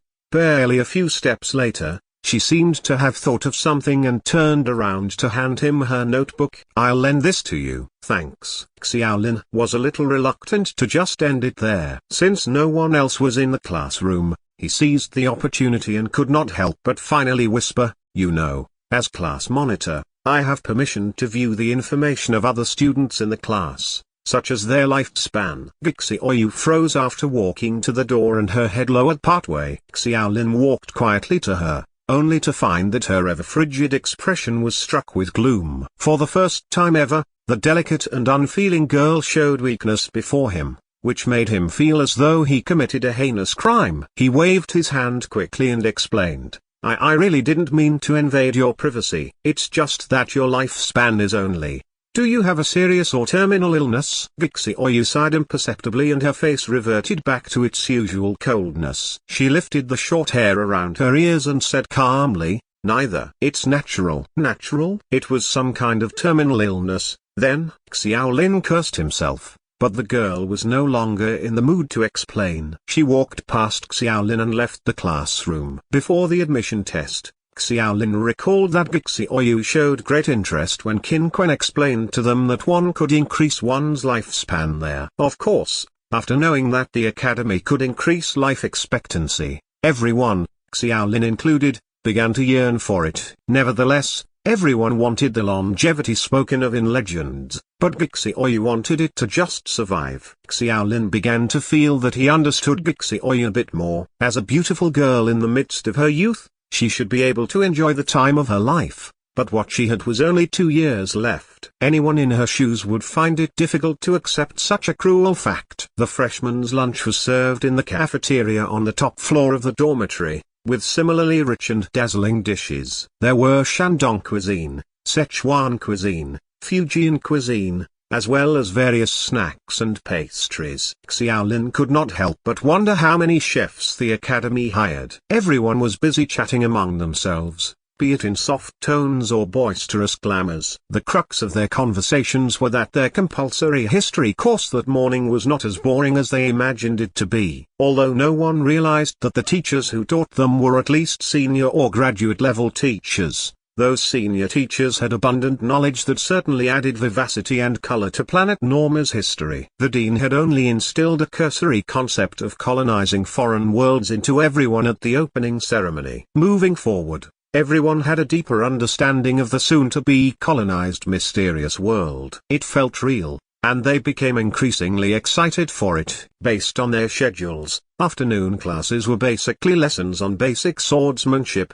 basic saber techniques, and the like. One particular issue that gave Xiaolin a headache was that 2 of his chosen courses, basic swordsmanship and basic perception, were conducted that very afternoon. Both of them lasted the entire afternoon, so unless he knew some kind of cloning technique, he had no choice but to choose one of the 2. Chapter 21, Basic Swordsmanship Class. This chapter is updated by Novels PL. Xiaolin had a rough understanding of Dawn Academy's stance when it came to the classes. Students were not recommended to take courses in cultivation and magic at the same time. For example, basic swordsmanship and basic saber technique were arranged at different times, since there were many who had chosen both swordsmanship and saber technique. Meanwhile, few probably chose both swordsmanship and magic. Xiaolin was still unable to devise a solution, even by 2 in the afternoon. Left without a choice, he had to bite the bullet and head to his basic swordsmanship class. Unlike the mandatory courses, the training venues for more specific courses were located in the more remote southeast corner of the school. There, magnificent training halls were aplenty, almost to the point where one could not see the end of the building. Each training hall was at least the size of 2 football fields. As he approached the training hall, Xiaolin discovered many people wearing school uniforms in red, blue, and even black, all senior students. The building formed the main training venue for the entire academy. The freshman's training hall was in the frontmost row of those venues. He searched one by one and quickly found the hall holding basic swordsmanship. After verifying his identity with his universal card, the hall's doors automatically opened. Inside the training hall, Xiaolin discovered that the interior was different than what he imagined. The hall in itself was divided into 2 sides, left and right. The left half was an empty training ground with wooden floors. Various weapons, including swords, short swords, ippies, and broadswords, were arranged against the wall. Every single one was made of wood and was likely to be used for training. On the right side of the hall were partitioned, transparent single rooms. Figures stood inside each of the rooms, but on closer inspection, he could see that the figures were actually just bronze dummies. Xiaolin did not arrive early. There were already plenty of people inside the stadium, and more were still coming in. The total number of people probably amounted to at least 200. Fortunately, the stadium was large enough to accommodate that many people, and the swordsmanship teacher had not yet arrived. Everyone got together and chatted in groups of 2s and 3s. Xiaolin. Here, Xiaolin saw someone enthusiastically beckoning toward him as soon as he came in. He searched deep in his memory, realizing that he did not know the person. Nevertheless, he walked over and greeted them politely. "My name is Cheng Ming. I'm the acting class monitor for freshman class 1. We were just talking about you. You got pretty famous in the forum last night. Lots of people are excited to get to know you." The guy who spoke was a dark-skinned, robust-looking boy. He had a hearty smile and a rather squarish face. "You were talking about me?" Xiaolin noticed that there were 6 people gathered around Cheng Ming, all of whom looked at Xiaolin in a different light. Cheng Ming smiled and patted him on the shoulder. "They're the monitors from each class. Everyone's got a penchant for swords. Of the 12 acting monitors, 8 chose basic swordsmanship." Xiaolin smiled and greeted the others, but he did not receive an eager response.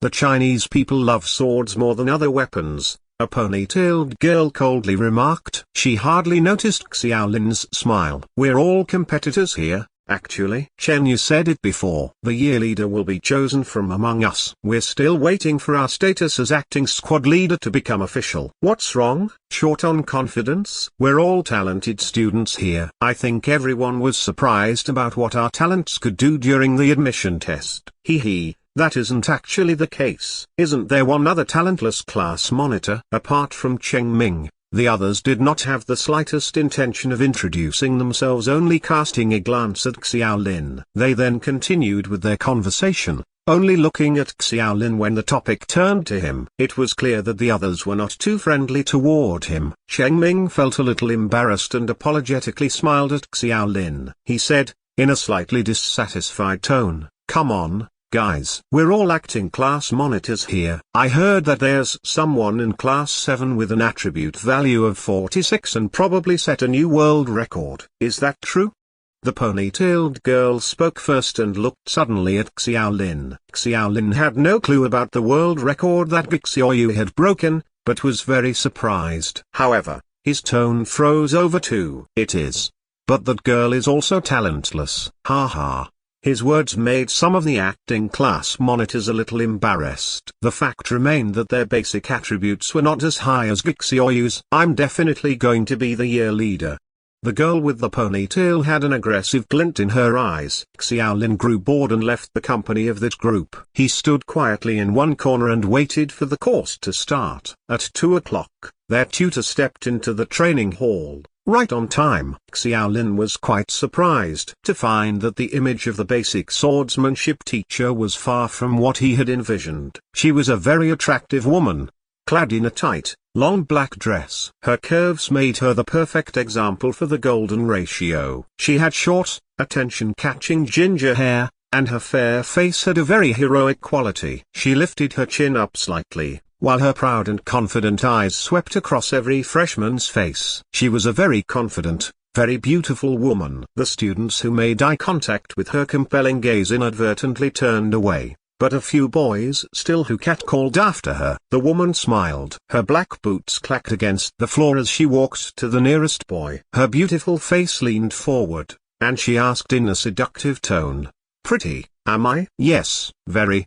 The woman's tone seemed to have encouraged the boy. He made an exaggerated thumbs up and smiled triumphantly, as if showing off to the others. However, he could not even hold his smile for more than a second. The woman's expression changed at lightning speed and her black boots rose 180 degrees into the air, kicking the boy square inches the face. Boom! Before the boy could even retract his smile, he soared like a rocket, hitting the hall's ceiling with a thud, and falling back to the ground like a meteor. The force of the impact shocked the solid training hall a little. Xiaolin had to look away. The guy's face was so bloody that his mother might not even recognize him. The woman said loudly in a brash, unfeminine voice, "Remember, all of you, I am not your teacher, I am your tutor. This is the most lenient punishment you can get, catcalling your tutor." Of course, the academy is equipped with automatic treatment systems in every training hall and it's possible for you to recover,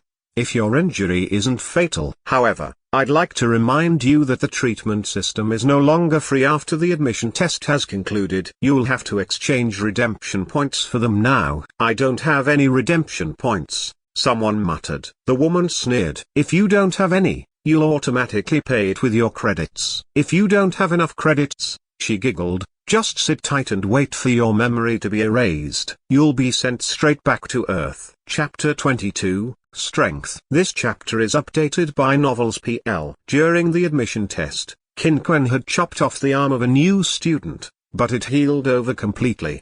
The academy's healing system was excellent, but it did not erase the pain the injury caused. The boy who fell to the ground wailed and curled into a ball. A cream-colored beam of light enveloped him and immediately healed the wounds on his face. After 10 or so seconds, the boy had fully recovered. All wounds on his face had completely disappeared. "Hey bro, how many redemption points did that deduct?" The person beside nudged him and asked softly. 50.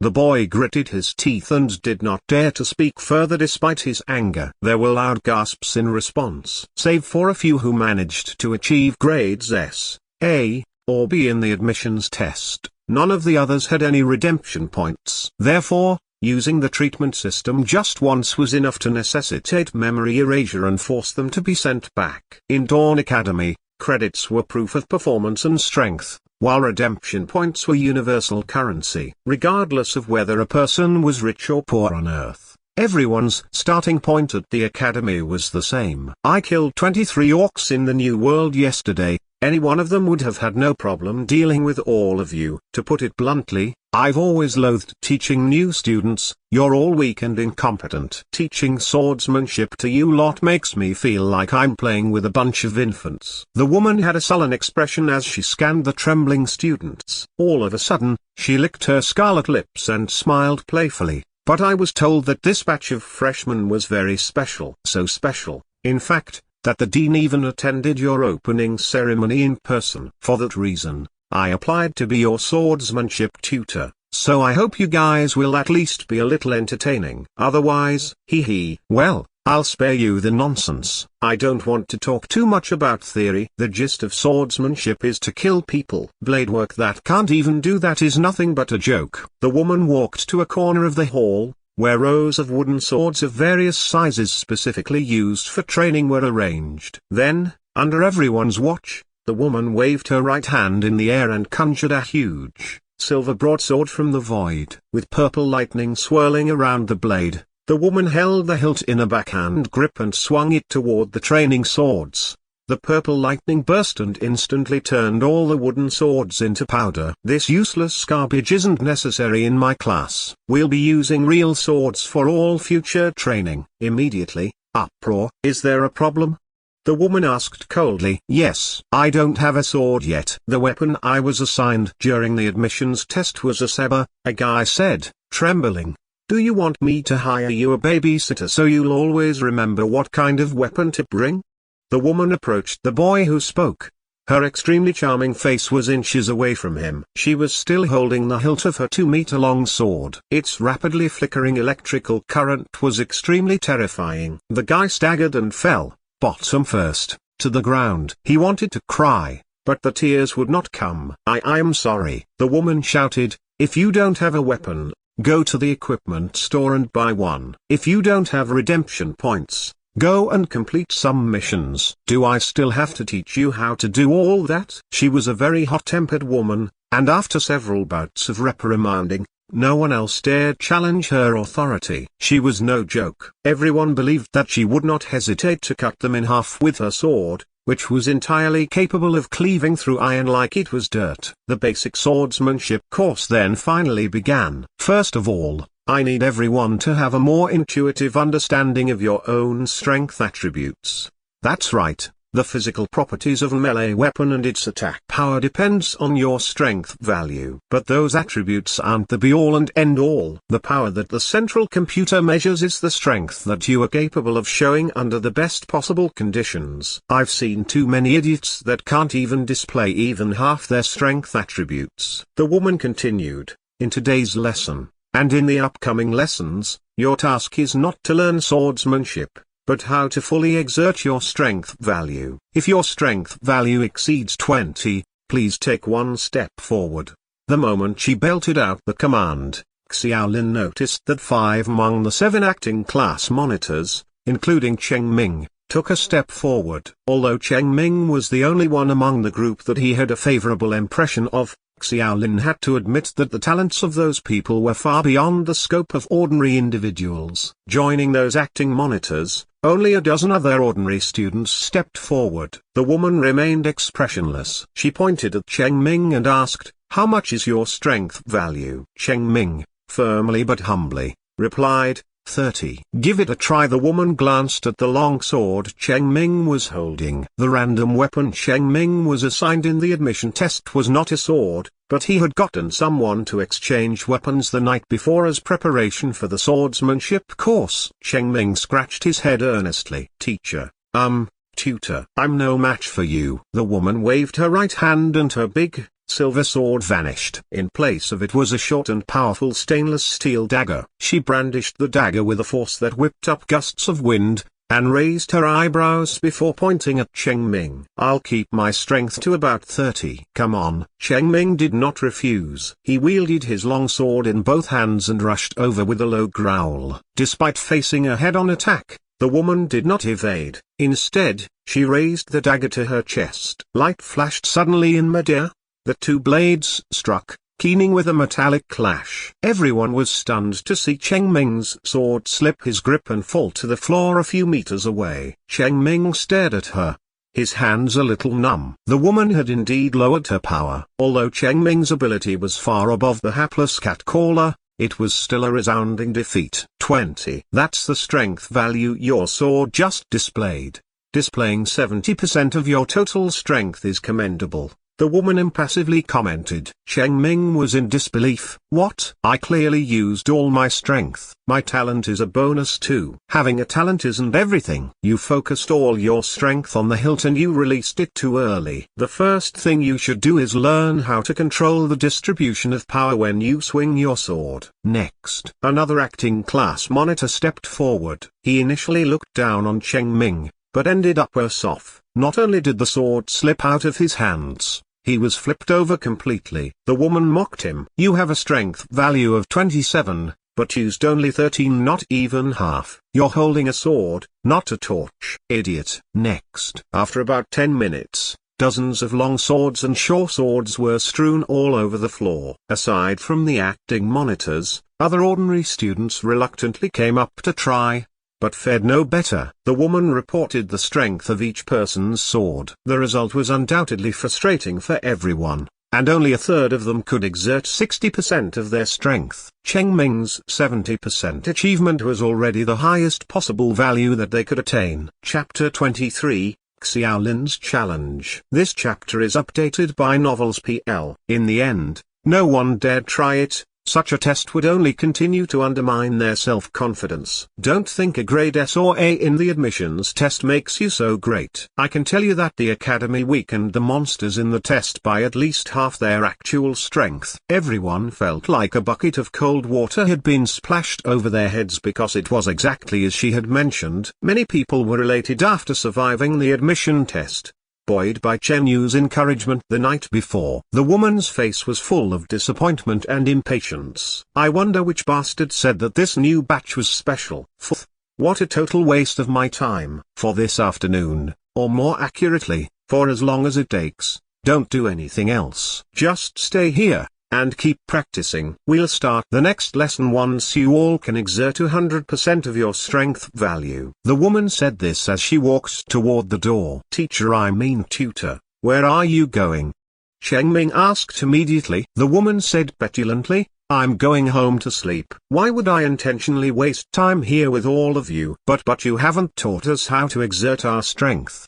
Cheng Ming was afraid of the woman's aura, but he nevertheless straightforwardly asked. The woman turned her head. She shot back as fast as a machine gun. What's that to teach? Do I need to teach this? Practice makes perfect. Ever heard the phrase? Why are you still standing there? Practice, now. One-on-one. Practice how to swing the sword and how to knock down your opponents. Don't forget that you're not allowed to use those wooden training toys. If I find out that you do, you'll never be allowed to enter this training hall again. Remember this, actual combat is always the fastest and easiest way to make progress. Practice one-on-one with real swords. What if we get injured? The woman glared and yelled, did you leave your ears at home?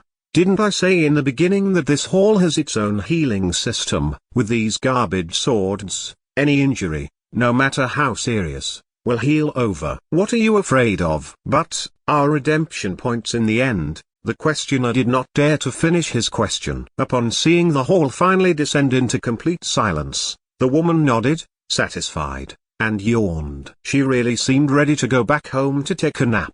But when she took half a step out of the training hall, a somewhat hesitant, yet salient voice was heard. Tutor, I'd like to ask something. I chose basic meditation as one of my courses this afternoon. So is it possible that I leave first and go to the meditation class since you're leaving? Everyone looked in that person's direction, glaring at him as if they were an idiot. Xiaolin felt embarrassed under their watchful eyes as well, but unless he had a better way, he would not have wanted to provoke that mad woman. The academy scheduled basic swordsmanship and basic meditation at the same time, and Xiaolin was not about to just abandon any particular course. He wanted to smoothly progress into the sophomore year. Oh, this freshman wants to cultivate both magic and martial arts. The woman stopped for a moment, retracting her foot from outside the hall. She slowly walked toward Xiaolin. She had a charming smile on her face and looked at him with intent. The distance between the two was less than half a meter and her womanly fragrance was exceptionally refreshing. However, Xiaolin was not in the mood to appreciate her beauty up close. He clearly remembered how the last guy who displayed his attraction to this woman was kicked into the air. Every hair on Xiaolin's entire body stood on end. He took a couple of steps back and looked warily at her. After some thought, he realized that he felt unsafe and began increasing the distance between them to about 10 meters. The woman's smile gradually faded. Basic swordsmanship leans toward physical attacks, and basic meditation cultivates spells. If I remember correctly, there's a reminder in the course selection table saying that it's not recommended for new students to practice both magic and martial arts. But there is no express prohibition, is there?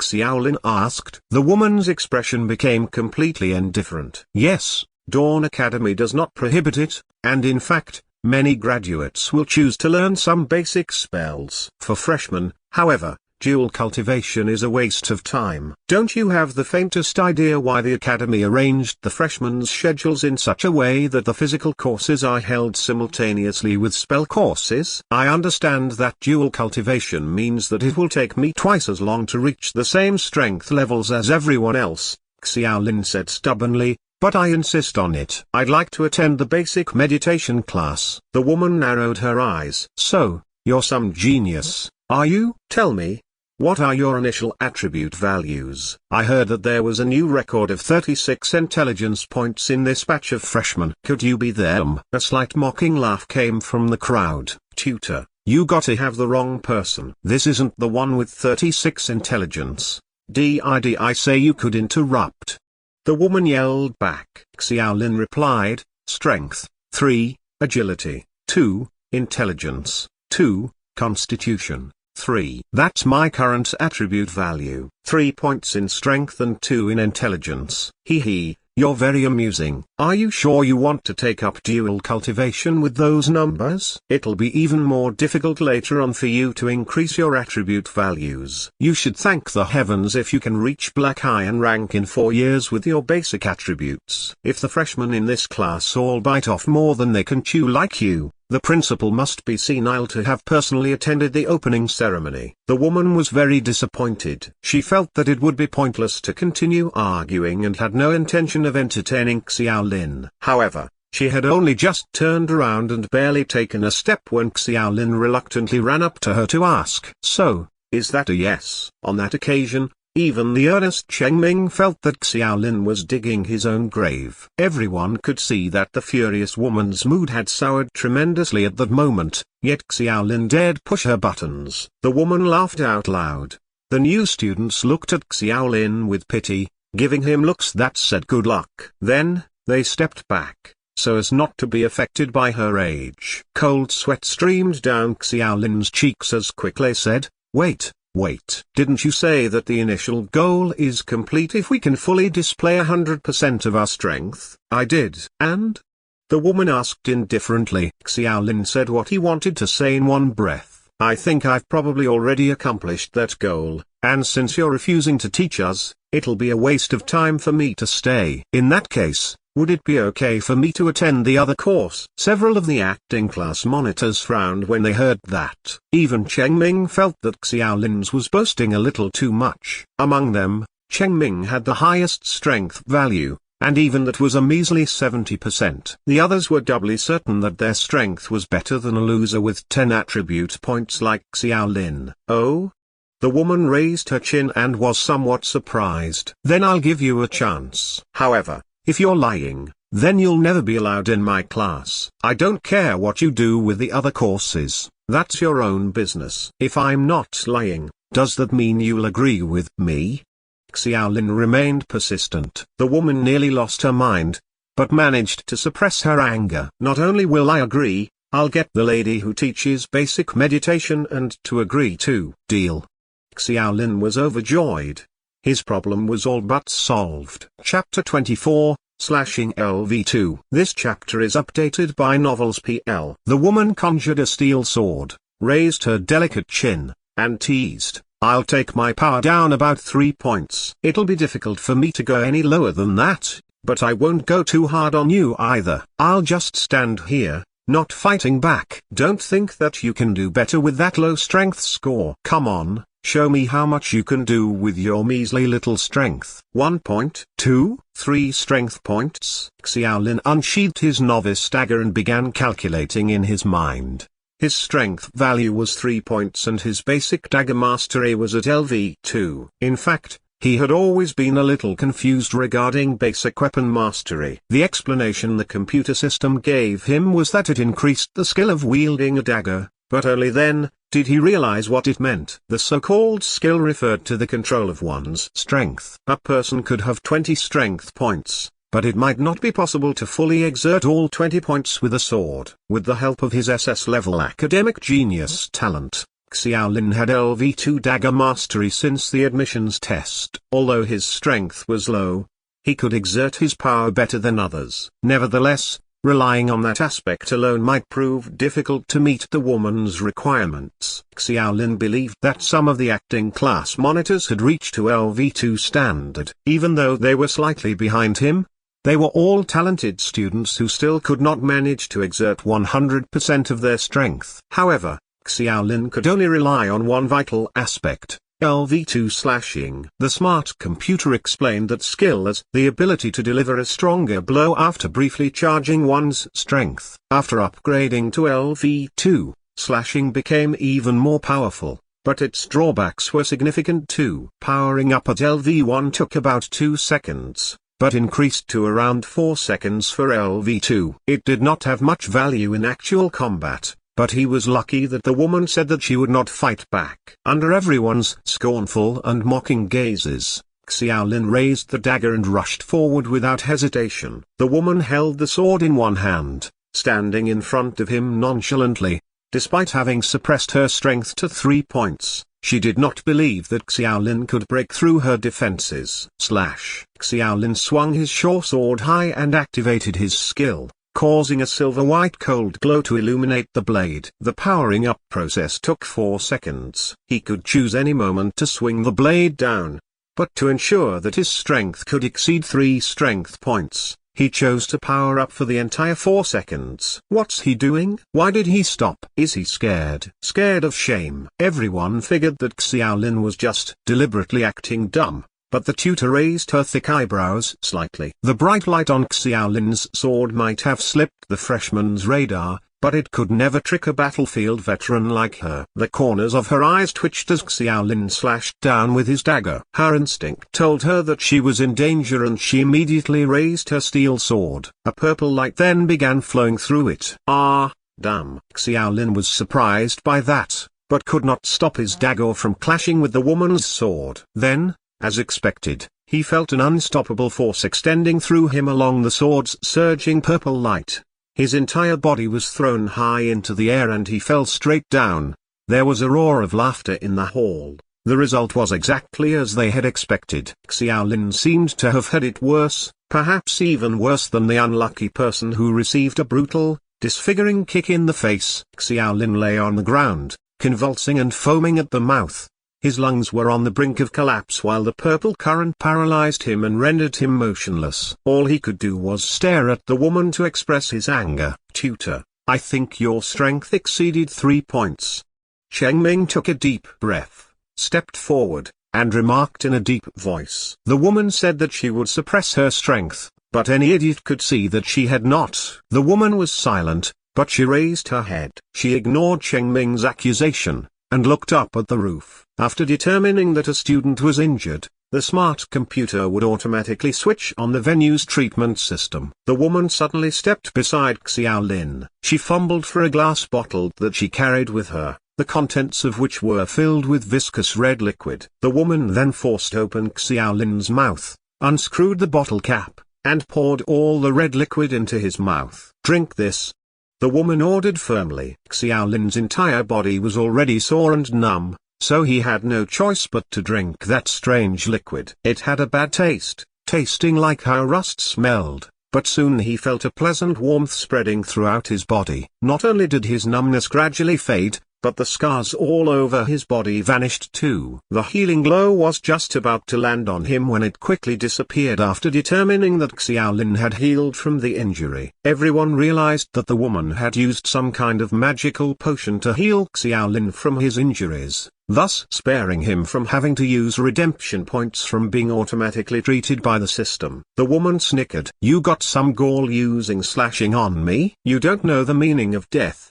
do you? Only under very specific combat conditions will it be possible to power up for 4 seconds. That renders this skill useless. Other than using it as pre-training for certain skills, it doesn't have any practical value. Xiaolin got up again, wiped the blood off his face, then stared at the woman. You didn't keep your word. The woman remained non-committal. After confirming that Xiaolin was all fine, she stood up too. What I just gave you was a mid-level complete recuperation drug. On a normal course schedule, you'll only be able to taste this medicine when you're in your 3rd year. Redemption points are very valuable for new students, but you don't need to thank me for saving you a fortune in the treatment. Xiaolin's face was expressionless. You didn't keep your word. The woman's face stiffened. If she had not increased her strength earlier, the clash of weapons would have knocked her sword down. It went without saying that she could never accept that possibility, so on instinct, she raised her strength to a higher level. She was never going to admit it and instead said,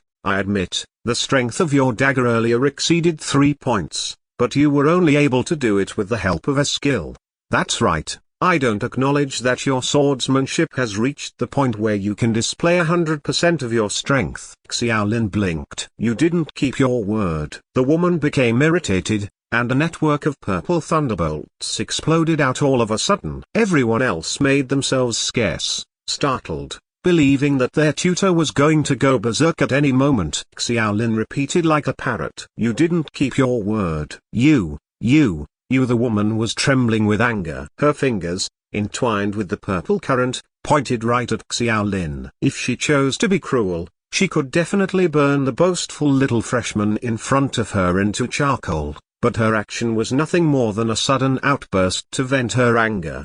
The purple lightning soon dissipated completely. The woman turned around without saying a word. Her black leather boots stomped on the floor, producing heavy footsteps. As she walked, she said, "The basic meditation course is in classroom 3, the first row of zone B. I'll give them a call, but I still stand firm on my opinion that there's no point in magic martial art dual cultivation." Xiaolin exhaled a long sigh. Although everything progressed rather differently from what he had planned, the results were still in his favor. After all, the woman was a graduate and seemed to have quite high status. If she went out of her way to say that, then there was definitely a possibility for Xiaolin to take both courses. The woman walked toward the door and stopped suddenly before turning around to ask, "What's your name, Xiaolin?" She nodded and opened the door to leave. Chapter 25, Cheng Ming's Talent. This chapter is updated by Novels PL. After the woman left, the tense atmosphere throughout the entire venue dissipated with her. The other students gathered around again and chatted with Xiaolin. "Hey, dude, you're so lucky to have convinced that Tyrannosaurus of a woman to let you do anything. I almost thought she was gonna kick you into the ceiling." "Why did she give only you the healing potion?" protested the unlucky person who she kicked. He was still unhappy at the cost of treatment which he had paid for no reason. "What would have happened when your weapons clashed and she didn't increase her strength?" Unfortunately, that question could never be answered. Even if Xiaolin and the woman were to attempt it again, it was impossible for him to succeed. She would have been prepared for it. There were mixed feelings and perplexed looks on the faces of the acting class monitors, though the bulk of their feelings was truly jealousy. Indeed, there were looks of envy in the eyes of the talented students and the acting class monitors. "Xiaolin, the tutor's going to remember you." Just like before, Cheng Ming was the one who took the initiative to speak to Xiaolin. Although Cheng Ming was the only one who could exert 70% of his strength, the woman did not notice him at all. Throughout the entire time, the only student that caught her attention was Xiaolin. In their first swordsmanship class, the woman laid down the ground rules almost immediately. The smoking hot woman with a temperament almost as violent as Tyrannosaurus Rex's left many without a favorable impression of her. Despite that, there were a few who did not think that way and were actually jealous to see a woman exuding such sheer strength. The acting monitors were especially aware that they, as a freshman, had struck gold to get a tutor like that. "Ha ha. Good job. You didn't bring shame to us class monitors. I'll have to work harder next time." Cheng Ming was a good sport. Despite being a little jealous of Xiaolin for catching the powerful tutor's attention, he still had a smile on his face and moved past it. The acting squad leaders had clearly formed a small inner circle, but Cheng Ming was the only one who treated Xiaolin as one of their own. The others did not think that Xiaolin would continue to be class monitor after 3 months, so they could not be bothered to actually talk to him. "It's just a stroke of luck." The ponytailed girl retained her petulant attitude. "It's odd though. The tutor had controlled her strength without a problem when we went up against her. How could she suddenly miscalculate when it was Xiaolin's turn? Must have been an accident. That's why she felt guilty and gave him such a precious potion." Before, everyone else had been rather far away and did not manage to hear Xiaolin and the tutor's dialogue. They had no idea about the skill and could only make haphazard guesses. Xiaolin was happy to let them fill in the blanks and did not seem interested in explaining anything at all. He felt comfortable with Cheng Ming and had no interest in getting to know the other acting monitors. With basic meditation and basic swordsmanship starting at the same time, he was not about to waste any more time there. After saying goodbye to Cheng Ming, he hurriedly left the swordsmanship training hall. The few acting monitors exchanged looks with each other and continued the discussion. It looks like he really intends to cultivate both magic and martial arts. I can understand.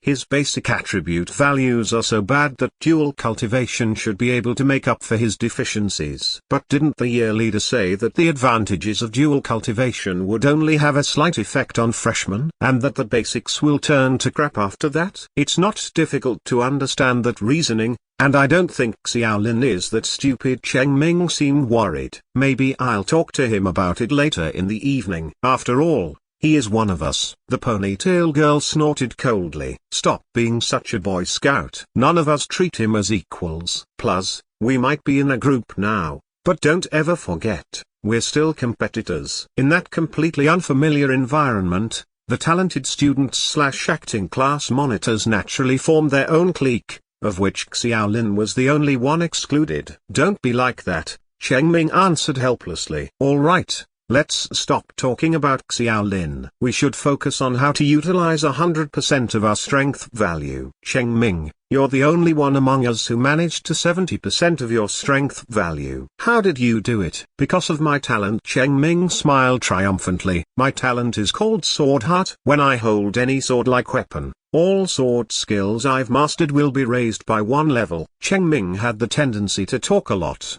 so he began rambling on and on at once. You guys wouldn't believe it. I got a saber at random during the admissions test, and to sum things up, no one wanted to exchange a sword with me. Man, it was depressing. Last night, I went from room to room, begging for a sword, and finally I found someone who was willing to exchange weapons with me. The rest were all speechless. They were baffled that Cheng Ming treated them as his friends and revealed his talent so easily. As the ponytail girl said before, they were still competitors, even in a group. Everyone's instinct was to conceal their talents and skills. The instructors could see their talent levels, but were restricted from viewing the specifics. That was also the scope of the class monitor's authority, demonstrating how Dawn Academy valued the confidentiality of one's talents. The ponytail girl interrupted Cheng Ming unceremoniously.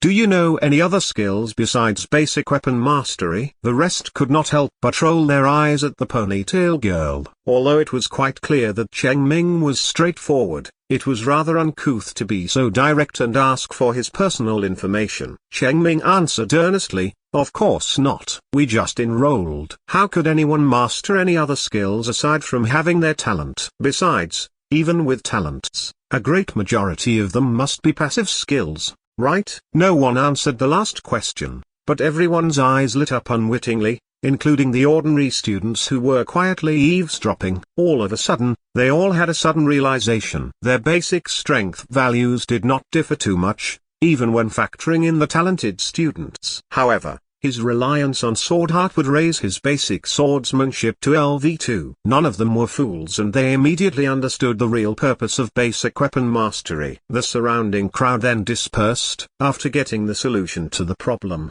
they all knew what they had to do next. The only aspect that worried everyone was that the training swords had been destroyed. They were instructed to use real swords to train. Luckily for them, the admissions test allowed everyone to understand how best to upgrade their basic weapon mastery. There was no need for actual one-on-one combat drills, so everyone in the hall found a nice spot and began swinging their swords in the air. No kidding. Swords had no mind of their own, and no one could guarantee that they would be free from injury if they practiced actual one-on-one sword drills. After all, they had just enrolled in the academy. Even those who actually received good grades in the test had a dearth of redemption points. No one wanted to meaninglessly waste those points. Chapter 26. Basic Meditation Class. This chapter is updated by Novels PL. Only when Xiaolin left the swordsmanship hall did he notice a partitioning of the training halls. Swordsmanship belonged in Zone A,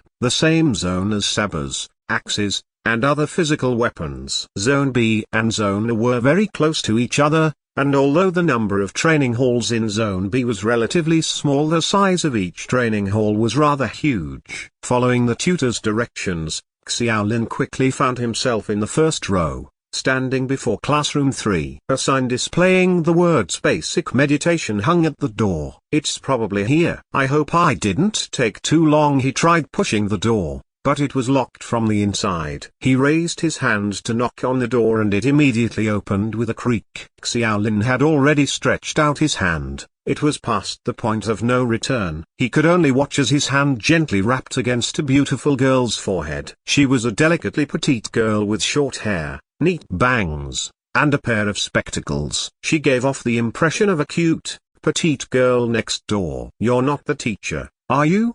Xiaolin blurted out. "I'm the teacher for basic meditation for this batch of freshmen. Is there a problem?"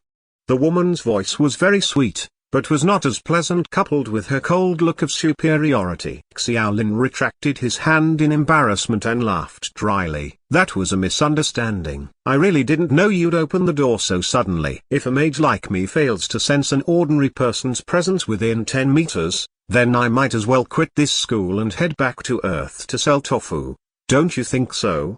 The girl's words were very cutting and she was not as sweet as her voice suggested. With that, Xiaolin's impression of her as a charming girl next door crumbled all at once. Xiaolin repeatedly said no and tried to explain himself. Nevertheless, the girl irritably waved her hand, as if swatting a fly. "No need to explain. I understand. Come on in." Xiaolin was on the verge of tears seeing the girl's disgust toward him. He wanted to ask her, "Big sis, what exactly do you understand?" Having experienced lessons in history and swordsmanship, Xiaolin could sense the paramount importance the school attached to the present batch of freshmen. Even though the girl in front of him looked petite, Xiaolin guessed that she was a graduate, who might even be centuries old, like Professor Dai. The girl spoke as she walked. "Senior Sister Chengna called me." "You are Xiaolin?" "That's me." Xiaolin nodded and sighed. He finally found out that the violent beauty's name was Chengna. "You're interested in cultivating both magic and martial arts?" "Yes." "You used underhanded means to make Senior Sister lose the bet and force her to agree to your unreasonable request?" "MMHMM."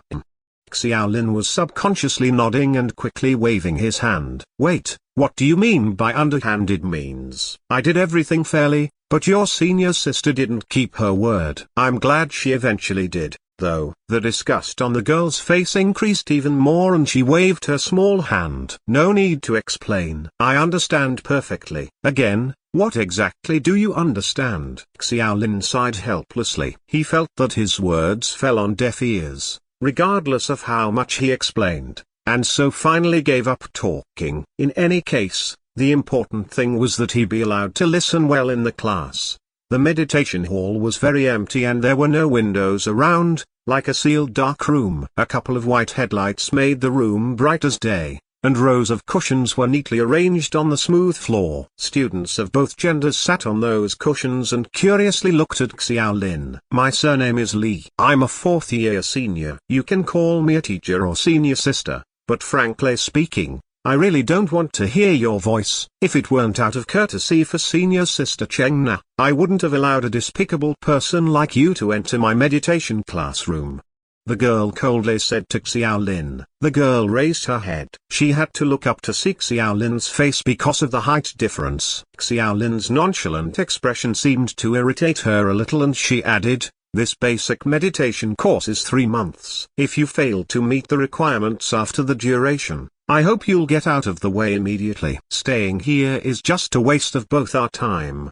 God knows what senior sister Chengna said to this Lolita to make her hate me so much, Xiaolin thought helplessly. Even though he was an acting class monitor, all he could do was nod earnestly and answer yes whenever he faced seniors or graduates. Xiaolin's attitude was submissive and the girl seemed irked for not being able to find fault in him. "Although I won't stop you from coming to my class. I've been lecturing for almost an hour. I won't repeat it again just for your sake. You ask your other classmates and see if anyone is willing to help you." Xiaolin felt a headache coming on. "I'll ask my classmates." Xiaolin's gaze swept across the hall and everyone immediately avoided it. They could clearly see that the girl did not like Xiaolin and so no one was willing to take on a thankless job. After about 10 seconds however, Xiaolin's eyes lit up when a familiar figure came into view. As a genius with an intelligence of 36, Gixi Oyu had no reason not to apply for the basic meditation course. As always,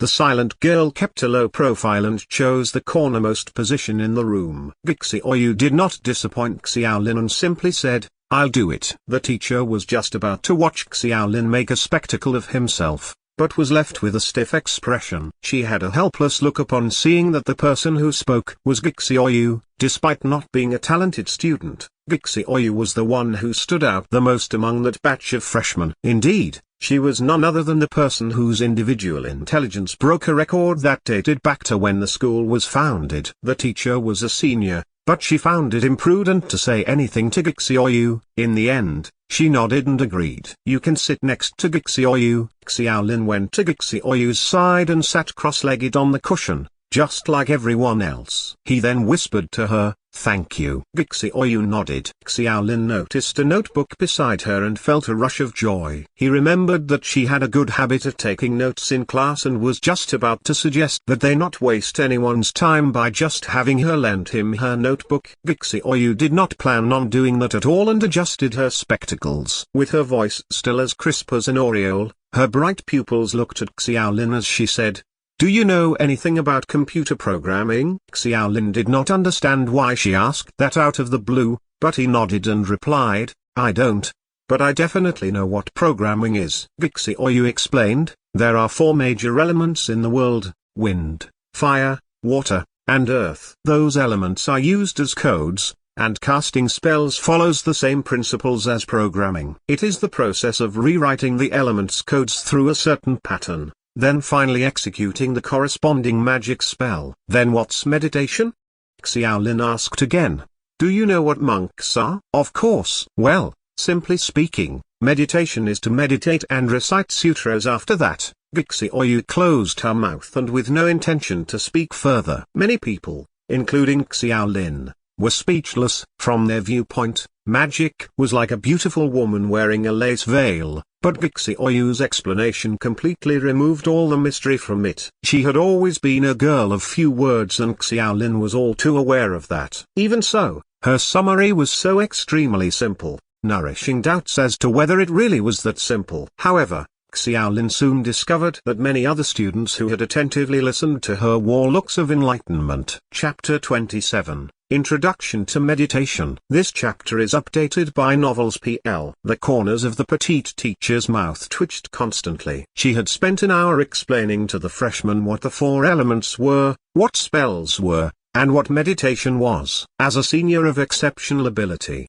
she explained using very technical concepts, which left everyone feeling mystified and unable to entirely grasp the concepts. On the other hand, Gixi Oyu summarized the contents of that 1-hour lesson in 2 simple sentences. Most importantly, the reactions on everyone's faces made it clear that those 2 sentences had greater impact than the Lolita's own lecture. Gixi Oyu demystified it by using a more conventional method of understanding. While the Lolita did not explain anything wrong, it had been years since she returned to Earth. Taking into account the time ratio, she would have been gone for an amount longer than a dozen Earth years, thus making her unable to use Earth's current way of thinking to consider the issue in front of her. She took in a couple of deep breaths and tried to calm her anger. Her pretty face deadpan, she said, "That's just the basic theories of meditation, but if you understand it, then you'll be able to successfully cast spells. Don't assume that learning spells is easy." In the past 5 years, the ratio for graduates in the spell classes compared to warrior classes are about 1 to 4. Anyone can learn spells, right? The students whispered among themselves. "I used spells during the admission test." The Lolita's tone became serious. "The spells used in the admission test are only a byproduct of the magic wand and only require you to activate the spell to trigger magic. By no means does that make you a real mage." The spell attached to the wand was akin to a complete program, only requiring one to type in a command to get the result. On the contrary, a real mage did not just need to input it. They also had to understand how to program it and how to write elemental codes in order to create the program. Admittedly, Gixi Oyu's simple and straightforward explanation made it easier for many people to understand what the teacher said. The teacher continued, Many of the students in the previous batch gave up on spell courses halfway. Even sophomores and third years would rather take physical courses again. Having said that, I'd like to tell you that the foundation for all spells is meditation. Even when you graduate from here in the future or enter postgraduate studies, meditation courses are still essential. The speed in which you can enter the meditation state and the speed of your meditation itself will determine whether you are suitable for learning spells. This is a meditation room that contains an assemblage of magic circles, condensing the four elements in a density far beyond that of the outside world. It's specifically dedicated for newbies to use for meditation. It's now 3 o'clock, so the cutoff point will be 6. I'll come back and check on you after 3 hours. The Lolita took out a watch to confirm the time. All right, you may begin. Were they supposed to start just like that? As they watched the Lolita push the door open and leave, everyone in the meditation room looked at each other. Although she had explained the basics of meditation to them, they only had a smattering of knowledge about it. Everyone thought that she would remain in the room and instruct them from the side, since it was their first meditation lesson after all. However, the Lolita immediately left them to their own devices. Are we supposed to sit and chant? Xiaolin muttered to himself. He knew what it meant to meditate like a monk.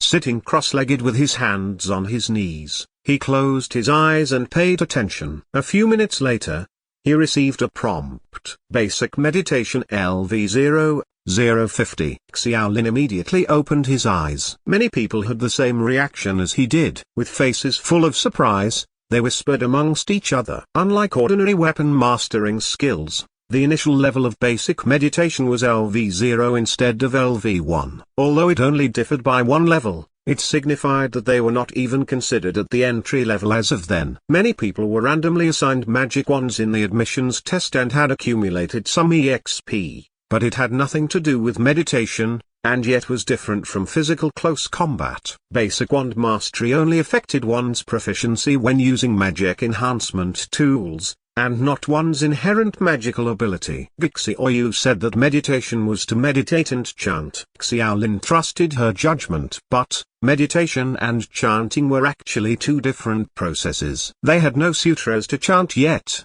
so the first thing they had to do was to enter the initial process of meditation. After a brief hubbub, the meditation room fell silent again. The process of meditation required absolute silence. It was fortunate that everyone was aware of that particular point.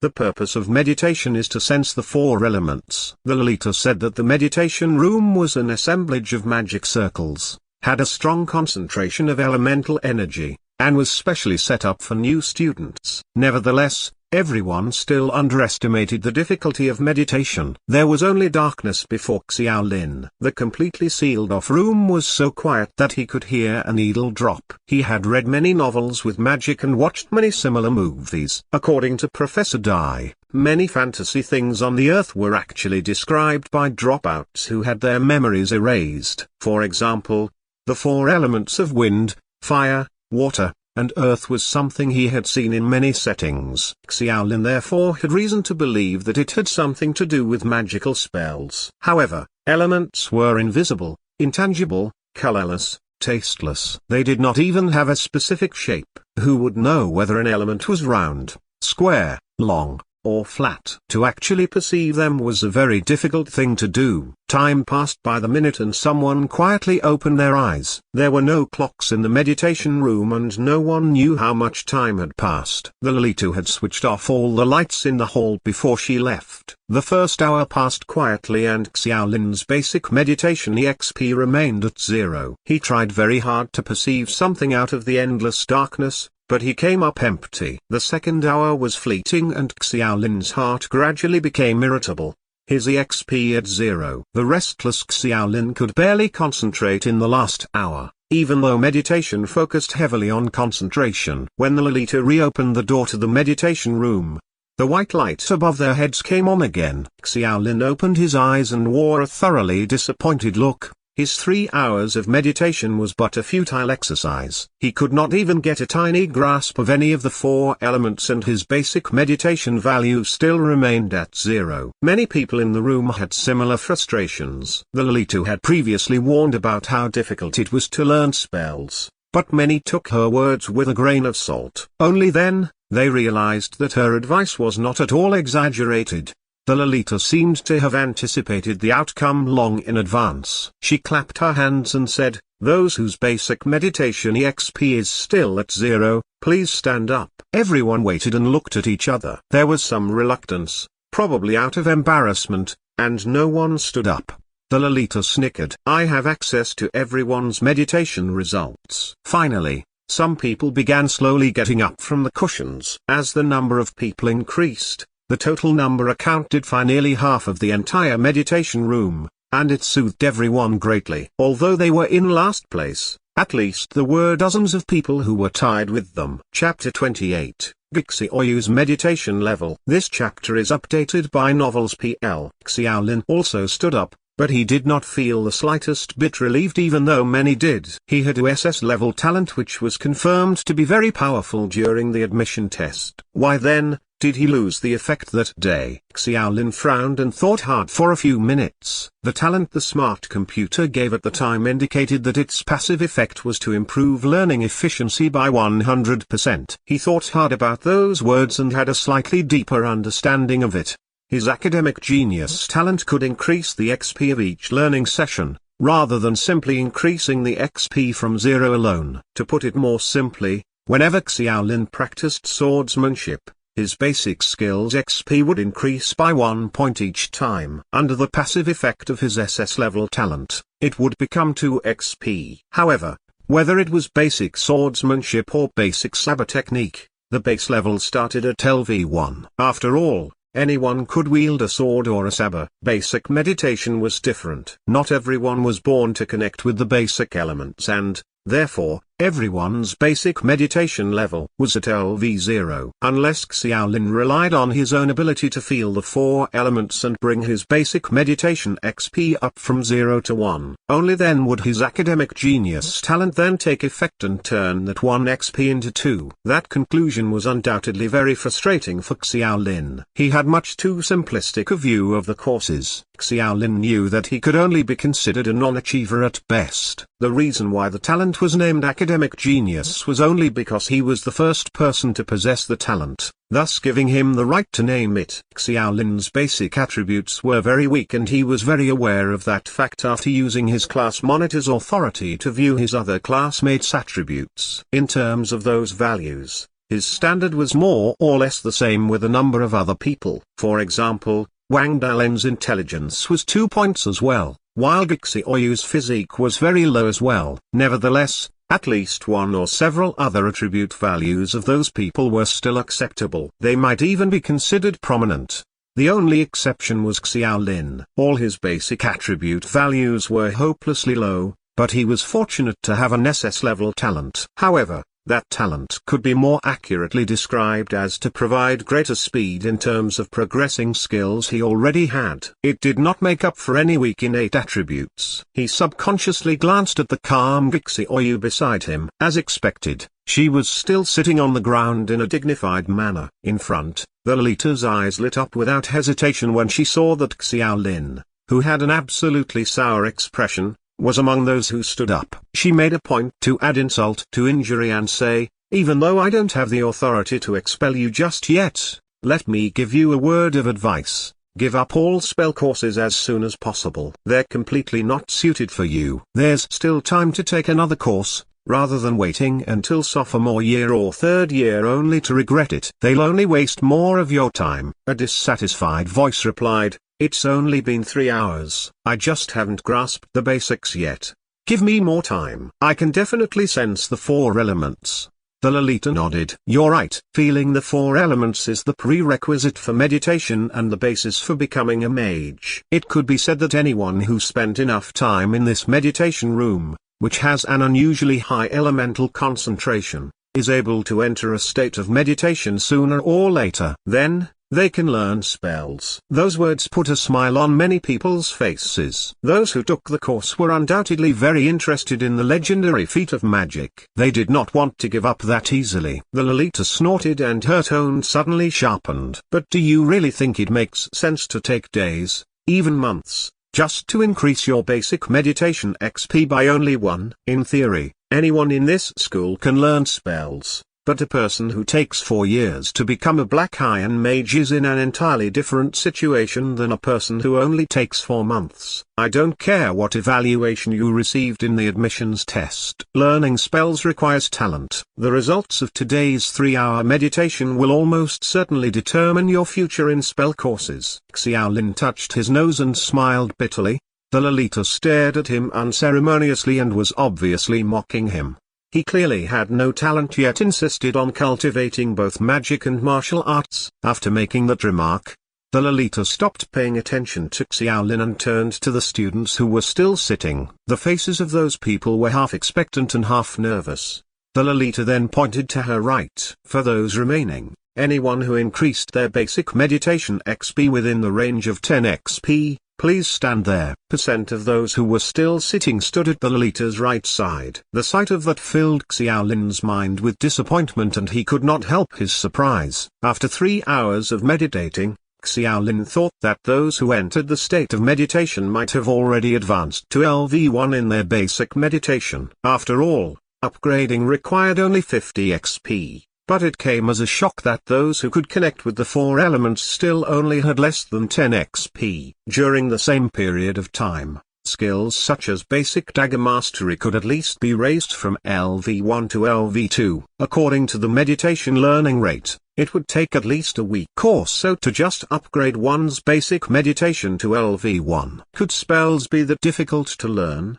The Lolita glanced at them and saw another 6 people still seated. Unsurprised at the outcome, she called them out. How much has your meditation XP increased? Please report it one by one. 12 XP, 14 XP, 13 XP, 11 XP, 30 XP. Upon hearing someone say 30 XP, the Lolita finally had a change of expression on her immature face. What's your name? The 4 people with more than 10 XP were rather unhappy. It was clear that the Lolita was not asking about them. As the last few who remained, they had more than enough right to be proud of themselves, but the person with 30 XP stole their limelight by a landslide. Xiaolin, like everyone else, looked toward the direction of the voice. The person who gained 30 XP was a handsome, short-haired boy that looked quite young. The boy found it rather hard to adapt to the sudden thrusting into the limelight. He touched his head and smiled awkwardly. My name is Chen Dao, class monitor. Awesome.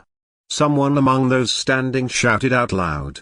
The Lolita raised her eyebrows. Are you an acting monitor? I'm freshman class 12's acting class monitor. Chen Dao answered at once. After some thought, he added, I'm a talented student. Xiaolin had to admit that talented students were on a whole different level compared to ordinary students. Considering that he was also a talented student with an SS level talent, it was a mystery as to why it was so difficult for him to enter into meditation. He sighed to himself and suddenly had a look of realization. As if he had forgotten something, he abruptly turned to look at Xiaoyu, who was sitting quietly beside him in the corner of the meditation room. She seemed to have yet to report her meditation value. The Lolita finally thought of the girl she nearly missed, but after the initial shock that Chen Dao gave her, her face had already calmed down significantly. Xiaoyu, how much XP did you get? 1.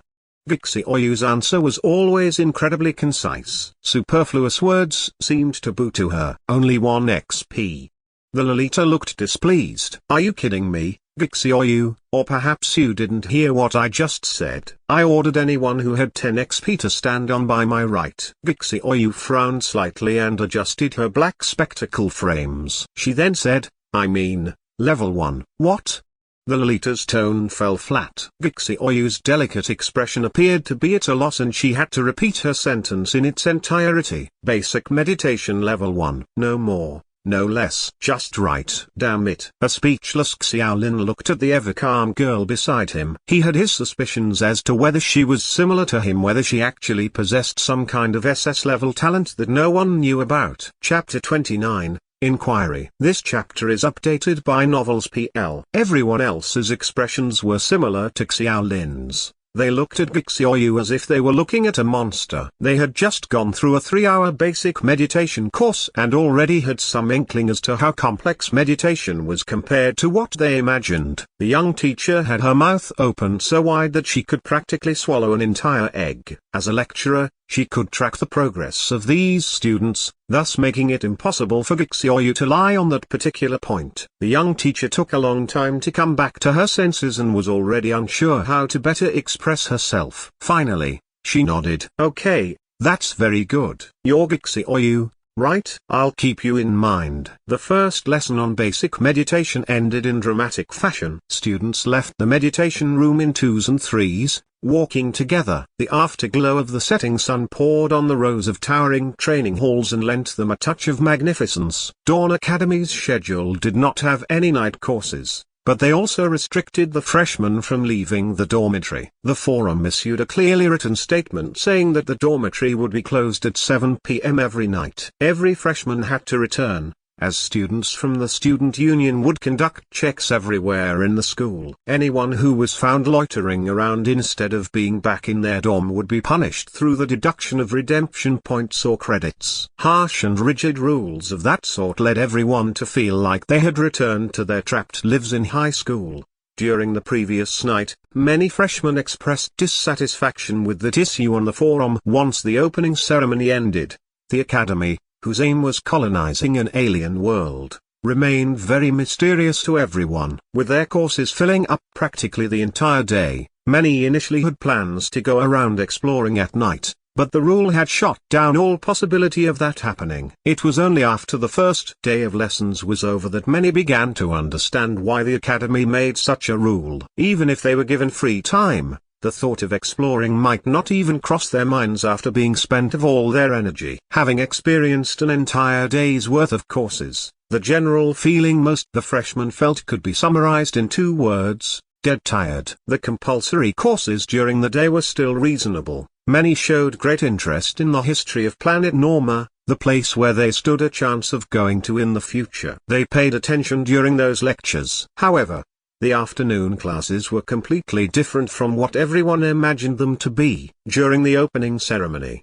they were motivated by the Dean's New World colonization speech and wanted to step into that whole new world as soon as possible. Everyone rubbed their hands, eager to learn about sword fighting and magic spells seen only in novels and television. But their tutors doused their excitement with cold water. Learn sword fighting? Use magic spells? Sorry to burst their bubble, but they were far from qualified. To sum up the afternoon's lessons, it was all repetition, repetition, and more repetition with swinging swords, sabers, hammers, and so on. Exercises with that level of monotony drained them of all their physical strength. Those who took courses like meditation did not fare much better either. Anyone who could enter a meditative state would then become extremely fatigued after 3 hours of meditation. For those who failed to enter a meditative state, their foremost concern was whether they were suitable for the course. Dinner on the top floor of the dormitory was as sumptuous as ever, but everyone came back tired and did not have any appetite. Most just ate to fill their stomachs and went straight back to their rooms to rest. Xiaolin wasted an entire afternoon in vain and was still full of energy. However, he was equally as disinterested as the others to see the delicious food before him. After some thinking, he decided to ask Gixioyu. As the girl who achieved level 1 basic meditation in just 3 hours, he felt that she might have a way to dispel his doubts. The academy equipped each freshman with a magic phone that used energy stones as a power source. As class monitor, Xiaolin had the authority to check all the phone numbers of his classmates. After returning to the room, he immediately dialed Gixioyu's phone number. Barely moments before he was about to put the phone to his ear, a beam of multicolored particles suddenly burst from the phone screen. Startled, Xiaolin practically threw the phone to the ground. The fine particles morphed rapidly in the air and quickly condensed into Gixioyu's appearance. He could see even the subtlest of expressions between her eyebrows with clarity. It was a magical image that reminded Xiaolin of the spells that Professor Dai used earlier. He breathed out a sigh and remembered that there was nothing surprising about such magical properties since the device was given by the academy. He thus calmed down and set the cell phone on the table. Xiaoyu looked confused for a while and soon understood what was going on. Xiaoyu, how did you enter your meditative state? Knowing the personality of the girl in front of him, Xiaolin spared her the nonsense and chose to get straight to the point. I felt the four elements and entered meditation. How did you feel the four elements? Meditation. Xiaolin waited for a while and realized that the girl had already closed her mouth shut. He had no choice but to say, could you be more specific? Xiaoyu frowned for a moment and felt that there was nothing else to add. I just meditated and I felt it. Xiaolin was speechless. He looked at Xiaoyu incredulously. He felt as though he had asked a very silly question. Like he just asked, how do I talk?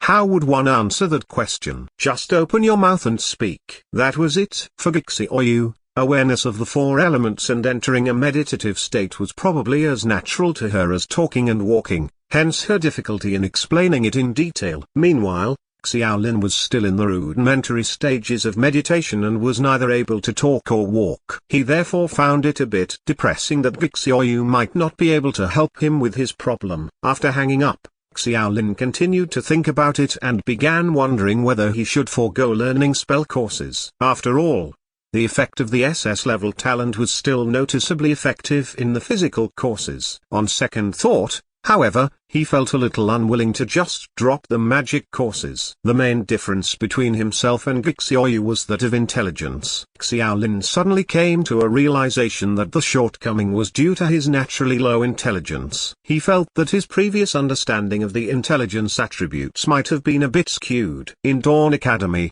the intelligence value did not represent the level of IQ. Rather, a more appropriate definition of it would be an attribute related to the magical elements. Of course, Xiaolin was not completely clear about what it meant. He still has no clue and thought that it might be better to look for someone else. Asking a freshman was out of the question, as they may not know any more than he did. Instructor Qin Quan came to mind, but Xiaolin recalled the guy's attitude toward him and decided against it. Sophomore year leader Chen Yu was a very good choice. Xiaolin could contact him through the forum and, after some hesitation, decided to send him a message. At that juncture, it was probably the best choice for Xiaolin. Chapter 30, on the subject of attributes. This chapter is updated by Novels PL. Xiaolin sent the message after deliberating it for quite some time. Hello, Senior Chen Yu. I'm the acting monitor of the freshman class 7. I wanted to ask you something about our attributes. A few minutes later,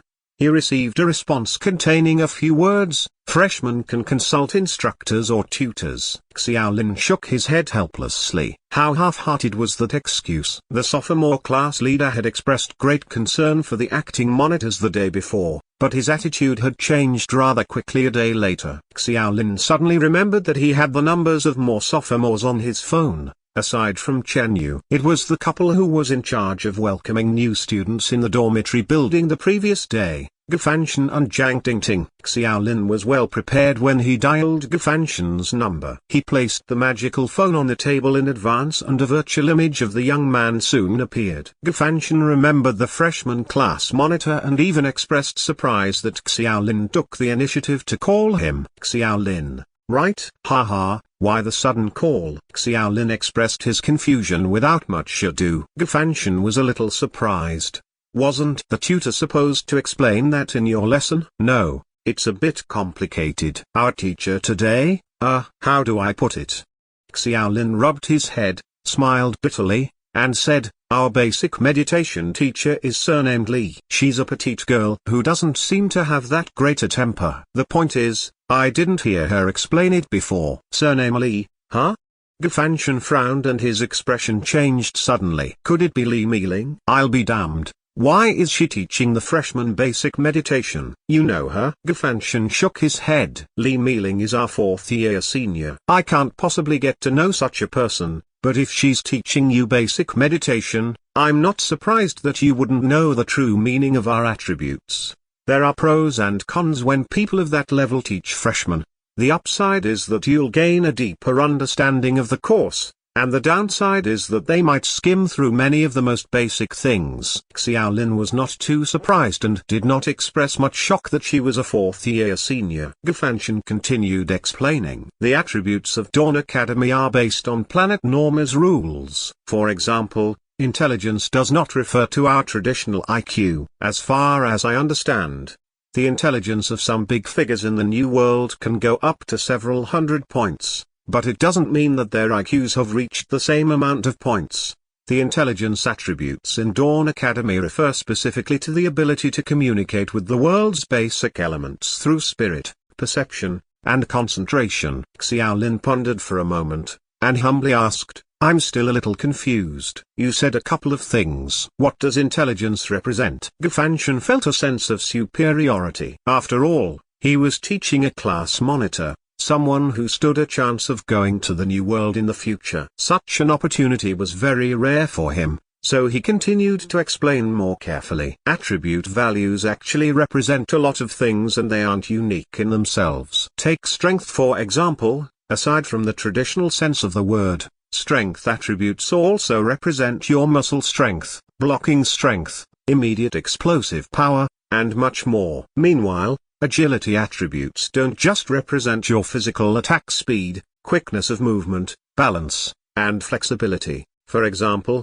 people with a certain level of agility might even be able to climb a steep peak as though they were walking on the ground, but those with low agility cannot. Lastly, physique attributes aren't just the health bar we see in games, but a combination of physical fitness, tenacity, and willpower. Xiaolin felt enlightened.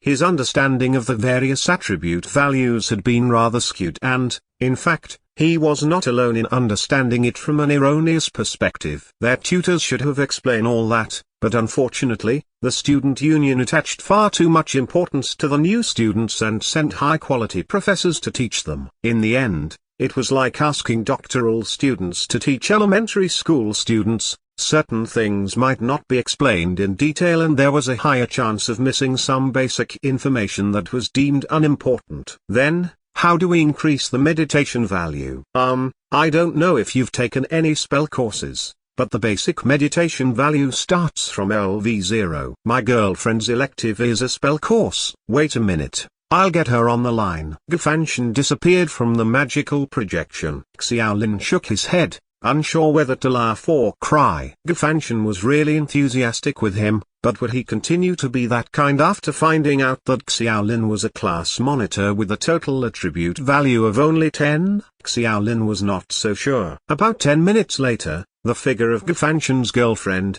Zhang Tingting, appeared in the projection. The girl's messy hair was still wet and she clasped her hands together while flashing an apologetic smile. Sorry, I was just in the shower. Fanshan told me everything. In fact, the most difficult step in basic meditation is to get the XP from 0 to 1. For many people, increasing it from 1 to 50 might only take a week or two, but the process from 0 to 1 might take 1 or 2 months. Although Zhang Tingting was only an ordinary student, she was a sophomore after all. Gixi, or you might not understand as much as her when it came to the most rudimentary of knowledge. After speaking animatedly for some time, Zhang Tingting realized that he was just a freshman and stopped to ask, that might have been a bit too fast. Did you catch all that? From behind her came Gufanshan's slightly reprimanding tone. What are you talking about? He's the class monitor. How could he not understand it? Xiaolin smiled awkwardly and motioned to Zhang Tingting so she could continue. Actually, there really is no shortcut to meditation. The initial intelligence value almost certainly determines the difficulty of your first entry into meditation. Of course, as long as your intelligence value isn't 0, anyone can enter meditation sooner or later. Xiaolin sighed. Yeah? So, in theory, anyone can learn spells, but if their initial intelligence is too low, it doesn't make much sense to continue taking such courses, right? Zhang Tingting agreed. That's for sure, but Dawn Academy's admission standards have always been very high. People with attribute values that are too low can't enroll at all. People who manage to attract the attention of the admissions department must have a certain attribute value that is higher than that of ordinary people. If your intelligence score is too low, you can always just take other courses. Xiaolin paused for a moment and asked suddenly, "What's the attribute value of an ordinary person?" Gufanshan leaned over and replied, "Let me explain this one. I've been in the admissions department for a few months. The total attribute value of ordinary people is usually around 10 points. Those ranging about 20 points are considered to have met the admission department's standards. Anyone who exceeds 30 points basically surpasses an ordinary person in terms of physical stamina, speed, or strength." Xiaolin was slightly surprised. He finally had an answer to a doubt that had been lingering in his mind for the past 2 days. The fact that he was a loser otaku did not contribute entirely to his low basic attributes. The main reason was actually because the recruit's qualities were generally better than an ordinary person's. Even so, why was Xiaolin the only exception? To be more precise, why was he recruited into Dawn Academy when his attribute value was lower than an ordinary person's? Xiaolin did not think that his SS-level talent had been detected before he even entered the academy. Chapter 31, Missing Admissions Notice. This chapter is updated by Novels PL. Xiaolin was not the only one who was confused. Many of Dawn Academy's rooms were brightly lit that night. In the dean's office, the white-haired old man sat on the sofa and took a swig of strong tea. He looked up, scanned the baby-faced boy who stood next to him, and said, "Don't be so tense. Tell me, what brings you here to me so late at night?" The student union's president smiled and said, "It's about the freshmen's course reports today. More specifically, it's the performance of several acting class monitors, including that Gixi Oyu who has 36 intelligence points." The president slowed his words so he had enough time to observe every single detail on the dean's face, but he was disappointed again. The dean's expression did not change at all, and he gestured to interrupt before the president even finished speaking. Dissatisfied, he said, "You're the president of the student union. You're responsible for all the new students. You don't have to tell me all this. I'm going to the New World tomorrow. I don't have the energy to be concerned with all these teeny little things. Understood?" "You're going back so soon?" Doubt disappeared from the student union president's face. Other than making an exception to attend the opening ceremony, the dean seemed to show no other interest in those freshmen. "America's Demon Queen is making too much of a ruckus in the New World recently. We may be their allies, but we are still their competitors," the dean said halfway and shook his head. He did not continue that sentence. It was still too early to say anything, even to the student union president. The student union president exclaimed, "Demon Queen? She's already in the New World. She's still a sophomore." After hesitating, the president lowered his voice and carefully asked, "Rumor has it that America's Demon Queen has an SS-level talent. Is that true?" The dean appeared evasive. He set the teacup down, narrowed his eyes, and rubbed his temples wearily. He then changed the topic. "I'm a little tired right now. Is there anything else?" The student union's president shook his head, but something suddenly came to mind and he casually asked, "Oh yes. The head of the admissions department told me something during the day. A total of 1,360 students are enrolled in this batch, but when he did his routine inspection, he discovered that there were only 1,359 admission notices recorded in the system. No matter how much he tried, he couldn't find the last remaining one. It was very strange, because, as we're all well aware, it's impossible for anyone to enter the academy without an admission notice, especially when our notice is made of special materials. How could any ordinary person possibly fake it? Negligence. There's no need to look into these little things. Plus, the group of eliminated individuals has probably already returned to Earth by now. Just make sure the head of admissions is more cautious next time." The student union president did not notice anything out of the ordinary when the dean played the incident down. He too felt that it was not a big deal and was simply giving his routine report. Finally, the president left after finishing what he had to say. The dean opened his eyes again and looked up at the ceiling, as if he was thinking about something. After a prolonged silence, He suddenly stretched out his right arm and chanted in a low voice, "Advanced strengthening barrier, advanced silencing barrier, advanced anti-stealth barrier, advanced anti-missile barrier." 4 magic rays shot out consecutively from the palm of his hand and lit up the office. Everything appeared to be in a state of calm. The Dean's advanced magical barriers sealed the area so no ordinary person could ever approach. With the authority vested in me as the Dean, I summon the Central Smart Computer System. The Dean's deep voice boomed. A curtain of light covered the office ceiling and, manifesting from thin air, was the image of a girl in a white dress. With a delicate face and fair-skinned feet, she looked ever so lifelike, even though it was merely a virtual image. She covered her mouth and giggled. "Master Dean, how may I be of service?" The Dean was expressionless. "You seem to be rather obsessed with Lolita appearances as of late. I heard that Lolicon is all the rage on Earth nowadays. My appearance may be more attractive to the new students." The virtual Lolita smiled sweetly and wandered around the office like a ghost. "As Dawn Academy's central control system, you're not allowed to directly come into contact with anyone except a few of those with higher authority. I don't need to remind you, do I?" The virtual girl pouted, and her crisp, bell-like voice echoed in the office. "It's been a century and you're still as boring as ever." "All right, out with it." "Why did you summon me with your Dean's authority so late at night?" the Dean asked in a deep voice. "I'm sure you have a backup copy of the freshmen's admission notices." The girl giggled and said, "I know what you're going to ask. I heard your chat with that pesky president just now. Unfortunately, there were a total of 1,360 admission notices issued to the freshmen. There's no issue with those notices." The Dean raised his eyebrows to some surprise, then buried his head in thought. He trusted the student union president because he was the one who personally appointed the boy. Besides, the president had no reason to deceive him in that respect. At the same time, Dawn Academy's central computer system was right in front of him, making it doubly unlikely that it would conceal anything from the Dean, especially considering his authority. Suddenly, the Dean looked up in surprise. "Are you saying that neither the admissions head nor the student union president has the authority to view that one single admission notice?" The girl's respect for the Dean gleamed and she smiled teasingly. "Your brain seems to be working quite well even though you're getting older." The Dean then ordered in an imperative tone, "Show me the admissions notice right now." The girl spread out her fair palms and had a helpless look in her glazed eyes. "As much as I'd like to do that,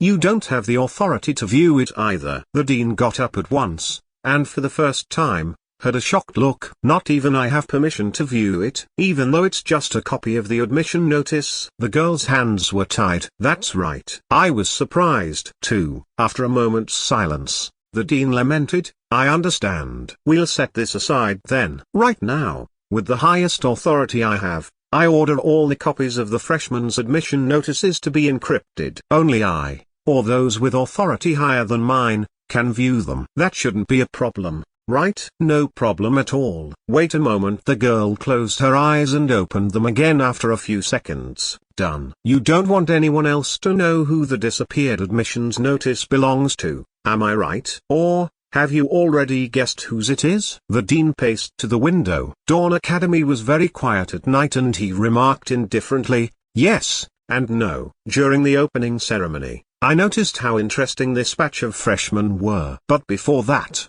I don't want too many busybodies or interferences hindering their growth. I'll be returning to the new world tomorrow and they'll remain in your capable hands. Not a single soul knew about the conversation in the Dean's office. Similarly, no one was aware that the copies of that batch's admission notices had been restricted and were accessible only for those with higher authority. Meanwhile, Xiaolin was still troubled by his basic meditation. Although he had gained plenty of valuable fundamental knowledge from Jiang Tingting, it was still of little use at present. "Isn't there any other way?" Xiaolin asked grudgingly. His initial intelligence value was too low, and if his initial intelligence value represented the ability to attune to the elements, it was a clear sign that he might really need a month or two to raise that 0 to 1. He could not afford to wait that long. "Unless you're a talented student. I know that there are some talents which can enhance your ability to be more aware of the elements." See, I'm so jealous. I know a senior who has that talent. and she practically rockets through her meditation. Jiang Tingting spoke unhindered and chatted away animatedly. However, she immediately heard a cough from behind her. It was her boyfriend, Gufanshan, reminding her helplessly in a low voice, "Don't wander too far from the topic." Chapter 32, The Second Day's Courses. This chapter is updated by Novels PL. Sorry. Jiang Tingting apologized profusely. Her brows furrowed for a moment and she clapped her hands all of a sudden. "I got it." "Oh, what is it?" Xiaolin's eyes lit up. "I remember a senior telling me that the process of entering meditation is neither difficult nor simple. As long as you experience contact with the elements once, you can easily enter a meditative state." "That doesn't help at all, does it?" Gufanshan could not help but interrupt again. "It does." Jiang Tingting answered defiantly. "I heard that there's a spell called Magicus Similitudus or something like that, which is capable of synchronizing the mental consciousness of two people. That way, a person who has zero mastery of meditation can borrow the other person's mental power through the spell and connect with the elements." "What level is this spell?" Xiaolin asked. "Let me think. I think the caster has to be a gold rank mage." Xiaolin wiped the sweat from his forehead and laughed dryly. He felt like he could not keep up with the girl's haphazard thinking. After a bit more small talk, he proceeded to end the conversation. Nevertheless, Jiang Tingting's words gave Xiaolin a little bit of inspiration. There was no way for him to seek out a gold rank mage who knew the Magicus Similitudus spell, much less persuade that person to aid in his predicament. If, however, the only requirement was that he had to feel the attunement with the elements, he believed that there might be another more convenient method, although it would take a couple of days before he could implement it. The entire night was a sleepless one for him. The next day's courses were completely different from the first day, but it still adhered to the general trend of compulsory courses in the morning and elective courses in the afternoon. The compulsory course scheduled on the second day was Common Language of Planet Norma, or, simply put, a foreign language class. The electives he had for that afternoon was Basic Physical Skills, but because Xiaolin was doing dual cultivation in magic and martial arts, the other course he applied for, Basic Perception, started in the afternoon as well. For Xiaolin, the entire day's courses were downright disastrous. The language lesson was not as lively and interesting as the previous day's history class. Their professor was an old woman who only explained basic grammar throughout the entire class. Planet Norma's language seemed to be a combination of English and Pinyin, with 43 basic letters. All of its daily words were composed of those basic letters. The common language was what humans used to converse on planet Norma. In addition, there were humanoid races like dwarves who also used it as their lingua franca. Therefore, the old woman emphasized repeatedly in her lectures that mastering that language was the most basic requirement in order to travel to the new world. Without learning to speak it, it would be especially difficult for them to enter. The course's contents were an absolute bore, but it was clearly stated on the course table that Band 4 was required for the language course. Xiaolin understood its importance, but continued to yawn repeatedly, acknowledging that he was completely unsuited to learning foreign languages. After the first class was over, Xiaolin discovered that he had already gained an extra skill. His mastery of Planet Norma's common language was at LV0, 1050, leaving him feeling a little relieved. Common language did not seem as difficult as basic meditation. During lunch, Xiaolin asked a few other people and found that everyone had different levels of XP gained in that same 3-hour course. Some had more than 20 XP, while others had much fewer, at only 5 or 6 XP. Xiaolin's 10 XP was considered the average and was neither good nor bad. He smiled bitterly because he knew that the 10 XP would have been 5 if not for his SS-level academic genius talent. He practically ranked as one of the underachievers. Meanwhile, Gixioyu's common language had increased by 20 XP. And although she was still the best among the freshmen, she did not perform as incredibly as she did in the basic meditation course. Xiaolin actually felt rather relieved when he finally discovered that she had a rather normal side to her. However,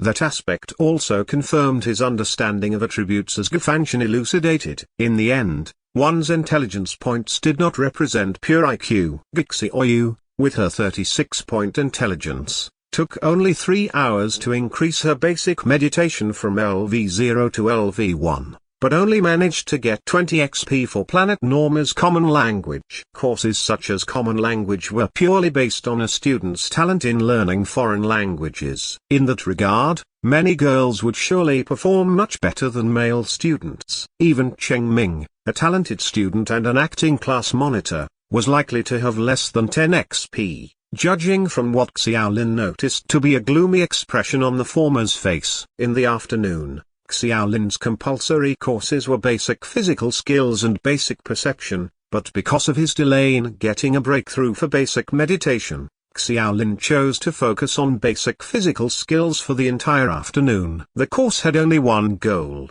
and that was to improve physical fitness. The contents of the course were as boring as the one that morning, with little to no technical content. Exercises, such as 100 push-ups, 200 squats, and a 20-kilometer run, continued throughout the afternoon. Since the course contents were not that difficult, the tutor was only a third year. Even though the demands remained high, he made it clear that anyone who did not complete the required exercise would not be allowed to leave. If it was already 7 p.m. and the dorm closed its doors, then those who did not complete it had to spend the entire night starving in the training hall. A year-round otaku life had basically destroyed all of Xiaolin's physical fitness. He could hardly do any push-ups or squats, and the 20-kilometer run nearly robbed him of his life. Unfortunately, the moon was high up in the sky when Xiaolin dragged his heavy legs to complete the final lap. It took him 3 hours to complete the 20 kilometers, and it was already way past 7 p.m., after taking into account his previous push-ups and squats. The entire training hall was empty. Xiaolin was the last person to complete the course, as the others had basically finished the whole course in 3 hours. Some who had average physical fitness also stepped out before it was 7 p.m. and finished in time to return to their dorms. The tutor went back early as well, but no one dared to slack off in spite of that. There were automatic measuring instruments in the physical training hall and every single move was recorded. If anyone did not want their credits deducted, all they could do was earnestly complete everything. Just as before, Xiaolin received a prompt after completing all the exercises and collapsing on the track. A new skill was added, Basic Fitness LV1, 10/100ths. It was worth mentioning that basic fitness were not calculated from LV0, but from LV1. According to Xiaolin's understanding, things such as basic meditation and Planet Norma's Common Language did not exist on Earth, and so everyone's foundation was 0 and the levels started from LV0. Basic fitness was an essential attribute for melee, a variety of physical skills that required energy release, or special energy such as sword chi and the like, which he would likely learn in the future, was highly contingent on the user's physical fitness. Chapter 33, Logistics Department. This chapter is updated by Novels PL. After resting for a long time in the training hall and recovering from his fatigue, Xiaolin returned to the dormitory and bet on his chances that he would still be allowed in. However, the two transparent doors were closed tightly. The computer managed everything automatically, leaving no chance to compromise. He looked up at the towering dormitory building, dropped the unrealistic idea of climbing up, and finally went back in despair. The student regulations clearly stated that freshmen were not allowed to hang out for no reason at night. Although no one knew what that rule was for, anyone who violated the rule would have their redemption points deducted. More serious offenses would incur a direct deduction of credits. At that stage, credits and redemption points were extremely valuable. No one dared to violate that rule on a whim. Xiaolin hesitated a little. The academy must surely have people on night duty, and the best option for him as of then was to head back to the training hall following the route he came from. Although he did not know what season it was, he felt that it was probably 20 or so degrees. It would not be a problem to spend a night at the training hall. However, Xiaolin was very curious about that mysterious academy trait he shared in common with all freshman students. With such a good opportunity at hand, he felt that he should take the chance to have a look around in the academy. The manifestation of that idea almost instantly shot down all of Xiaolin's other worries. At times, curiosity could overcome reason, and Xiaolin was the typical example of it. It did not seem to matter if he was caught and punished with a deduction of redemption points or credits. His grade S achievement in the admission test meant that he still had plenty to spend. He was stubborn like that. Xiaolin made a resolute decision to head out. He passed through the front quarters of a grove, where the road diverged into two different paths. One passed through the public classrooms and went directly to the training halls, forming the path that everyone took on a daily basis. Another one led deeper into Dawn Academy, which also happened to be the path that Xiaolin was taking. Moving past the large fountain in front of the public classrooms, there were three magnificent academic buildings in front of him. The academic buildings were all classically designed, with a steeple-shaped sloping roof and white walls covered not with tiles, but with an unknown material. It was very smooth, shining softly in a silver brilliance under the bright moonlight. Hold up! Xiaolin suddenly realized something and raised his head, seeing a silver moon above his head high up in the sky.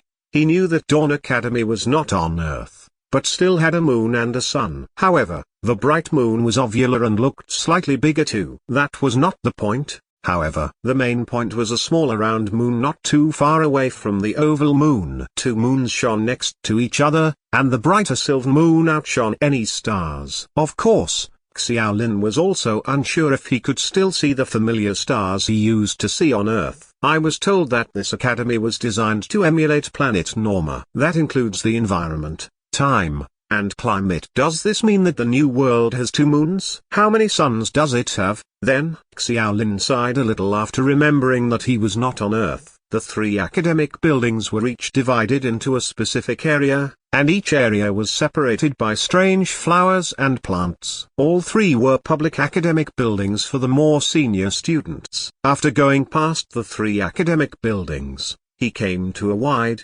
open space behind them, where a huge silver sculpture of a man stood in the middle. Xiaolin approached it to look at it. At the base of the sculpture was a line of golden characters. Lei Jun, founder of Dawn Academy, pioneer of planet Norma. Did this man establish the academy?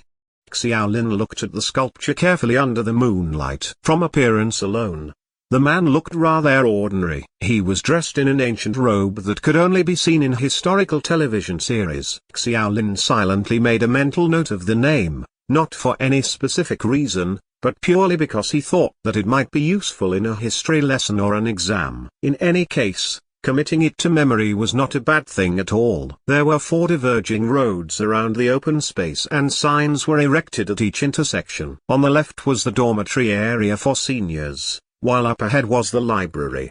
The upper right was the lab area, and the lower right was the logistics department. Upon seeing the last sign, Xiaolin's eyes suddenly glowed like a light bulb. The logistics department was for none other than food and clothing. Of course, he gulped hard, because after a whole afternoon of intense exercise, Xiaolin barely had any water. He was so famished that he could gobble up an entire roast chicken. The word logistics was practically the same as roast chicken right then. Just as he was getting some mischievous ideas, a sudden voice came from behind him. "You there!" "Hold it!" Xiaolin turned quickly and saw two blue-uniformed boys approaching him quickly. One stopped and asked, "Hello there, Senior. Please produce your universal card." Blue uniforms meant that the two guys were in their sophomore year. Their tone of voice was still very polite, as they probably mistook Xiaolin for a senior. It was logical, given that freshmen were forbidden to hang out around campus at night,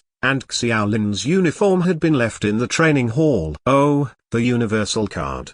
Gimme a second." Xiaolin pretended to lower his head to search his pockets. He casually made a remark, "There's still inspections so late at night." "Dawn Academy's rules are so troublesome." One of the boys smiled. "Good one, Senior. We have no choice. The student union established this rule a long time ago. Students in all years are not allowed to enter Dawn Academy's forbidden areas, but there are always people who take advantage of it during the night." Ha ha. The statement implied that Xiaolin was one of those people. Xiaolin's curiosity was piqued and he raised his head to ask, without thinking, "What forbidden area? Where are the Academy's forbidden areas?" Xiaolin wanted to give himself 2 slaps after he said that. Sure enough, The other boy looked suspicious and began sizing Xiaolin up. Dawn Academy's forbidden areas are no secret. Any teacher or student in this college should know about it. Wait, this isn't right. If he's a freshman, there's no way he'd know about the forbidden area. The boy had a sudden realization. Xiaolin was drenched in cold sweat and could only curse his mouth's quick response. Seeing the growing suspicion in their eyes,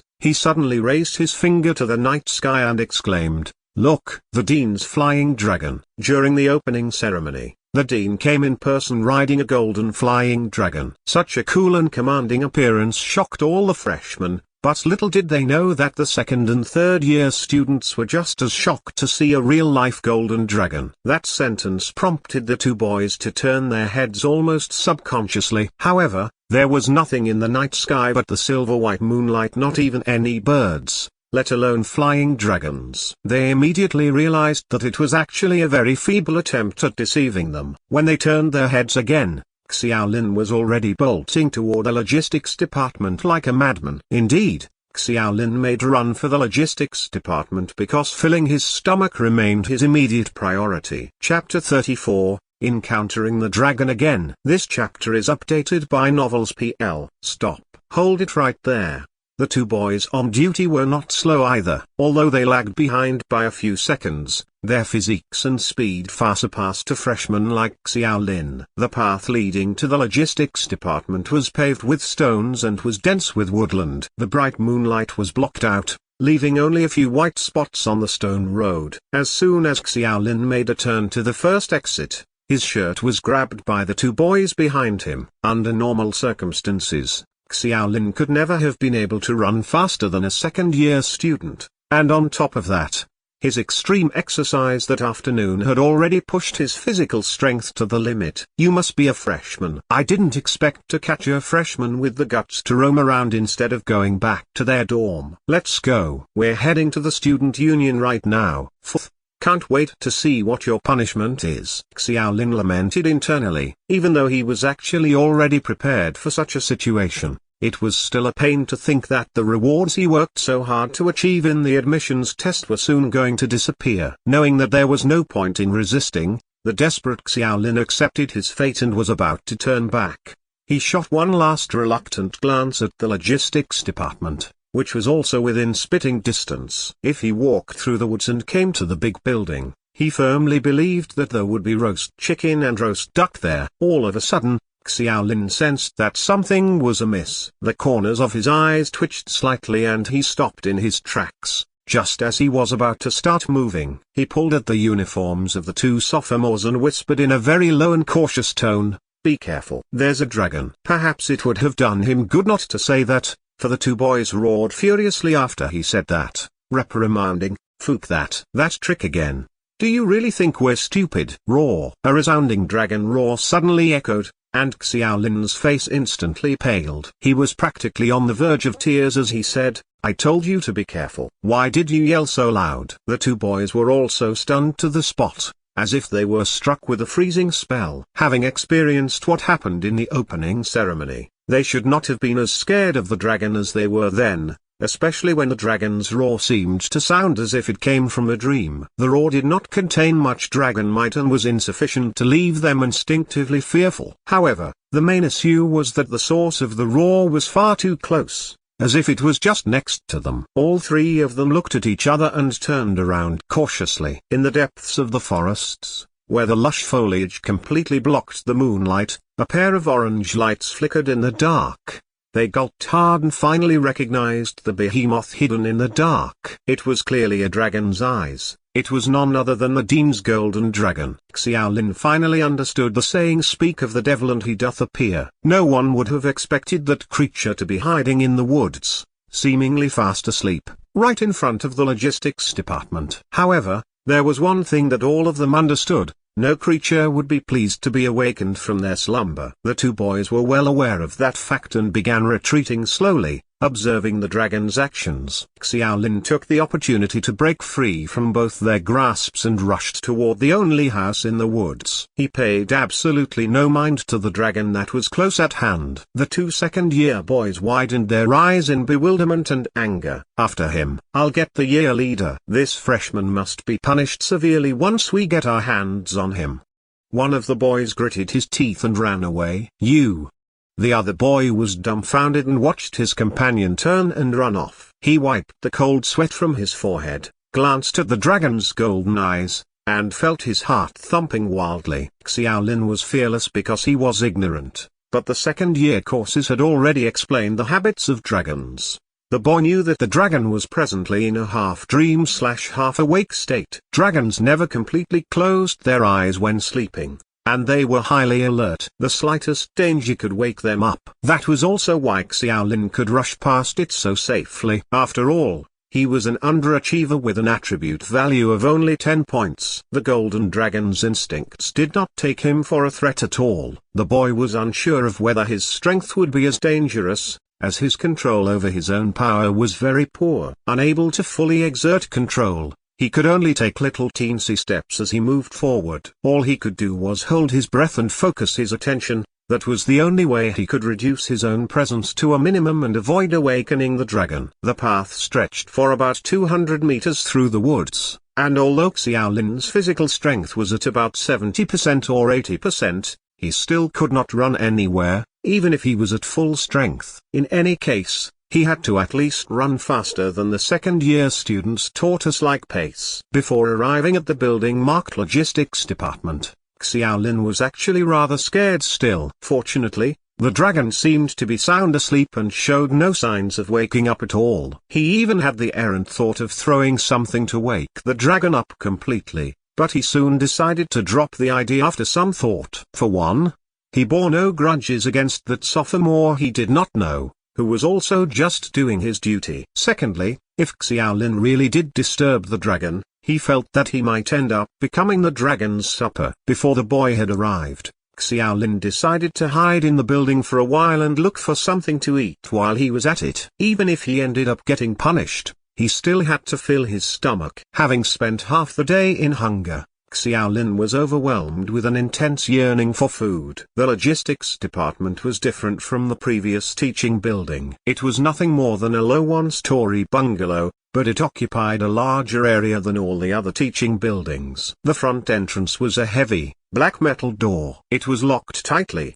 but Xiaolin walked along the wall and chanced upon a small fence gate which happened to be unlocked. Xiaolin felt enlightened when he pushed the door open and entered. Inside the towering walls was a huge courtyard that was not shaded by tree leaves, but instead shined beautifully under the moonlight. Individual patches of vegetable gardens grew in the courtyard and each patch was planted with a variety of vegetables. The corners were covered with vines, while farther ahead were trees laden with unrecognizable fruits. The place was clearly a vegetable garden and an orchard. Xiaolin felt that he had come to the right place and it was indeed the logistics department. Believing that he could find something to eat there, he continued forward and opened the door with a squeak. In front of him was a long, quiet, dimly lit corridor. The rooms on both sides of the corridor were all wide open. Curious, Xiaolin stepped into the nearest room. It was empty, surrounded only by a row of iron cages. After his eyes adjusted to the dimness, he discovered that there were chickens in the cages. It turned out to be a chicken coop. Xiaolin's eyes beamed like a weasel. He gulped and muttered to himself,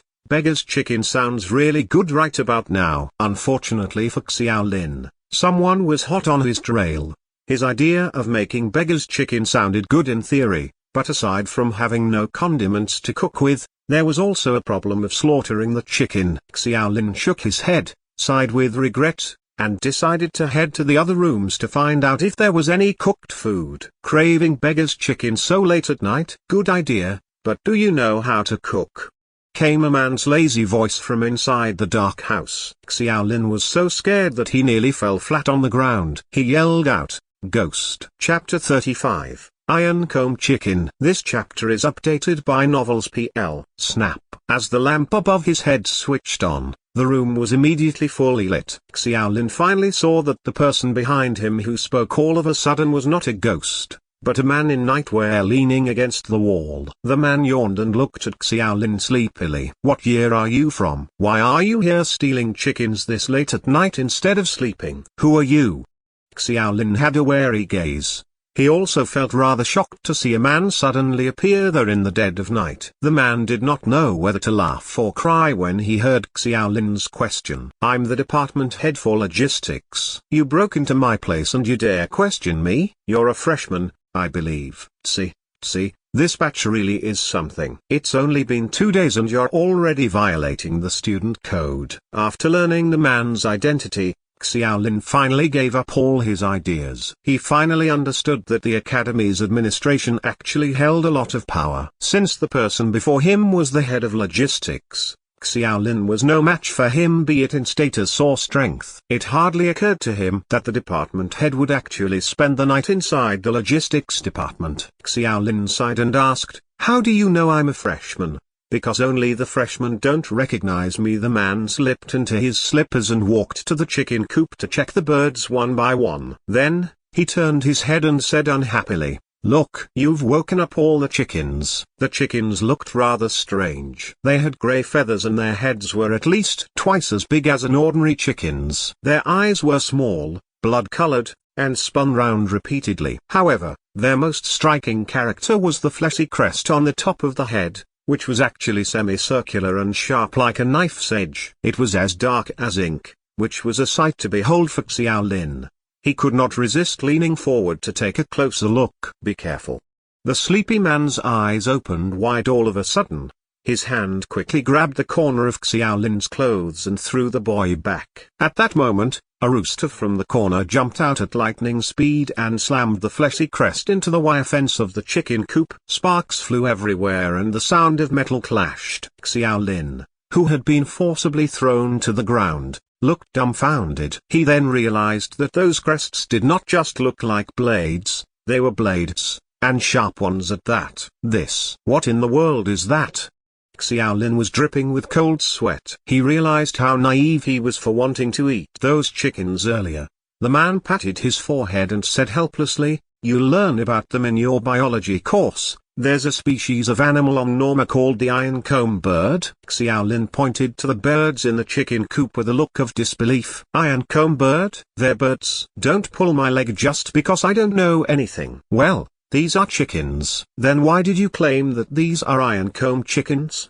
The man nodded. Okay, let me explain more accurately. These are chickens in front of you. I forcibly hybridized Earth's domestic chickens with the planet Norma's ironcomb bird. I should name them ironcomb chickens, shouldn't I? Has a nice ring to it, doesn't it? Forced hybridization. Xiaolin connected the dots regarding that cross between a chicken and a bird and his lips twitched. He looked at the smug man and stuttered, Who are you exactly?" "I'm Song Junlang, head of the logistics department." The man introduced himself. As his name suggested, he was a very handsome man, one indeed, but Xiaolin's mind was conditioned to think of the chicken-bird hybrid whenever he looked at the man. Bang, bang, bang. A heavy knock was heard at the door not too far away. Song Junlang walked to the window and took a look, then looked back at Xiaolin and smiled. "I knew it. How could a freshman sneak out in the middle of the night and steal chickens without being caught? The disciplinary department of the student union can't be that useless. Come with me. You'll have to accept what's coming to you." Xiaolin knew that the student outside was the one tasked with patrolling and had safely passed by the Golden Dragon. Even if Xiaolin had a surplus of redemption points and credits,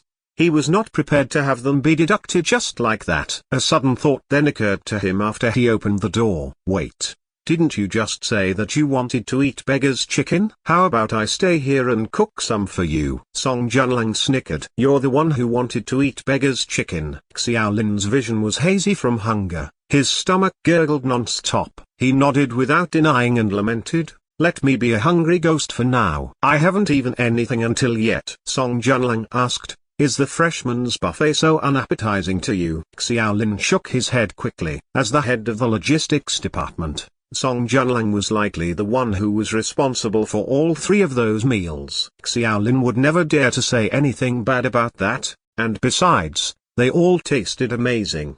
He briefly explained the situation of his physical training that afternoon and did not manage to return to the dormitory in time because he was finishing his last round of exercise. Department head Song sighed dramatically. "You took more than 3 hours to run 20 kilometers? How bad is your stamina?" Xiaolin whispered embarrassedly. "Only 3 points. Oh, that's low." There was a strange expression on Song Junlang's face. He rubbed his chin and glanced back and forth between Xiaolin and the chicken coop. He then asked, "Do you really know how to cook beggar's chicken?" "Yes, definitely."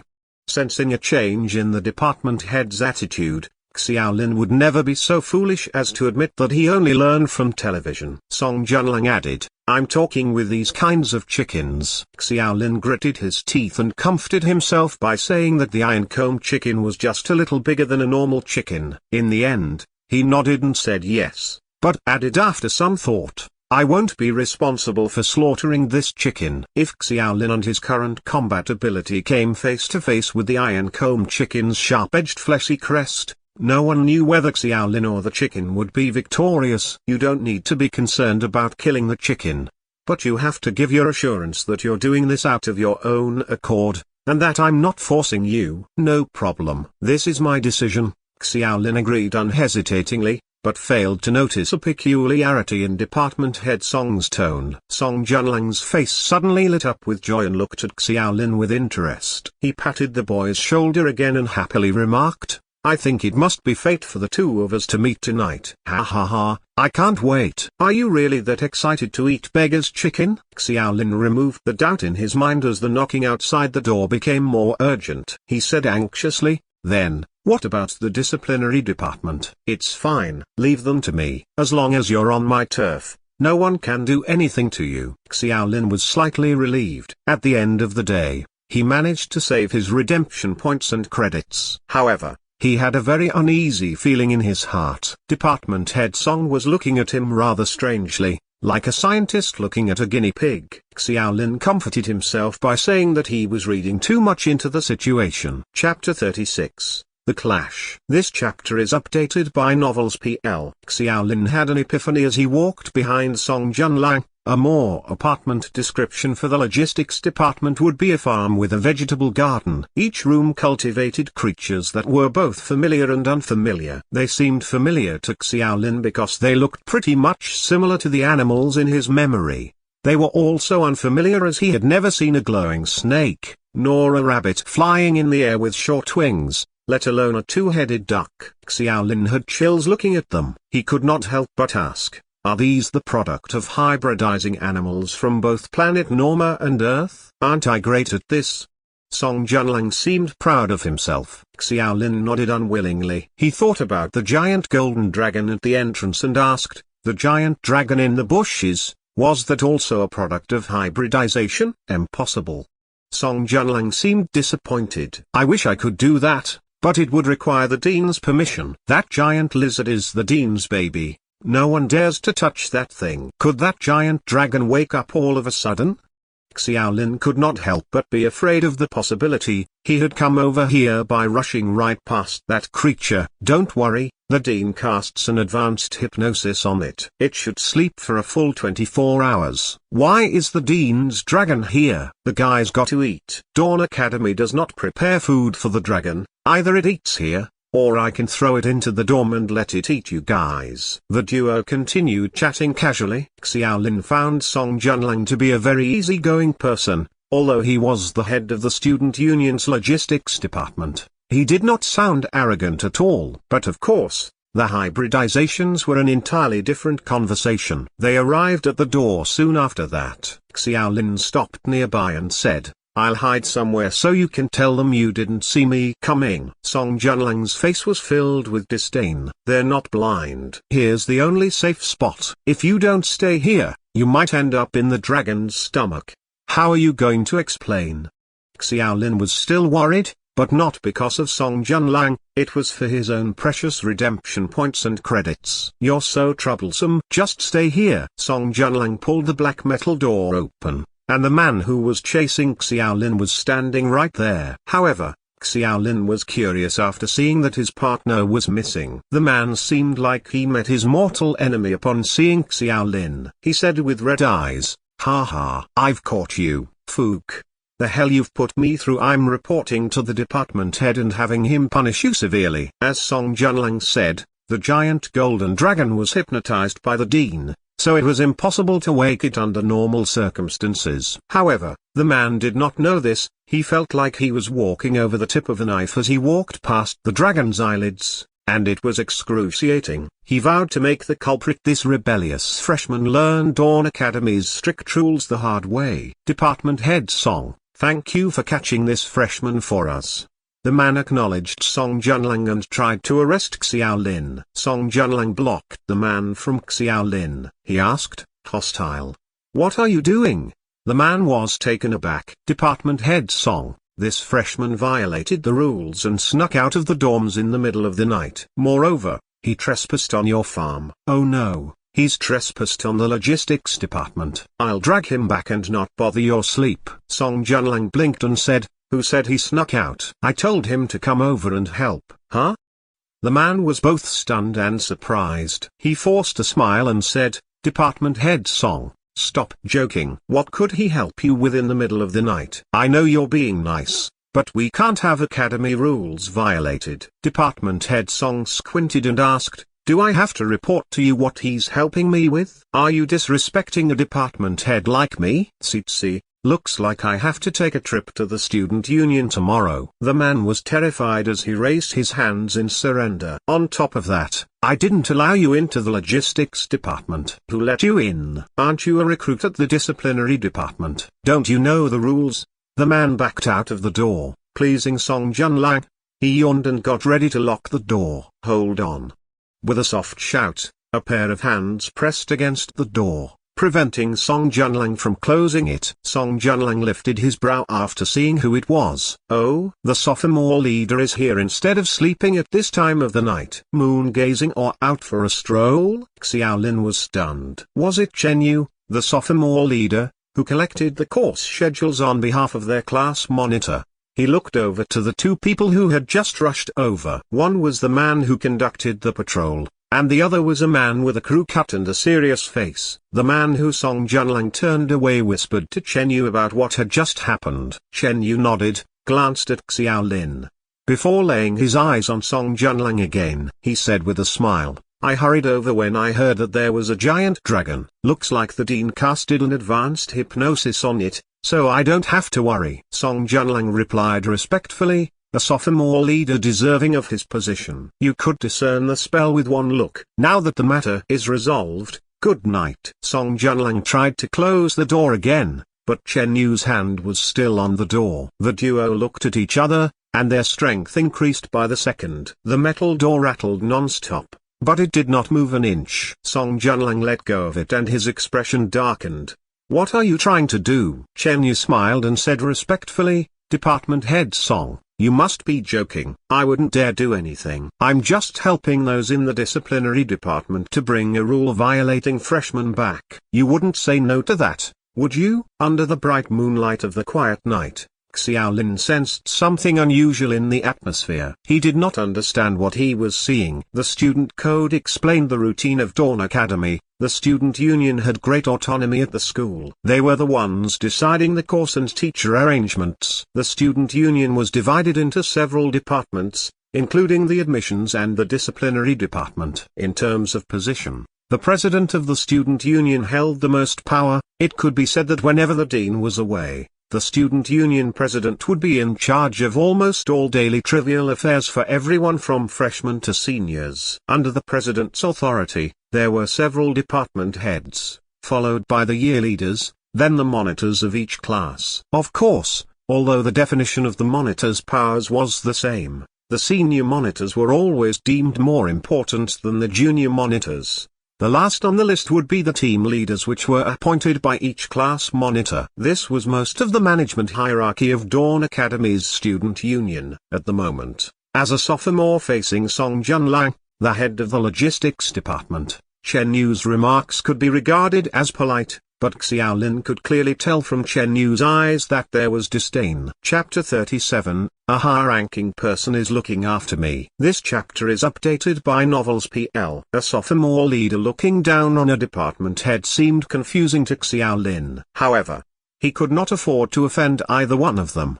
He took a few steps back unconsciously and activated his onlooker mode. Song Junlang said with a straight face, I don't think there's any need for me to explain things to you as a department head. Chen Yu laughed and mumbled to himself, you're just a cook, you're not even silver rank. You only got to be department head with your connections. You really think you can do whatever you want? Chen Yu intentionally lowered his voice. But there was pin-drop silence in the quiet of the night. Some heard what he said. The two sophomores behind Chen Yu were shocked. They looked over at department head Song with a weird gaze and whispered to each other, he must be kidding. Every department head in the student union is gold ranked. If he isn't even silver ranked, that would mean he's just bronze ranked, wouldn't it? Aren't most sophomores already bronze? Even our year leader is silver ranked. Shut up. Are you even allowed to talk about the department head like that? Some recruits at the disciplinary department you are. Apologize. Chen Yu cut the duo short, but he did not seem all too stern about it. Xiaolin understood what was going on. In an academy that measured everything by strength, although Song Junlang was a department head, his strength was not greater than Chen Yu's. That was why Chen Yu did not take him seriously. However, Xiaolin was still a little confused. Chen Yu claimed that Song Junlang had connections. Could there be descendants in Dawn Academy? Xiaolin looked at the silent department head Song with worry. Although they had just met and they did not really know each other, he had a better impression of this easygoing department head than he did of Chen Yu. But of course, most of it was due to Song Junlang protecting him, while Chen Yu was trying to arrest him. What surprised the crowd was how calm Song Junlang remained in the face of Chen Yu's provocation. He still had a gentle, harmless smile on his face, but his words were threatening. I'm not letting you take him away tonight. You're right, a high-ranked person is looking after me. What are you gonna do about it? Xiaolin looked up silently. Two oval-shaped moons still hung in the sky. Chen Yu growled, Department head Song, I know you're close to the dean, but do you think the student code is a joke? It's been the law here since Dawn Academy was founded. Xiaolin was shocked. Chen Yu invoked the name of the dean in a pretty serious accusation. Xiaolin could not help but worry. Song Junlang smiled and replied, I've cooked for the dean. Chen Yu was evidently pissed. He stressed, even the dean himself has to follow the rules. Song Junlang nodded. I understand. But I've cooked for the dean. Chen Yu was extremely pissed. He did not know much about Song Junlang, but one thing was for sure, department head Song was close to the dean. It was no trivial matter that they had cooked together. This meant that department head Song had explored the new world with the dean. This was an unusual relationship. Beep, beep, beep. The magic phone in Chen Yu's pocket rang. He pulled it out and took a look before frowning. He walked to a corner and opened his phone. A virtual screen rose from it slowly. Xiaolin took a good look from the corner of his eye. There was a baby-faced man on the screen. He had met this man during the orientation. It seemed like he was president of the student union. This confused and terrified Xiaolin. He only snuck out to walk around and get some food. He did not expect to involve this many people. There was a department head, then a year leader, and now the president of the student union. He took a glimpse at department head Song. This handsome department head seemed nonchalant and relaxed. Although Chen Yu lowered his voice while talking to the student union president, the crowd could still hear quite a bit of the conversation. Stop this now. Come back. Stop going after the freshmen as well. The president was speaking. Xiaolin had heard his voice during orientation, so he could recognize the voice immediately. But department head Song, you know who's backing him. So what? I'm not giving in. The duo continued arguing. Xiaolin was mildly shocked that the student union president chose to back off, but Chen Yu was not giving in. Their focus was also not on Xiaolin, it was on Song Junlang. It was getting late, and the wind was picking up. The duo's conversation became harder to hear, but Xiaolin heard the president saying, just remember this, the dean and the entire academy owes department head Song a huge favor. No matter what he does, as long as it doesn't affect Dawn Academy's basest interests. No one can interfere. The conversation ended there. Chen Yu's expression was darker than ever when he returned. Since the president had said so, Chen Yu could not do anything about it anymore. Before he left, he asked, "Department Head Song, you know Xiao Lin?" Xiao Lin was not surprised that the year leader recognized him right away. It was normal for a year leader to be able to see his information. However, Song Junlang's expression became strange. He thought about it long and hard before asking, "Who's Xiao Lin?" Chen Yu shivered. He walked away with gritted teeth. He felt that this department head, who was some high-ranked person was looking after, was more interested in causing him trouble than protecting a freshman he did not know. So, your Xiao Lin department head Song came to a realization moments later and stopped asking questions. To him, Xiao Lin's entrance exam results and basic attributes did not matter. "Let's make Beggar's Chicken." Department Head Song was excited. That was all he cared about. Xiao Lin was left speechless. "Are you really craving it that much?" Song Junlang corrected him. "No, not for me, for you." "Stop wasting time, let's go." Xiao Lin felt like Department Head Song was treating him like a lab rat. He shook his head, stopped overthinking it, and went ahead to work on making Beggar's Chicken. Although their logistics department was more like a farm than anything, there were sufficient spices for cooking. Xiao Lin found some aluminium foil. He planned to do it in the simplest way, roasting a chicken in the wild. He had not learned anything more complicated than that. Song Junlang was quick as well. Although Chen Yu insulted him for being low-ranked, handling an iron comb chicken was no problem for him. He seemed very experienced. He cleaned up the chicken in moments, and the sharp comb was completely removed as well. As ferocious as the iron comb chicken looked before its death, it was now a roast chicken for human consumption. Xiao Lin's lips twitched as he watched Song Junlang. He thought to himself, could this department head be nothing more than a glorified cook? Chapter 38, Effects of the Iron Comb Chicken. This chapter is updated by Novels PL. Roasting chicken was simple. Following his memory, Xiao Lin marinated it with salt, message, soy sauce, chili powder and so on before wrapping the chicken in aluminium foil.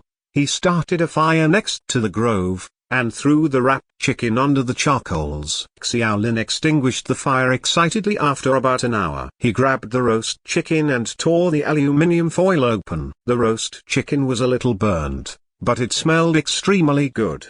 The oil was still bubbling loudly in it. Xiao Lin, famished, did not care about scalding his mouth. He tore the fat and tender chicken legs off its body and stuffed them into his mouth. This iron comb chicken was bigger and meatier than earth birds, and it was more delicious roasted. Xiao Lin was really hungry. There was nothing left other than the chicken's skeleton within 10 minutes. He patted his stomach in satisfaction, only to discover that department head Song had been watching him eat instead of tasting it himself. Xiao Lin felt a little embarrassed, but department head Song spoke first. Song Junlang asked with concern, "How was it? How do you feel?" "Well, it tasted good." Song Junlang shook his head. "No, I'm not talking about the chicken. I'm asking how does your body feel?" "Huh? Body?"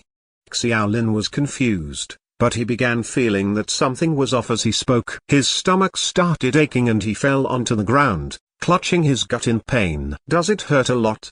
Song Junlang seemed worried as well. He went over and helped Xiao Lin up. What did you give me?" As dumb as Xiao Lin could be, he knew that the pain was caused by the roast chicken. Song Junlang comforted him saying, "Don't worry, ordinary people's bodies repel things from planet Norma. You'll be fine soon. Your life isn't in danger, trust me." "What danger?" Xiao Lin's eyes widened. He finally understood why this guy was not eating. He said weakly, yet angrily, "I'll get you. Even if I become a ghost, I'll come back and haunt you." Song Junlang helped Xiao Lin into his bedroom. He said gently, "Drink some water. You'll feel better soon." Xiao Lin was curled up on the bed. The pain was so excruciating and it spread throughout his body as fast as blood flowed in him. Xiao Lin wanted to run himself into the wall to kill himself. He cried, I'm not drinking that. Who knows what water that is? Be good and listen. It's iced water. You'll feel a lot better. Song Junlang stuffed the cup into Xiaolin's mouth as if he was trying to talk a child into it. Apart from the pain all over, Xiaolin felt like there was fire burning inside of him. He felt like his skin was boiling hot. Song Junlang's iced water was rain after a long drought for Xiaolin. He downed the water, and the cold liquid flowed into his stomach through his throat. The burning feeling in his body, together with the pain, relieved instantly. However, Xiaolin immediately realized that his sight was becoming blurry. An uncontrollable drowsiness overwhelmed him as he pointed at the smiley department head Song, saying, your water. It's. Before he could finish, Xiaolin crashed into bed and slept. Song Junlang put the cup down and tucked Xiaolin in. He said helplessly, "You're a rebel, kid. It's better I put you to sleep than leave you in pain for the night." With a sigh, department head Song sat in front of his desk and opened a thick notebook on his table. He found a blank page, picked up his pen, and wrote, "Hybridized iron comb chicken, variety No. 3, 18 kilograms, non-hazardous, but adverse reactions are relatively great." He put his pen down and mumbled to himself, "I wonder what the experiment's results are." Even after hybridization, there's repellency after consumption. This won't get past the student union. It has to be improved. When Xiaolin opened his eyes, the sky was bright and he was bathed in sunlight that came through the window. He felt warm and the soft bed was comfortable as well. He wanted to keep sleeping, but he jumped out of bed instead. He remembered what had happened last night. Interestingly, he no longer felt pain, he only felt uncomfortable from his sweat-drenched clothes. He had to be in Song Junlang's bedroom. It looked simple compared to the 5-star dorms for freshmen. There was only a bed, a desk, and a shelf full of books and notes. It was unexpectedly simple. "You're finally awake. You've got a pretty bad physique. Even with repellency, one wouldn't be asleep till this hour." Song Junlang pushed the door open and walked in. He had a tray of dishes in his hands. Xiaolin was extremely wary of this after the lesson from last night. He took 2 steps back and said, "Don't even count on me eating anything from you from now on." "Wait, I slept till this hour." "What time is it?" "It's nearly 5 o'clock." Xiaolin breathed a sigh of relief. "Thank God, I can still catch up with classes today." Song Junlang coughed dryly. "I mean 5 p.m. Xiaolin widened his eyes and he exclaimed, "What? I slept for the whole day." Song Junlang mercilessly said, "No, I think you've slept for 2 days. You knocked out the night before yesterday." Xiaolin could not even exclaim this time around. He sat by the bed, his face deadpan. "That's it. What do I do now?" "The student code says that if I missed classes without a reason, my credits will be deducted." Department head Song comforted him saying, "If you're worried about being punished for missing classes, don't worry. I've notified the student union. They won't punish you." Xiaolin was doubtful. "Really? I missed 2 days of class." "The instructor said that Dawn Academy's management is strict about this. Someone high-ranked is looking after me." "Fine, I'll believe you." Song Junlang put the tray down, and pulled out what seemed like a laptop. He threw it at Xiaolin and said eagerly, "Quick, check your attributes. I want to record the experiment's results." Xiaolin was pissed. He thought back to how this guy looked at him like a lab rat the night before yesterday. Was he really treating him like an experiment? "Don't be angry. Let's check the info first, okay? Trust me, you'll be surprised." "I'm not trusting you," Xiaolin sneered, but he was still curious deep down. He grabbed the laptop, logged onto the Academy's forum, and clicked open the personal details section. After the health screening from the admissions test, everyone's changes in attribute points would be reflected here in real time through the central computer. Name, Xiaolin. ID, 201,235. Credits, 40. Redemption points, 800. Basic attributes, 3 strength points, 2 agility points, 2 intelligence points, 5 physique points. Skills, Level 2 Basic Swordsmanship Mastery, Level 2 Slashing, Level 0 Basic Mastery of Planet Norma's Common Language, Level 2 Basic Fitness. Xiaolin was stunned. He exclaimed, "Impossible." His physique was only at 3 points 2 days ago, and his basic fitness was only at level 1, 10/100ths. His physique points increased by 2 points and his basic fitness also increased by a level after sleeping for 2 whole days. Chapter 39. Food Therapy. This chapter is updated by Novels PL. Xiaolin was unconvinced that he could increase the XP for his basic skills just by sleeping. He guessed that it was something else, but he did not dare confirm it. He looked at Song Junlang with a doubtful gaze. Department head Song was more anxious than Xiaolin was. He asked, "What? Did your attribute points increase? How much of an increase was there?" Xiaolin nodded. "A 2-point increase for physique, and my basic fitness is now level 2. Ha ha ha. It worked." Song Junlang nearly jumped from excitement. He was beaming. Department head Song, as your lab rat, I think I deserve an explanation, Xiaolin said helplessly. "Ha ha, fine. There's no harm in telling you." Song Junlang rubbed his hands as he contemplated where to begin. Seeing that the happy department head had yet to find a way to tell the story, Xiaolin reminded him, "Was it the chicken?" Song Junlang found his way into the story.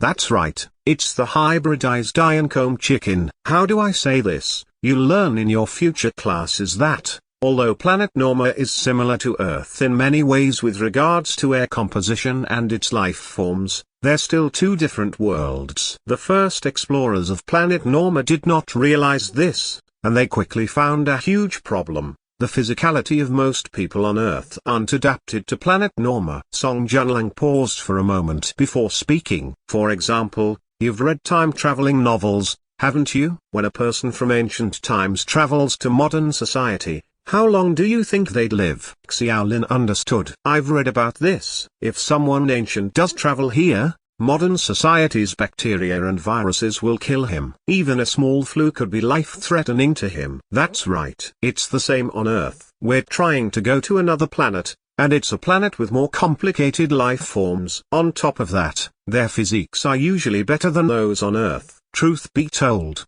the first batch of explorers over there should deliberate how to survive rather than migrating people there. Xiaolin replied, but now we've probably solved the problem. I heard the academy's already been there for over a century, so there must be lots of people who've been to the New World. Song Junlang forced a smile.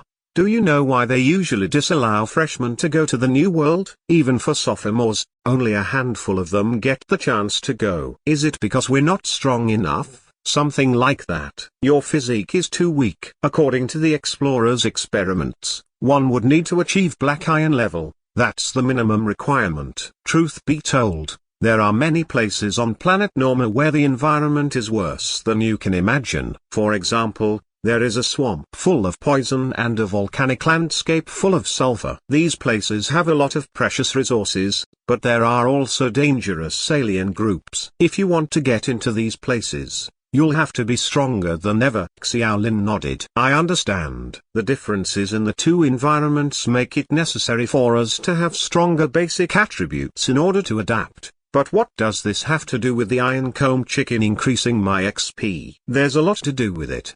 Song Junlang was elated. In order to help us adapt to planet Norma's environment, the explorers made it a requirement that only those with black iron level can get in. But why don't we think about this the other way around? The native species on planet Norma have already adapted to the environment there. Even a snake has a stronger physique than ordinary humans. Why don't we get more help from these creatures instead? Xiaolin was deep in thought before coming to a realization. Food therapy? That's right. Food therapy, just like in Chinese medicine.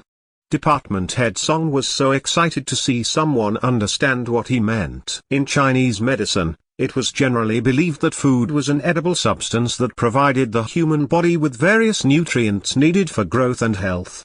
The use of food characteristics to regulate bodily functions in order to prevent diseases and strengthen bodies was known as food therapy. Xiaolin understood it instantly. This logistics department head was increasing their basic attribute points through food therapy, but he was using resources from planet Norma. I still don't understand one thing. Why hybridization?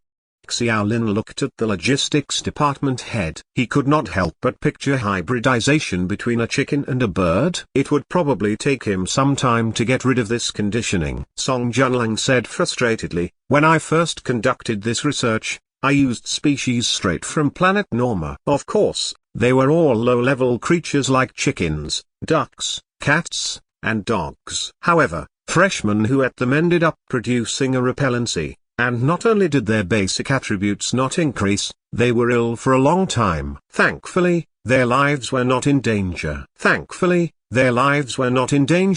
Lin mumbled to himself in frustration. He lifted his brow and asked, "So was I your lab rat, like all the other freshmen were?" Song Junlang said confidently, "Relax. Ever since that experiment failed, I've been looking for ways to reduce this repellency, and I landed on hybridization. Its effects are greatly reduced, and the repellency will not be as strong as it was back then. It's definitely not dangerous. At most, the effects will be just like what you experienced. One would just experience a little pain and fall asleep for a few days." Xiao Lin said frustratedly, "Easy for you to say. A little pain? Do you know how excruciating that was? I wanted to kill myself. If this is the level of repellency for hybridized species, I can't imagine the pain those who ate the native species endured." Department head Song sighed. "I know, the repellency is still great. With my previous failures, this hybridized species will definitely not get past the student union's review. I'll have to continue modifying it." "How could the student union still let you continue your research?"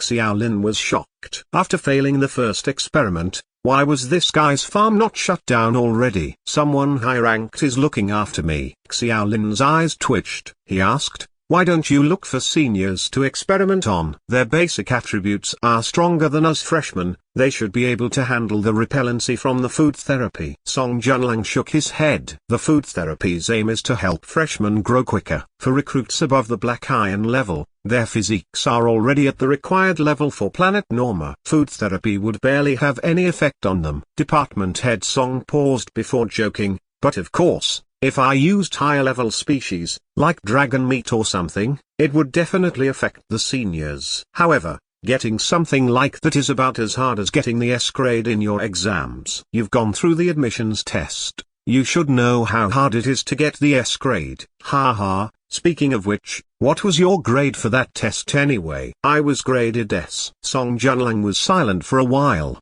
His lips twitched, and he got up to walk toward the window. He looked out at the scenery and laughed. "Nice weather today. Let's take a walk outside." Chapter 40. Done deal. This chapter is updated by Novels PL. The weather was pretty good. The sky was clear and the sunlight felt warm. Now that it was almost evening, a walk or a sit in the grove to watch the sunset looked like a good idea. However, Xiao Lin was not interested in watching the sunset with another man. He shook his head. "I should go back. I don't want to miss tomorrow's class." He paused before uttering, "So, can I still come and eat beggar's chicken next time?" The unspeakable pain felt worse than death, but its reward was too tempting for Xiao Lin. His basic fitness increased by a level. He would usually get only 10 XP after exhausting himself with a full day's worth of training. A roast chicken saved him 10 days worth of basic fitness training accompanied by 2 extra physique points. Xiao Lin thought that this deal was pretty decent. As for the horrible pain, Xiao Lin comforted himself by thinking that men should be cruel to themselves. Song Junlang laughed and spread his hands. "As the first successful experiment subject, you're welcome anytime. But I don't think the iron comb chicken has an effect on your basic attributes now." "Why? Have you heard of drug resistance?" A popular explanation for drug resistance was that if the same drug was used repeatedly, its effectiveness would decline. This was a common phenomenon with antibiotics on Earth. Xiao Lin nodded in comprehension, but he was still puzzled. "I only had the iron comb chicken once." "Does the resistance develop that fast with food therapy?" "Yes. I can't do anything about it. Although it's a completely different world, there are some similarities between Earth and planet Norma. Nonetheless, a resistance develops faster in planet Norma." Department head Song continued with patience. "In fact, it's not just food therapy. If you enroll in the basic alchemy course in the future, you'll learn that there are many medicines that will make people develop a strong drug resistance. Brand new processes like food therapy will only work on a person once in their lifetime." Xiao Lin was a little disappointed, but it made sense to him. If one could rely on external means to reach the black iron level so easily, Why would anyone exhaust themselves with various courses? Well, drug resistance only happens if you consume the same species. The iron-comb chicken won't work on you anymore, but I have other edible things here. Song Junlang blinked and smiled mysteriously. The handsome department head seemed like a demon, wagging his tail as he sinisterly smirked at Xiaolin. Xiaolin palmed his own forehead and muttered helplessly, "You just wanted a free lab rat." He knew what Department Head Song wanted to do. Since food therapy had failed, it was impossible for his hybridized food to be approved and used on freshmen. Xiaolin believed that, even if someone high-ranked was looking after Song Junlang, it would still not be allowed. Department Head Song was desperate to see the true effects of his experiment, and at that moment, Xiaolin might as well have been a lab rat walking itself into a cage. Will there be any side effects or something? Xiaolin was cautious. He did not want to put his life at risk. Nothing life-threatening. I guarantee that with my honor.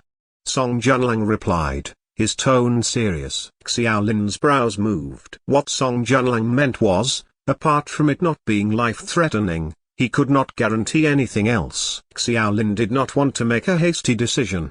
He continued asking, are the effects from other species similar to the iron-comb chickens? I'm not sure about that. You already know that. Other than that failed experiment, all of my research has been built on theory. Xiaolin felt helpless. Fine, tell me your theory then. Song Junlang thought about it for a moment. It's hard to confirm the type and strength of effects. Some ingredients can help increase XP directly. For example, the iron-comb chicken you had. Iron-comb birds on planet Norma are actually pretty weak in terms of strength, but strong in their fitness. They could fly around 1/3 of their world for days without rest, so its effects in food therapy should be for fitness and physique. But unfortunately, its effects were weakened after hybridization. Department Head Song paused before continuing. Apart from species that directly add XP, some can help increase the XP gain rate instead. Others can increase a certain type of resistance,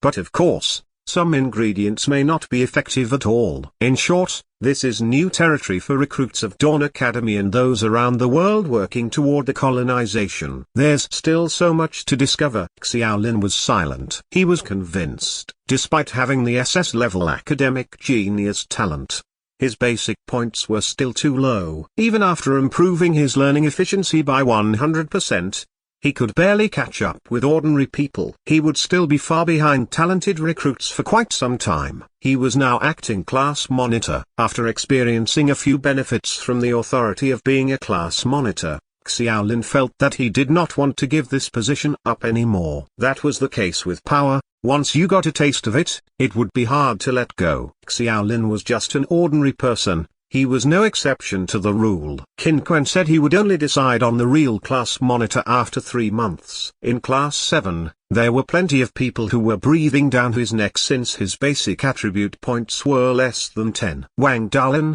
for instance, who led the pack, had pretty high basic attribute points. 3 months were not enough time. Although the academic genius talent was strong, it was a slow burner type of talent. It would take more time to achieve better results. That was why Xiaolin needed more bargaining chips to keep his position. Have you decided? Song Junlang was a little nervous as well. A lab rat was pretty hard to find, especially when his research was deemed unsuitable and barred from openly recruiting experiment subjects. Therefore, the logistics department head was worried of Xiaolin's rejection. His research results would likely be delayed for quite some time if he did. After all, the effects of food therapy only worked on those under the black iron level. The lower the basic attribute points, the more obvious the effects. If he missed this opportunity, he might have to wait for a new batch of freshmen. Department Head Song thought for a while before throwing out more attractive bargains. If you're worried about coordinating your class schedule, I can help you. Xiaolin was asleep for 2 days this time after having just the iron-comb chicken. Although not every ingredient could make people fall asleep, it was inevitable for Xiaolin to miss classes for 2 or 3 consecutive days if they struck a deal. Song Junlang decided to solve this problem once and for all. He appeared confident as he patted his chest. After all, Someone high-ranked is looking after me. Xiaolin's eyes lit up all of a sudden. This sentence became the ultimate reason for his decision. What Xiaolin needed most right now was help coordinating his class schedule. Chapter 41. Dawn Academy Evening News. This chapter is updated by Novels PL. Xiaolin was enrolled in both magic and combat-related courses, but that strategy was not recommended by the academy. His classes always overlapped. He really needed a flexible schedule, but the academy would never change the entire freshman schedule just for one recruit. If Xiaolin could have the privilege to listen in on any course he wanted, it would be perfect for him. At that moment, Department Head Song, who had someone high-ranked looking after him, was handing Xiaolin this opportunity. Xiaolin left the logistics department and returned to the dorm that he had left for 2 days. There was another half an hour left until the next class, so he had dinner in the buffet cafeteria alone. He was not rushing to rest. He had ample sleep for the past 2 days. He went to the common room around the corner instead, poured himself a cup of tea, grabbed a stack of newspapers from the rack, and began reading with interest. There were few options for entertainment at Dawn Academy. Although everyone was given a computer, there were no games on it. Moreover, in this realm away from Earth, one could not surf any further than the Academy's intranet. This was no place for people to waste their time. Thus, on top of the tight class schedules and intense training, the Academy's paper was one of the few entertainment options with which people could spend their time. Some people choose to revise their compulsory courses or train for their electives in their free time. However, this was no game where you could continuously defeat monsters to level up 24/7. Humans would naturally become exhausted, especially after finishing tough courses like basic fitness. It was ineffective to train or meditate when one was exhausted. There was only one publication available in the common room named the Dawn Academy Evening News. The paper's issue, it seemed, had inconsistent publication dates. It could go from once every week to one every 10 to 14 days. Thankfully, the paper's contents were pretty engaging. For freshmen who barely knew anything, this paper was the best way they could get to know this new world. The paper was split into 2 sections, one for Intra-Academy news, and the other was on the new world.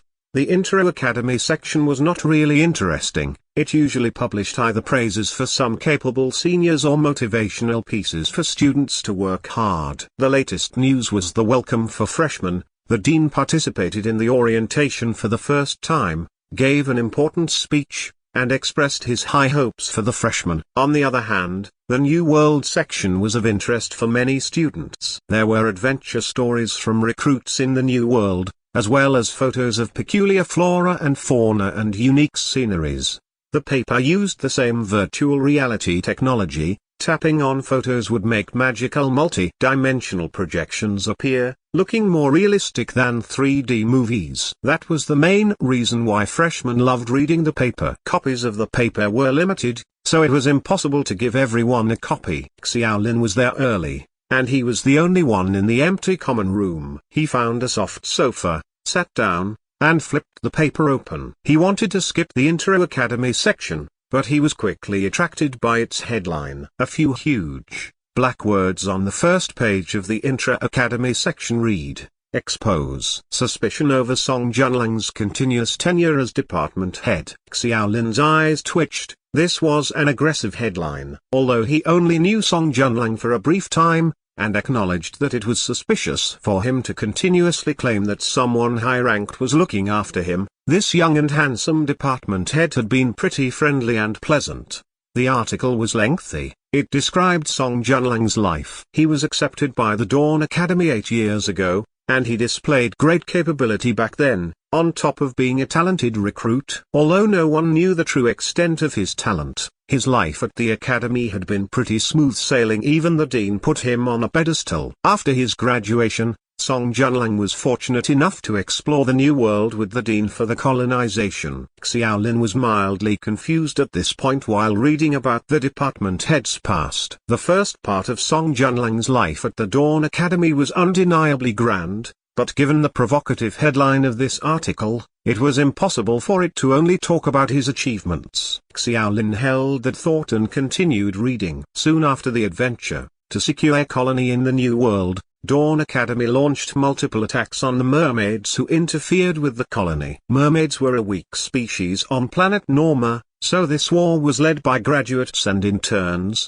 Researchers and postgraduates were not involved. As someone already at gold rank, Song Junlang commanded the operation. This conflict should not have had any unexpected circumstances. It was just like how the US invaded smaller, underdeveloped African countries. Victory was already in the bag. However, Dawn Academy lost horribly in this war. Material losses aside, this affected Dawn Academy's colonization strategy overall. As a result, the Dawn Academy was forced to go on defense for the next few years in the New World instead of hastily expanding its colony. This was why the Academy eventually trailed behind the US and Europe. As commander, Song Junlang was severely injured, and he was degraded from gold to bronze level. Upon returning to the Academy, Song Junlang was targeted by many and accused of causing the defeat. Some vicious folk even spread the rumor that Song Junlang had reached an agreement with the mermaids and betrayed the Dawn Academy. Although this rumor was unreliable, everyone thought that Song Junlang should have been severely punished for it. He should have been stripped of his duties at the student union, or have his memory wiped before getting thrown back to Earth. He should have been expelled from Dawn Academy. However, results of the student union's investigation shocked everyone. Not only was Song Junlang not punished, he was also handed the position of the logistics department head, which had been vacant for some time. This caused an uproar, especially from seniors who made a fuss about it multiple times. However, since the dean gave his silent approval to it, everyone had to let the issue go. The logistics department head was a unique position. Although it was a department head position, there was not much authority to it. The department head was only responsible for providing meals to the academy. That was why Song Junlang was known as the delivery department head among the seniors. In an environment where the strong was distinguished from the weak through their capabilities, this nickname was the greatest insult to Song Junlang. His capabilities had never recovered since he was degraded to bronze. Over time, everyone gradually forgot that he was the talented Song Junlang of once upon a time. They only knew him as the department head who managed to hold the position for 4 years while only being at the bronze rank.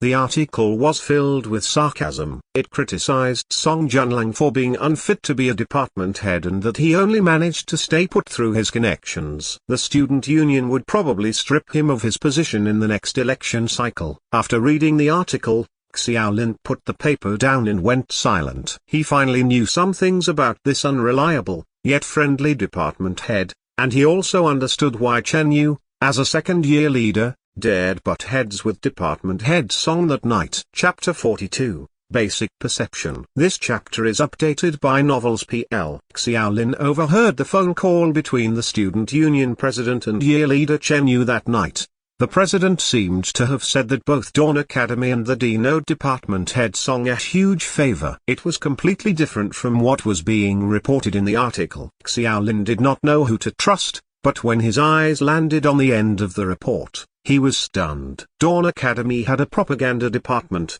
but these reports were crowdsourced from staff and students. It was an honor to be able to have one's name as a byline, but this article attacking department head Song was written by an anonymous person. Xiaolin's imagination ran wild again. Xiaolin did not care whether Song Junlang was a fitting department head. He was bothered that this article was even published at this point in time. It was as if the article wanted everyone in the academy to remember that man again. How big was this person's grudge against Song Junlang? Xiaolin touched his nose and thought about how embarrassed Chen Yu was 2 days ago. He also thought that it had something to do with himself.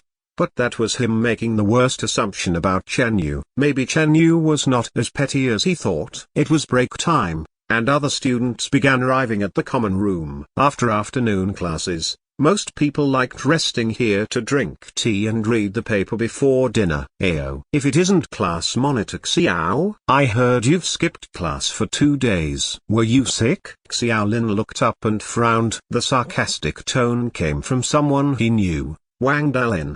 Wang Dalin was clad in his training uniform and had his novice blade strapped to his back. He said sarcastically, Does being as weak as you are make you terrified of the courses here? You should quit the academy with your basics being as horrible as they are. Just because dumb birds can still fly, some don't even know how to flap their wings. You remembered that I'm the class monitor? Ha ha, don't get me wrong. Acting class monitor Xiao.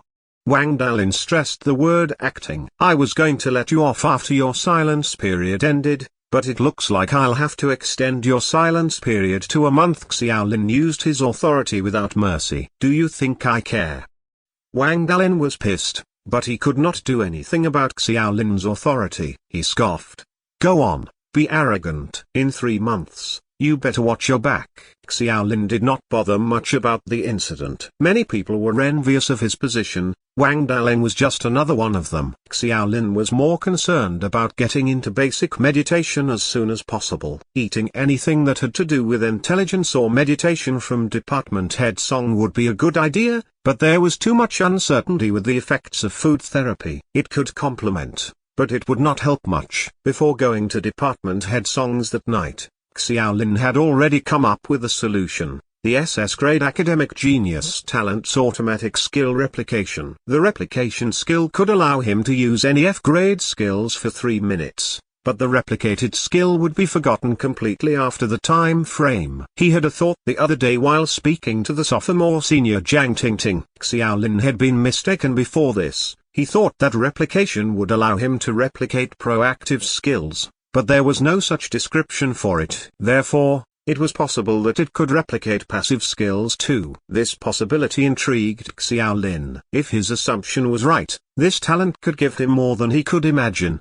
The next day, Xiaolin was back on track with his classes. Freshmen had 3 days of classes a week, and there would be 1 compulsory class and 1 elective class each day to fill up all 3 days. Nonetheless, double majors like Xiaolin were an exception. They had 6 class days a week. This meant that Xiaolin had classes like these twice a week. Xiaolin went for 2 days of class this week and missed another 2 days. He only had 2 days of classes left this week. Today's classes were the common language of Planet Norma and basic fitness. He also had basic perception at the same time as the basic fitness class. Common language was not as interesting to Xiaolin. Language classes were boring as usual. Since he was at the introductory stage of the class, everything was about grammar. The tough pronunciations tortured many students. After the class ended, Xiaolin's Common Language Mastery EXP was at OV1, 2050. In his elective class in the afternoon,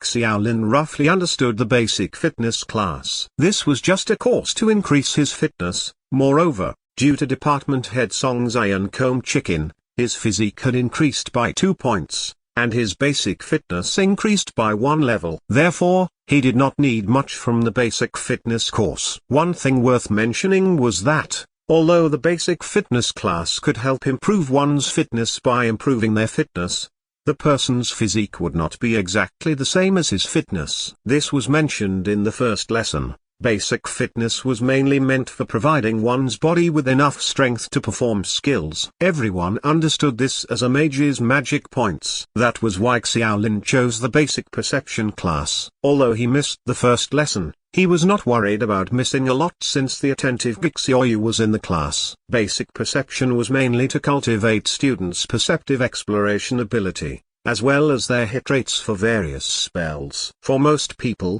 the latter was more practical in use. The admissions test made many people who yearned for magic realize what it really was. While hit rate was not an issue for close combat, people who wanted to become mages had to face embarrassing issues with their hit rate beforehand. After all, it was not a game where you could just use the mouse to select your target to cast a spell. In the real world, once the spell went out of the mage's hands, it would be like a broken kite. No one could anticipate where it would go. It could even hit an ally. The teacher who taught the class was a middle-aged woman. To ensure that everyone was aware of the importance of the course, she cited many examples of accidental injuries inflicted by teammates. Just casting spells did not make one a mage. Only those who can accurately cast spells on the enemy were. Targeting a spell was different from using long-range weapons such as bows and arrows. Bows and crossbows relied on one's eyes, so recruits who chose bows would often take elective courses such as observation. Mages relied more on perception and mental power to lock their enemies down. The teacher was very abstract about it. After all, those whose basic meditation was still at LV0 could not even feel the four elements,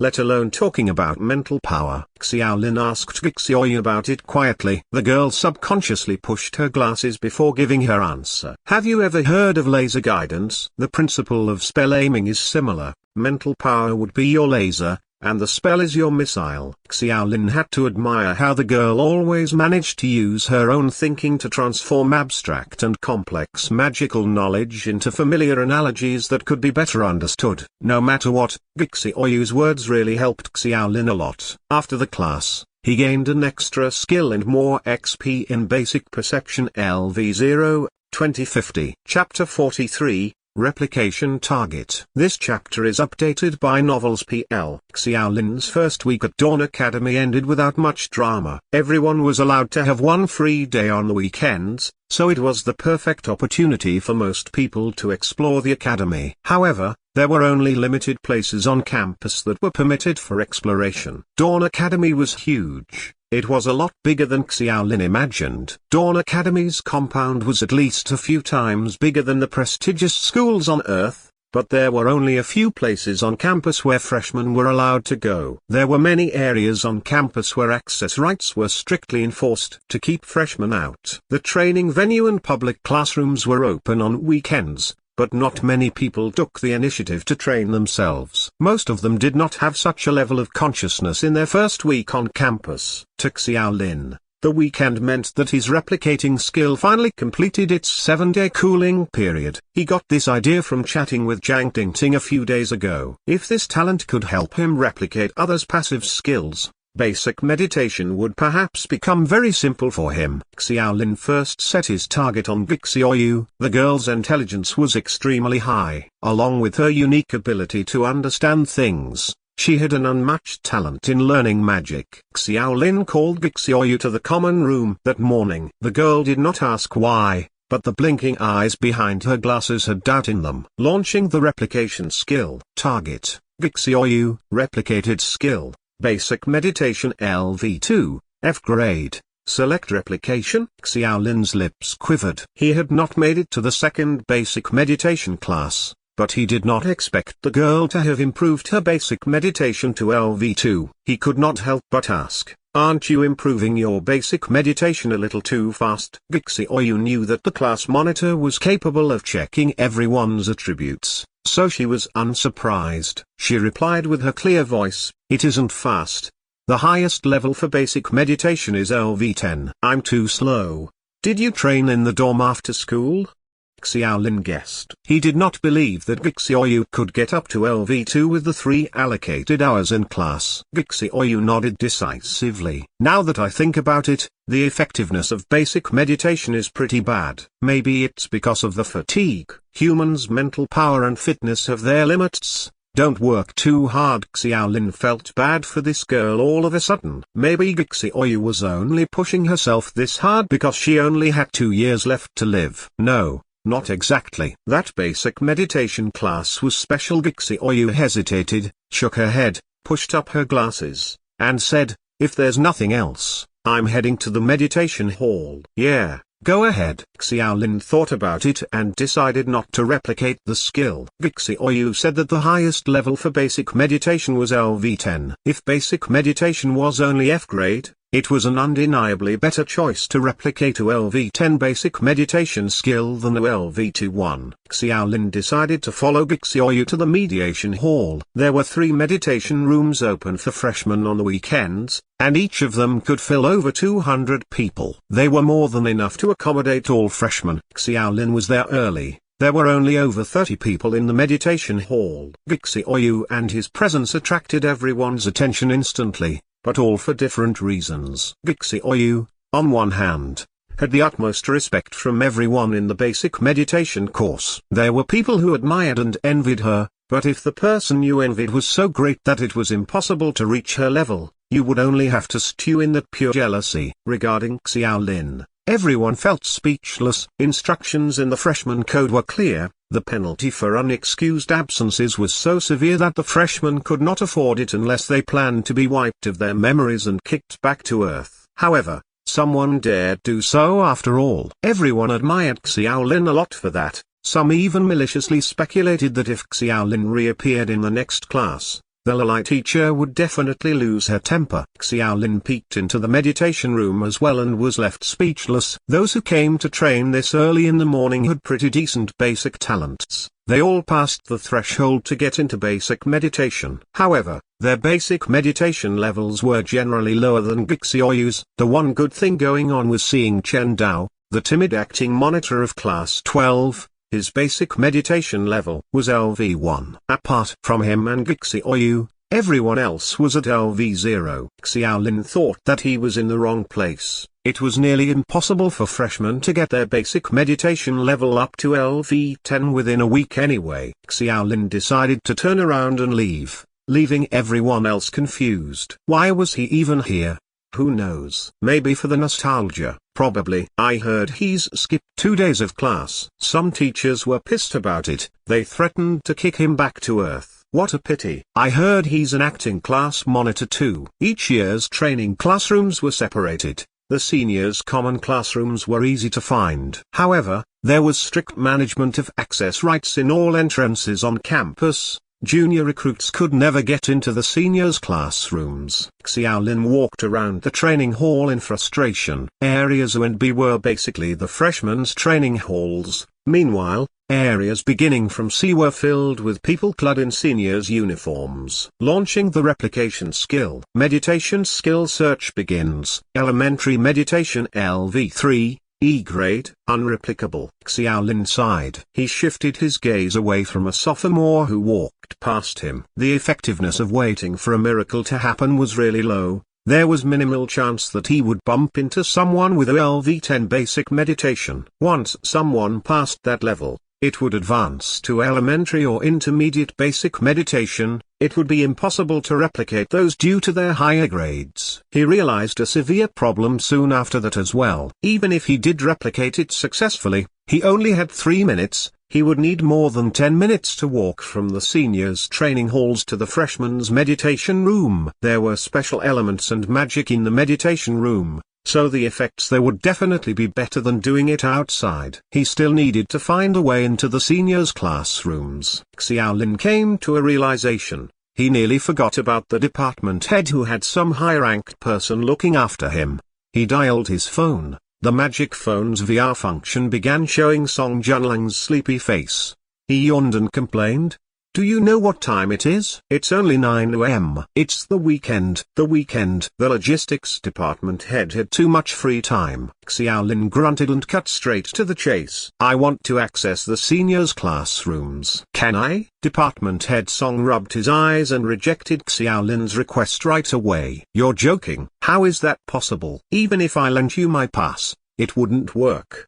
The academy's passes are all soul-locked. Do you know what soul-locked is? It's something more advanced than biometrics." Xiaolin hit his own head and cut the man short abruptly. He said helplessly, "Isn't some high-ranked person looking after you?" Song Junlang shrugged. "Yes, true, but only the central computer has the right to change things. The computer isn't a person." Xiaolin's lips twitched. Chapter 44, Sophomore Meditation Room. This chapter is updated by Novels PL. Xiaolin was silent. Song Junlang's sleepiness gradually faded. Seeing how Xiaolin was not joking, he got serious.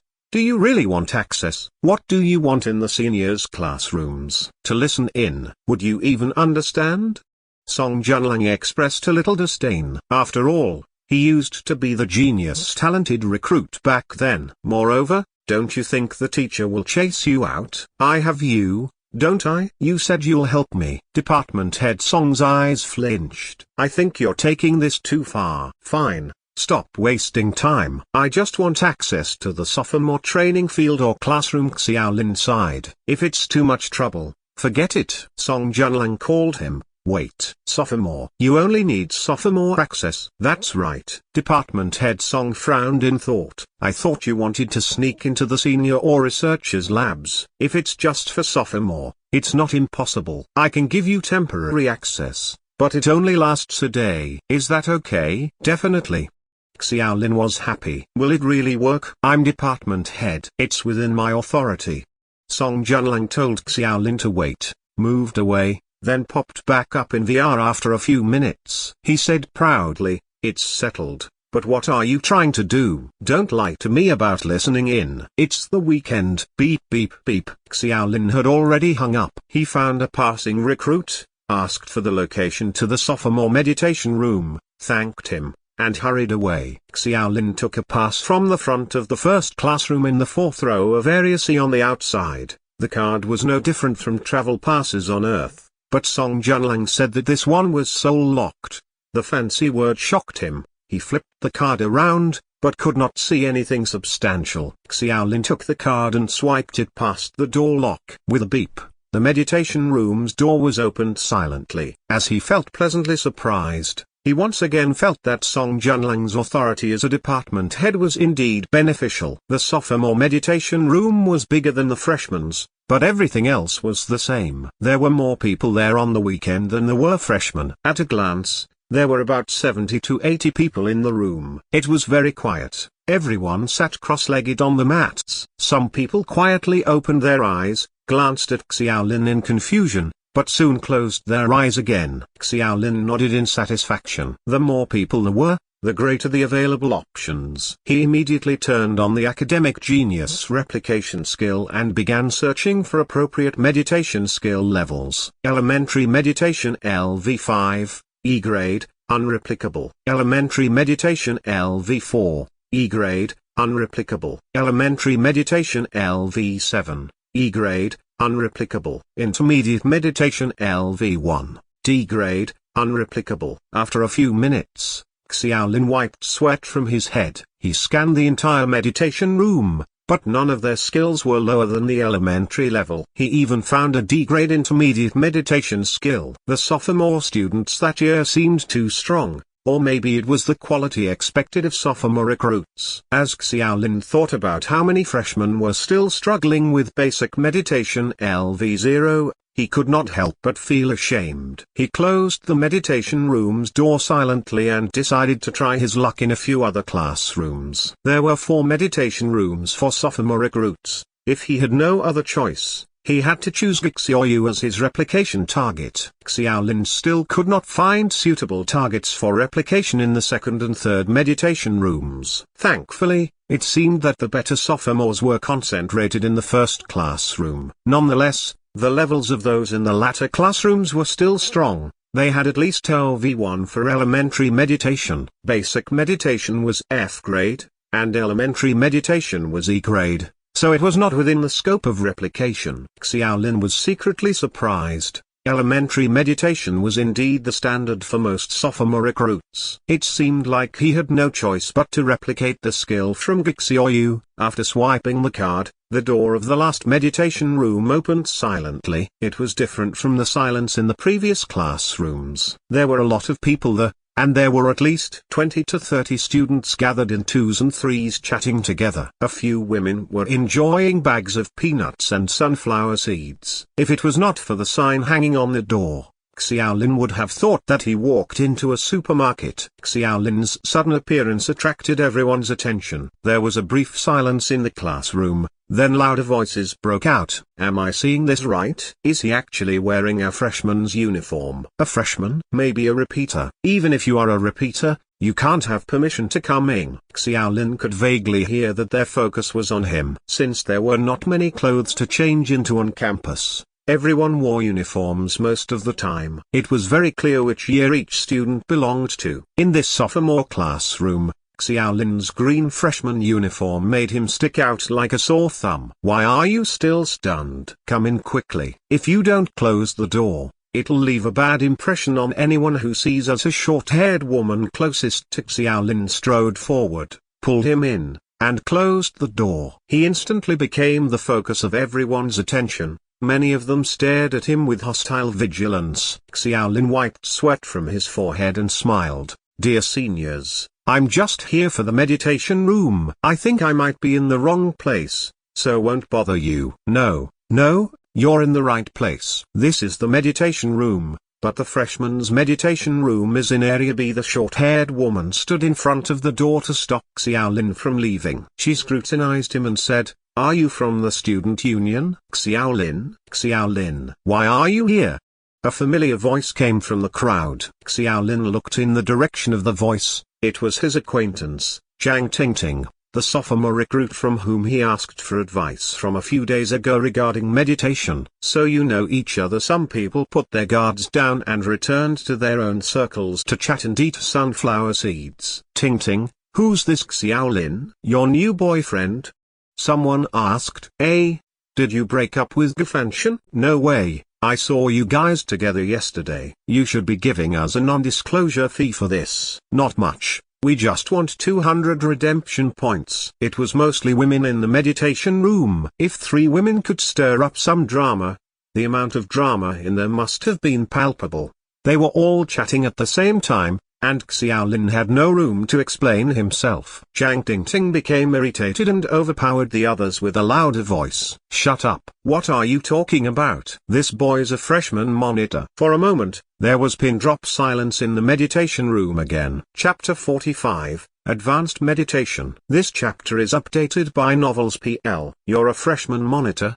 the short-haired woman said, shocked. "Cough. I'm an acting monitor," Xiaolin corrected her. The short-haired woman ignored it. "A monitor indeed. See, we were being disrespectful before." "You won't penalize us, will you?" "I'm Wu Qin." This woman seemed ordinary, but she acted generously. She grabbed Xiaolin's hand and shook it, then said with a flirty voice, "So, you're here for Zhang Tingting?" Xiaolin shook his hands. No, I'm here to practice meditation." Zhang Tingting glared at the few who made noise and asked in curiosity, "Why didn't you go to the freshman's meditation room?" Although the sophomore meditation room has a stronger elemental cluster spell, it doesn't help much for freshmen who have yet to reach elementary meditation. It's not as effective as the freshman meditation room. Xiaolin asked dubiously, Is this really the meditation room?" Dozens of faces in the classroom seemed embarrassed in that moment. Zhang Tingting was also speechless. Only Wu Qin seemed to be okay. She shrugged and said,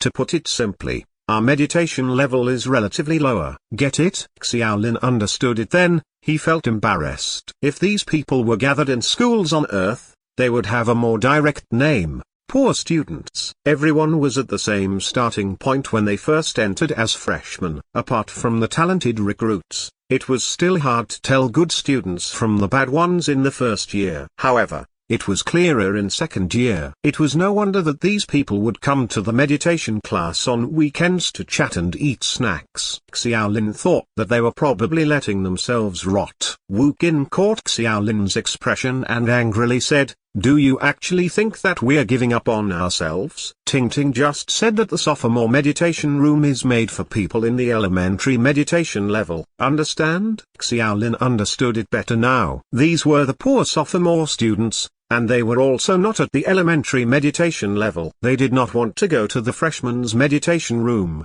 Maybe they thought it would be too embarrassing for them. Xiaolin's eyes brightened. If this group of people were all at basic meditation, then it would meet his requirements. The academic genius talent was immediately activated and he began to search for skills. Basic meditation LV6, evaluation grade F, replicable. Basic meditation LV8, evaluation grade F, replicable. Basic meditation LV7, evaluation grade F, replicable. Basic meditation LV10, evaluation grade F, replicable. Unsurprisingly, these people were stuck at the basic meditation level. Moreover, he found his candidate for LV10 basic meditation. It was Wu Qin. Xiaolin's gaze was sharp. Wu Qin raised her brow and teased, "Monitor, why are you looking at me like that? Are you into me?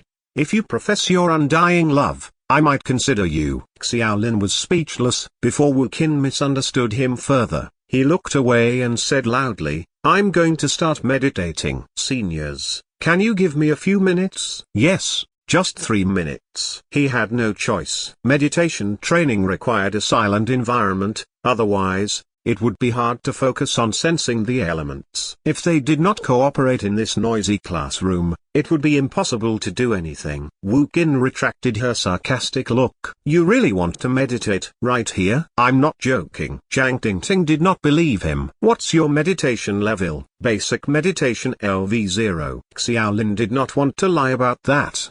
But he sparked a louder uproar. Dozens came over. Basic meditation LV0? Oh right. Freshmen have only been here for a week, it's normal. After a week's worth of classes, you must have had at least 2 meditation classes. What's your XP? 0 EXP. I know what you all want to ask. I'm not at the threshold yet, he replied obediently to make the seniors keep quiet for a while. It's useless. With that meditation level and not reaching the threshold to train it yet, you won't get any effects. Even if you went to the senior meditation room. Wu Qin shook her head and stopped everyone else's questioning. Wu Qin sighed. Fine, you have a few minutes, but know that the meditation room's energy gathering magic does not work better with higher levels. Everyone nodded in agreement. They looked at Xiaolin with pity and compassion. Not many people were making fun of him, likely because they could relate. When they first reached the threshold to practice meditation in freshman year, they spent a long time gaining XP for meditation. However, before they could celebrate, they realized that they were still far behind the others. It took some talent to be a good mage after all. Xiaolin was speechless. He felt that the more he explained himself, the more they would misunderstand him. Thankfully, he was promised a few minutes. It was more than enough. Activating the replication skill. Target: Wu Qin. Basic meditation LV10. Evaluation grade F. Successful replication. Xiaolin sat down with his legs crossed. He did not even bother looking for a mat. He only had 3 minutes to train with the replicated skill, so he was not going to waste any time. He shut his eyes, calmed himself down, and focused. This time, it was easier for him to enter a state of full meditation. Xiaolin found it very different from his last meditation. Although his eyes were shut, it was no longer pure darkness around him. There were countless crane-shaped stars shimmering in the darkness. It was like a bright galaxy decorated with twinkling lights. He tried to catch them, but the stars blinked like naughty children running around. They were erratic. Xiaolin failed after several attempts and he became a little annoyed. He thought to himself that if the stars could come over to him, that would be great. Then, the grainy stars began swimming toward Xiaolin. As they got closer, Xiaolin noticed that these bright spots actually came in 4 colors: red, blue, yellow and green. They intertwined and surrounded each other. The red spots were violent and hot, the blue spots contained purity and coldness, the yellow spots gave off stability and solidity, while the green spots were embellished with lightness and agility. Xiaolin suddenly understood that these were the 4 elements of nature: red fire, blue water, yellow earth, and green wind. The feeling was very peculiar. The elements were completely invisible and intangible normally, like molecular atoms on Earth that were impossible to observe with the naked eye. The meditation state was like a microscope, allowing people to enter this wonderful microscopic world to feel the magic of the elements. In fact, everyone would have a different understanding of magic. For example, Gixi Oyu believed that the essence of magic was like programming, while Xiaolin believed that meditation was observing the microscopic nature of the world. They had different ways of understanding it, but the results were similar. 3 minutes flew by in his meditation state. When he reluctantly opened his eyes again, Xiaolin found that his skills felt different. The LV10 basic meditation disappeared after the replication time was over, but Xiaolin's contact with the 4 elements during meditation was unforgettable. Basic meditation LV1. 51/100ths. His meditation XP directly increased by a 100 XP. Chapter 46. Trading Zone. This chapter is updated by Novels PL. Xiaolin got up, brushed the dust off his pants, and bid goodbye to Wu Qin, Zhang Tingting, and the others happily before leaving. He had gotten substantial gains today. Not only did he improve his basic meditation level, his hypothesis was proven as well. He had a new understanding of how to use the academic genius replication skill. You're leaving?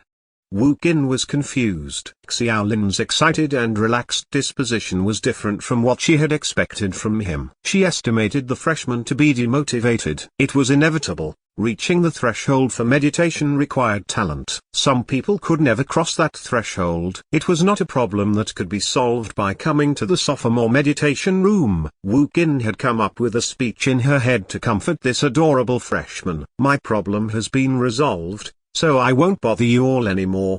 Xiaolin thanked everyone again. Solved.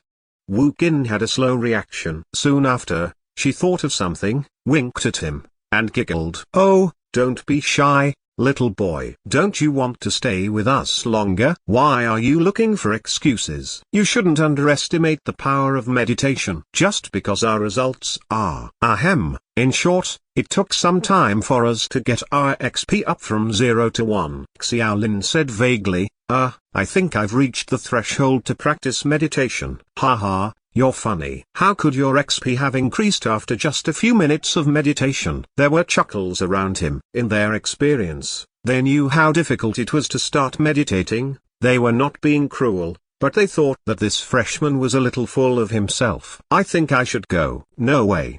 Wu Qin blocked the door vigorously. She seemed like she was set on exposing Xiaolin for his lie. She put her hand on her waist and said, you have to explain this. We're your seniors after all. I want to see your basic meditation level. Sister Qin, forget it. Jiang Tingting tugged on the woman's top and whispered, he's the acting monitor and a freshman. He has to respect his seniors. It had been just a joke, but more people joined the clamor and got a little more serious as well. Xiaolin frowned, looked at Jiang Tingting, who looked to be in a dilemma, and sighed. He intended to keep a low profile. After all, he was only able to enter the sophomore training room as a freshman with department head Song's help. Thinking back to the article attacking Song Junlang in the Dawn Academy Evening News 2 days ago, Xiaolin felt that he should not cause too much trouble for the fairly kind department head. Xiaolin said with a straight face, fine, no harm telling you. Basic meditation LV1. I don't believe you. Wu Qin continued blocking the exit. Someone passed a laptop over, and she tossed it to Xiaolin. Show us. Otherwise, you can't leave. We may not know how freshmen got into a sophomore meditation room. If we investigate, we'll definitely find something. Xiaolin was a little unhappy. He waved the computer and asked, how do I use it? I mean, how do I show the level of an individual skill? He did not want to expose his other attributes levels. Wu Qin was obviously more familiar with the system than he was. She pointed out a few things and Xiaolin logged onto the forum before entering his personal information. There was indeed an option to show more under his LV1 basic meditation. He clicked in and a virtual screen rose from the computer. All of the academy's equipment seemed to have the magic VR function. The words Basic Meditation LV1 were clearly displayed on the screen. The meditation room quietened instantly. Wu Qin's eyes widened and she was stunned. Other people's reactions were similar to hers. They rubbed their eyes vigorously to make sure that they were seeing right. They looked like they had met a ghost. It was not that they had never seen anyone with a talent for meditation. It was that being able to go from basic meditation LV0 and 0 EXP to LV1 within 3 minutes seemed like a fantasy. You wanted to see for yourself. Xiaolin muttered. He expected this reaction. He was a little frightened by the efficiency himself. What more these seniors? While Wu Qin remained in a daze, Xiaolin fled. After over 10 seconds, Wu Qin finally snapped out of it. She yelled after Xiaolin's back, Shoal, you came to show off, didn't you? Wu Qin could not believe it. She thought that Xiaolin had already reached basic meditation LV1, and that he was there to pretend and show off in front of the poor students. Everyone nodded in agreement. They thought that her explanation was more logical. Meanwhile, Jiang Tingting kept explaining that the freshman's monitor was only at LV0 a few days ago. Obviously, no one believed her. It was early on the weekend. Xiaolin wanted to practice swordsmanship again, but he seemed to have thought of something. He first returned to the dorm, turned on his computer, entered the academy's forum, and clicked into the equipment trading zone. It was similar to an online store. All transactions of weapons, equipment, and props in the academy were done there. The entire section even gave Xiaolin the feeling that he was on Taobao. There was a huge promotional picture on the homepage, showing a giant golden sword with various peculiar runes carved into it. There was a note beside it that read, "The best choice for a sword saint. You're worthy of the golden holy sword." Scrolling down, the page showed another promotional banner that read, "Clearance sale for all magical accessories, 50% off sale price. You won't regret these purchases." Xiaolin's eyes twitched. In fact, there were two types of trading zones. One was the official store and the other was the personal store. The former was run by Dawn Academy. Its advantage was its fair prices. There was no need to worry about being cheated. However, the downside was that official merchandise was not that great in use. They were not horrible, but they were not great either. Personal stores were mostly set up by seniors or graduates themselves. They sold a wide variety of things.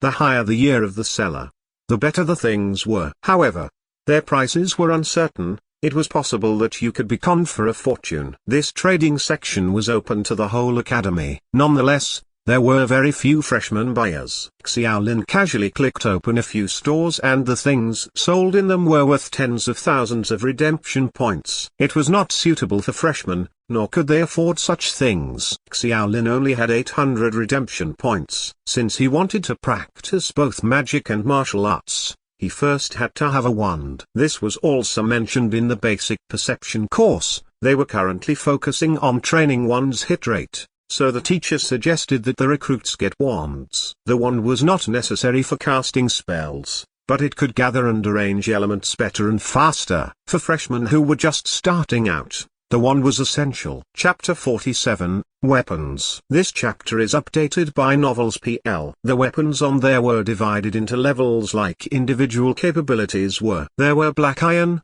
bronze, silver, gold, dark gold, law, epic, and legend levels. There was one novice level under black iron as well. It was for the beginner weapons given to everyone at the admissions test. Xiaolin entered the official store. Novice weapons were only sold here and their prices were cheap.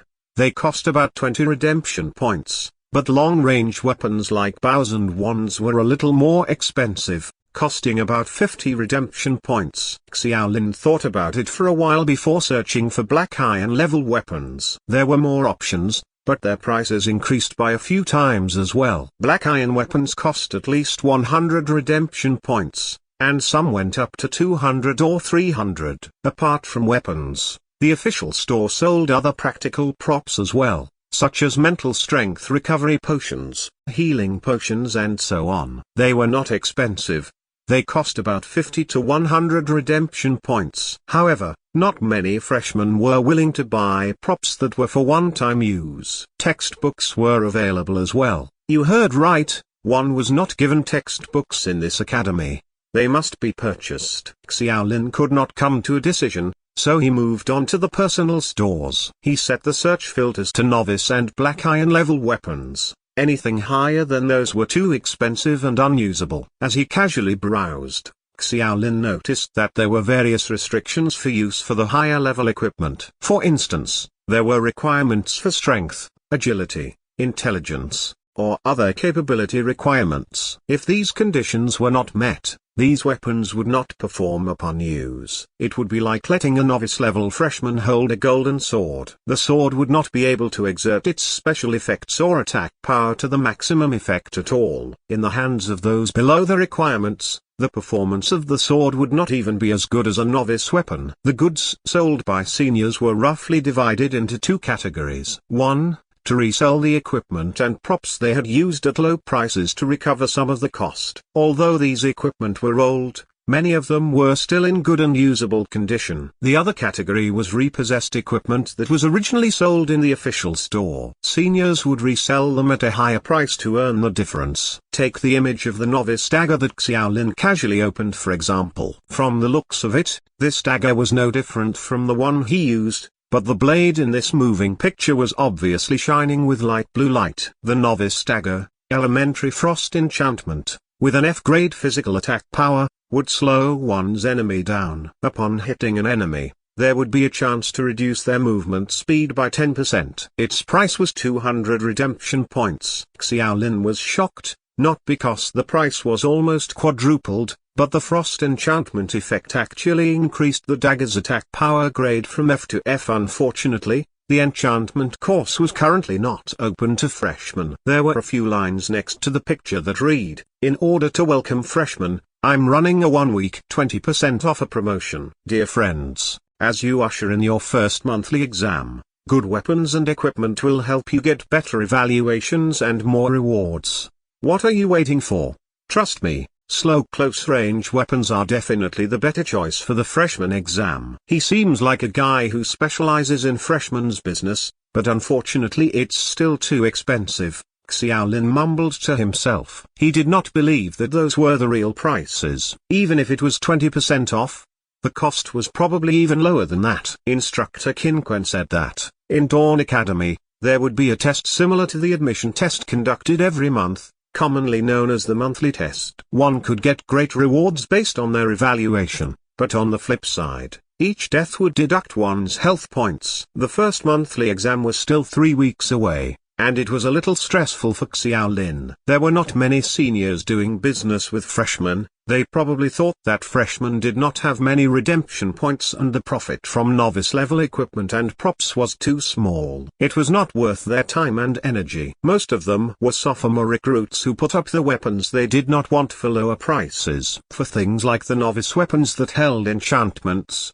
Xiaolin could not find them in any other stores. In desperation, Xiaolin went back to the previous shop. It was run by a man named Lurangia, and he sold many things. In addition to daggers, there were also a large number of enchanted and strengthened weapons. Almost all of them were on novice and black iron levels. He was truly someone who specialized in doing business with freshmen. In addition to the frost enchantment, there were 4 different kinds of enchantments: burning, lightness, and stability. Novice-level enchanted weapons cost about 200 redemption points, and black iron level enchanted weapons cost 400 redemption points. With the same 200 redemption points, one could buy black iron level weapons that were equivalent to F+ physical attack power from the official store. However, there would not be any effect. Moreover, black iron weapons had certain requirements for the user's strength or agility. Although the requirements were low,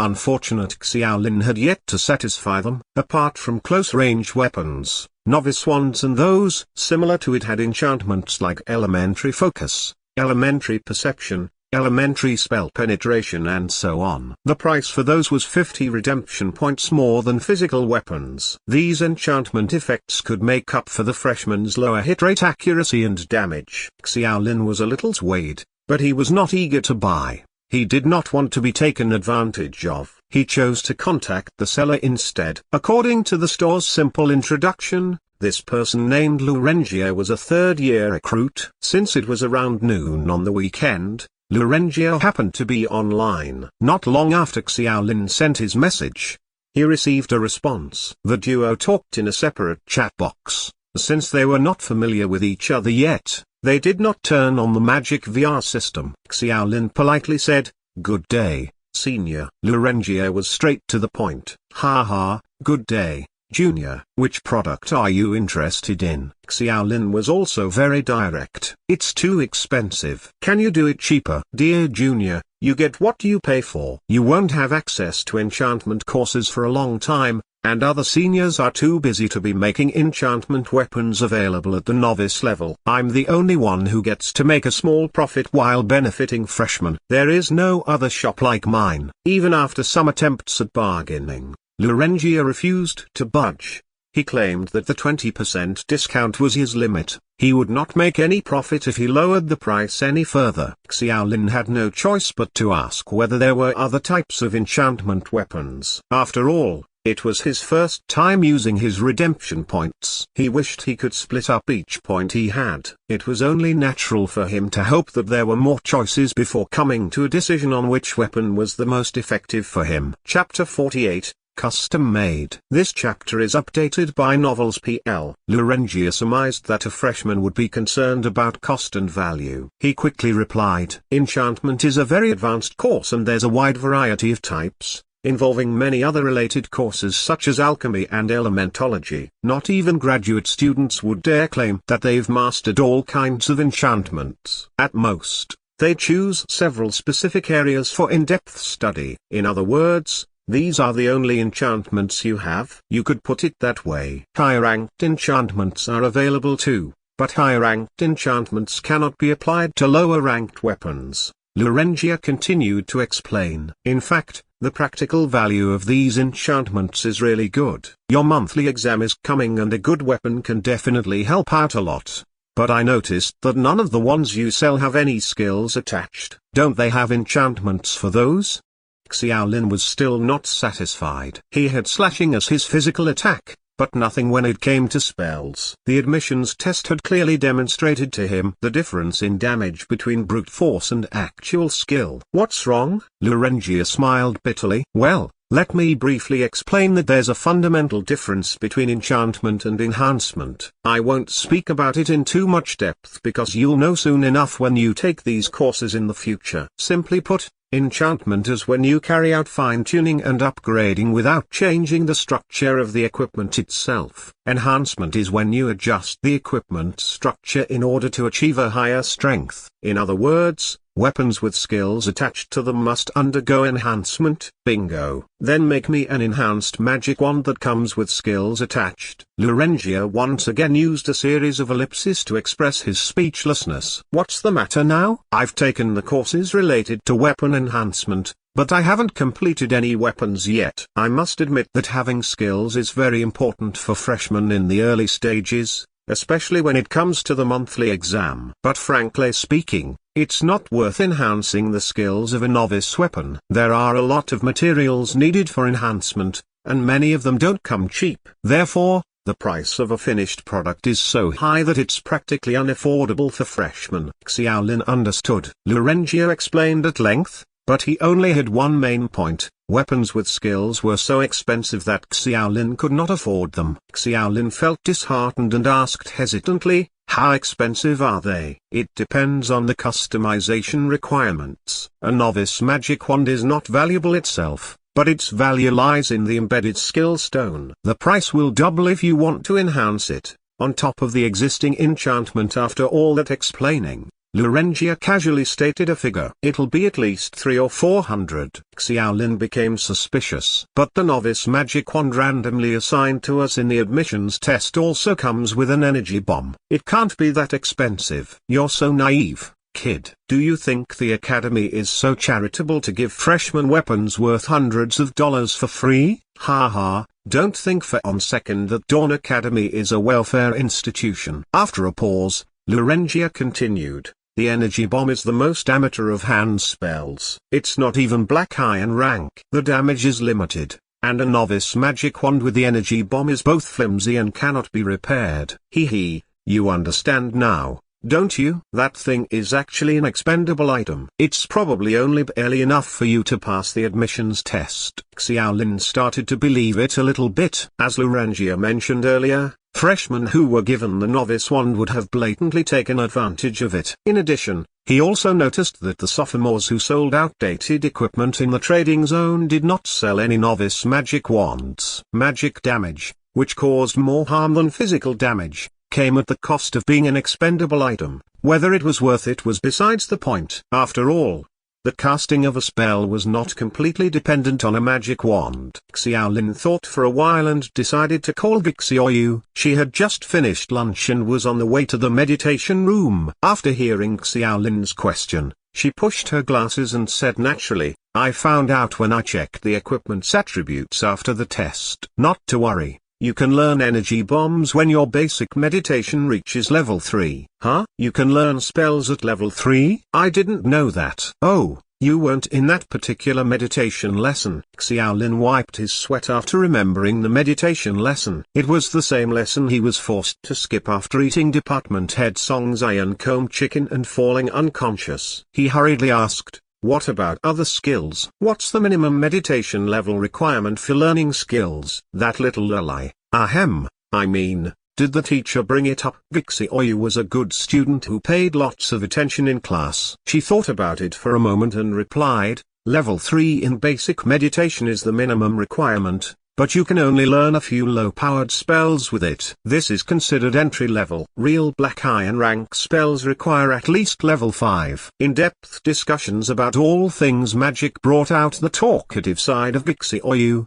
But when Xiaolin switched the topic to other areas, such as why her lifespan was only 2 years, Xiaoyu immediately reverted back to her cold and aloof persona. Xiaolin snickered and had no other option but to end the call. Xiaolin desperately needed a skill-attached magic wand and was already making preparations for the monthly exam in 3 weeks. Many factors would be considered in the final exam after 3 months, including his physical fitness, results of each subject, and the most importantly, the results of the monthly exams. In the short term, his physical fitness paled in comparison to the others. If Xiaolin wanted his official appointment to go smoothly after 3 months, he had to pay special attention to his monthly exam results. Even if I replicate Senior Sister Wu Qint's level 10 basic meditation every week, my own meditation level still wouldn't reach level 5 in 3 weeks. After making that consideration, Xiaolin made up his mind too. Before returning to the computer,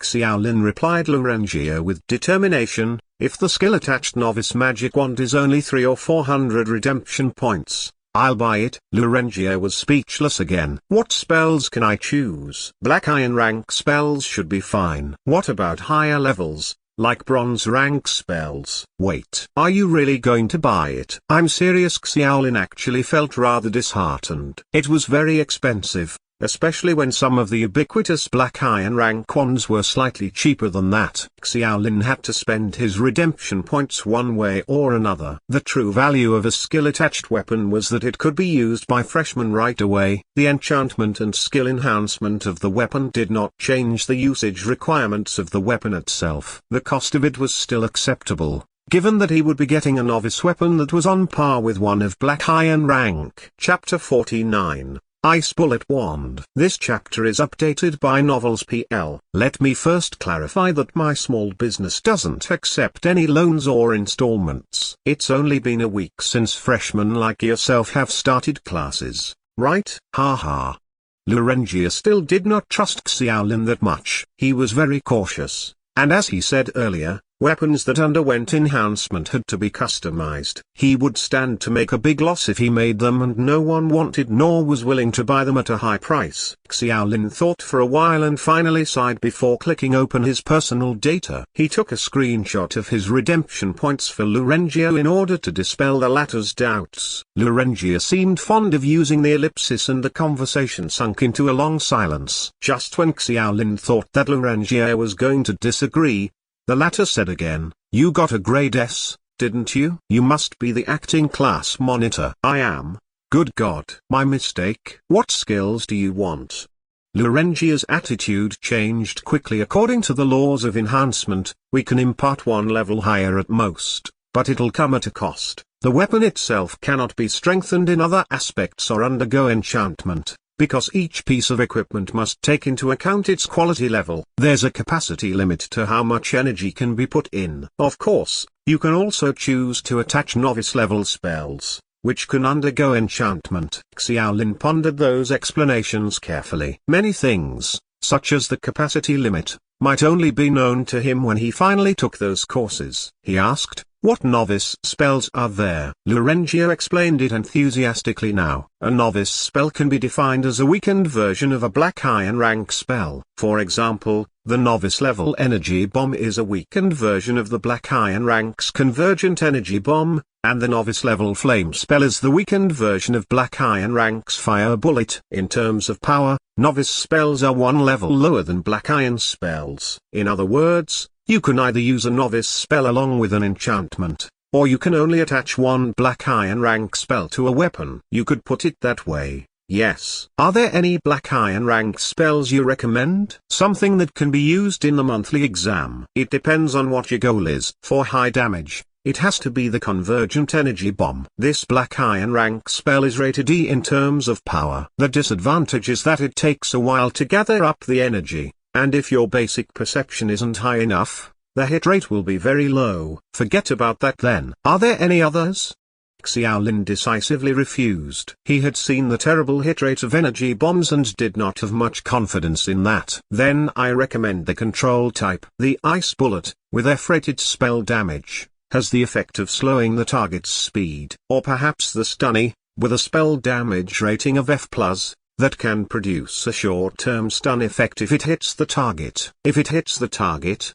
Xiaolin questioned. Ahem, this spell, just like the convergent energy bomb, requires a high level of basic perception to maintain its hit rate. Xiaolin pondered for a moment, then asked, what's the price like? Good God, I wouldn't dare to cheat you. I'll sell you at market price. 500 redemption points will do. Of course, Xiaolin did not believe that was market price, so he decisively stated the price he had set in his heart. 400 redemption points. Good God, don't you think we could be friends who can take care of each other in the new world? I really can't go any lower. Some bargaining later, the deal was ultimately made with 450 redemption points. Lurengia had also droned on and on about how little profit he was making and treated the transaction as a chance to make friends. Xiaolin finally chose Ice Bullet as the attached skill that would undergo enhancement. As a Black Iron rank spell, its F-rated spell damage was nothing to shout about. But what Xiaolin valued most was the Ice Bullet's visually discernible slowing effect. A novice wand like that was not yet a finished product and had to be customized, but Lurengia vowed to complete it in a week at most. The two of them then signed a simple contract. Xiaolin paid an upfront deposit of 200 redemption points. The contract was guaranteed by the Academy. In the event of non-delivery or quality problems, the parties could apply to the student union for arbitration. After settling everything, Xiaolin left the forum. Only 350 redemption points were left and he planned to save them for a rainy day. Although he regretted not buying any textbooks, it was enough that he had Gixioyu's notes in class. Of course, he did not forget to pour some scorn on the Academy for not providing its students textbooks. That weekend, Xiaolin finally devoted himself to practicing swordsmanship in the afternoon. It had already been a week since he entered the academy, and apart from the admissions test, he did not manage to properly practice his basic swordsmanship. The academy's curriculum was arranged on a very tight schedule, and there was not much free time left for freshmen to go about their own business. Xiaolin checked everyone else's skill levels using his class monitor's authority. Students in the basic weapon category did not differ much, as most of them were only at LV2. Most outstanding out of them was Gixioyu's basic meditation, which stood at LV2. Although both meditation and weaponry were on the same level, meditation was more difficult to upgrade than swordsmanship. Many people were already present inside the swordsmanship training hall. Several other acting class monitors were also there. Except for Class 1's Cheng Ming, the rest were indifferent and did not come up to greet him. The two of them chatted casually for a bit and Cheng Ming expressed concern about Xiaolin's 2-day absence from lessons. However, Xiaolin simply explained his absence away with being ill. Much to Xiaolin's surprise and speechlessness, Cheng Ming seemed to eat that excuse up. Their conversation soon shifted to swordsmanship practice. Xiaolin learned that Cheng Na, the T-Rex tutor, did not show up during the second class. Was she really just going to leave them to their own devices? Cheng Ming was even more distressed. He revealed bluntly that his basic swordsmanship had reached LV3, but found it increasingly difficult to advance from there. Xiaolin quickly discovered the problem after starting his training. It was actually very simple to level up when basic swordsmanship was at LV1. As long as one's sword swings were performed correctly and, with sufficient physical strength, 100 XP would equal to 100 sword swings. If one trained with all their heart, they could complete it very quickly. Compared to passing the thresholds for basic meditation, it was much, much easier. However, Xiaolin clearly noticed the increasing difficulty in leveling up beyond LV2. It took 500 XP to upgrade from LV2 to LV3, but even though Xiaolin used all his strength to meticulously complete those swinging actions, his basic swordsmanship XP only increased by 1 point. He had the SS level academic genius talent, for goodness sake. Under the passive effects of 100% upgrade efficiency, the increase ought to have been 2 experience points. It was impossible for his talent to lose its effects, which could only mean that ordinary people had to complete at least 2 sword swings to gain 1 XP. If ordinary people needed only 2 hours of practice to upgrade their basic swordsmanship to LV2, then the upgrade from LV2 to LV3 theoretically took at least 10 times the duration to complete, which was 20 hours. In fact, it was impossible for students to continuously practice their swordsmanship for 20 hours straight, not even during the weekend when they had spare time and no classes. The reason was due to the sheer exhaustion they would feel and the limited energy they had. If their physical fitness suffered a rapid decline, then their training efficiency would continue to decrease, so much so that it would not produce any XP at all. Xiaolin finally understood why so many people in the class remained at LV2 even after a week. From that perspective, Cheng Ming's achievement at LV3 was truly surprising. Chapter 50, Wu Qin's Post. This chapter is updated by Novels PL. Xiaolin went to the swordsmanship hall at 2 o'clock, and by 6. His 4 hours of training had raised his XP to 300. The increase depended heavily on strict standards of force and strength when swinging the sword. The slightest sloppiness was not tolerated. There was no doubt that continuously swinging the sword consumed a lot of physical energy. A pleasant surprise for Xiaolin was that he felt less strain in his sword practice after increasing his physical fitness and physique. To some extent, it actually proved Xiaolin's suspicion that many of the Academy's courses were actually complementary to each other. For example, the efficiency of his swordsmanship practice increased after his physical fitness improved. He might not necessarily have gained better training results if he simply set aside all other courses and invested completely in swordsmanship. The short weekend ended quickly, and once nightfall came, the freshmen could only scan the posts on the Academy's intranet, since they were not allowed to leave the dormitory. For many freshmen, it was a way for them to pass the time. Some people shared their experiences in the previous week's lessons,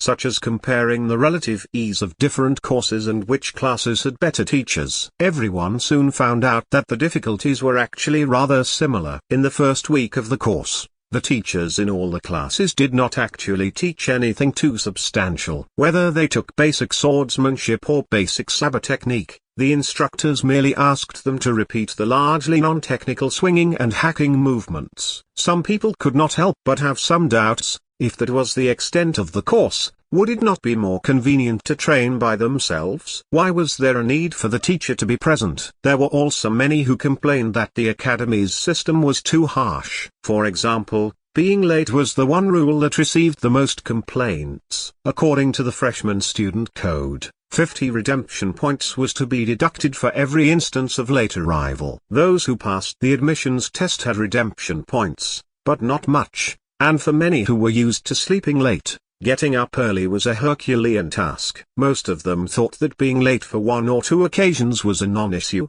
or perhaps the tutors might let them off if they begged for mercy for being late. Many had the mindset of getting lucky and escaping punishment if and when they were late. That seemed to be the case, especially when the teacher simply kept quiet, despite their tardiness. That evening, all the freshmen received their weekly attendance records from the central computer, after which the entire dormitory building erupted with wailing. Those who had a record of being late received penalty slips. All at the same time 50 redemption points were deducted for each late arrival, and several had their points deducted so badly that their scores were in the negative. They then received a warning from the student council and their credits could be used as collateral on account of the fact that it was their first offense. However, should the redemption points be deducted to 0 a second time, their memories would be erased and they would be sent back to Earth. Amidst the sorrow was joy as well. Most of the freshmen who went to class on time and never left early received another prompt at the exact same time.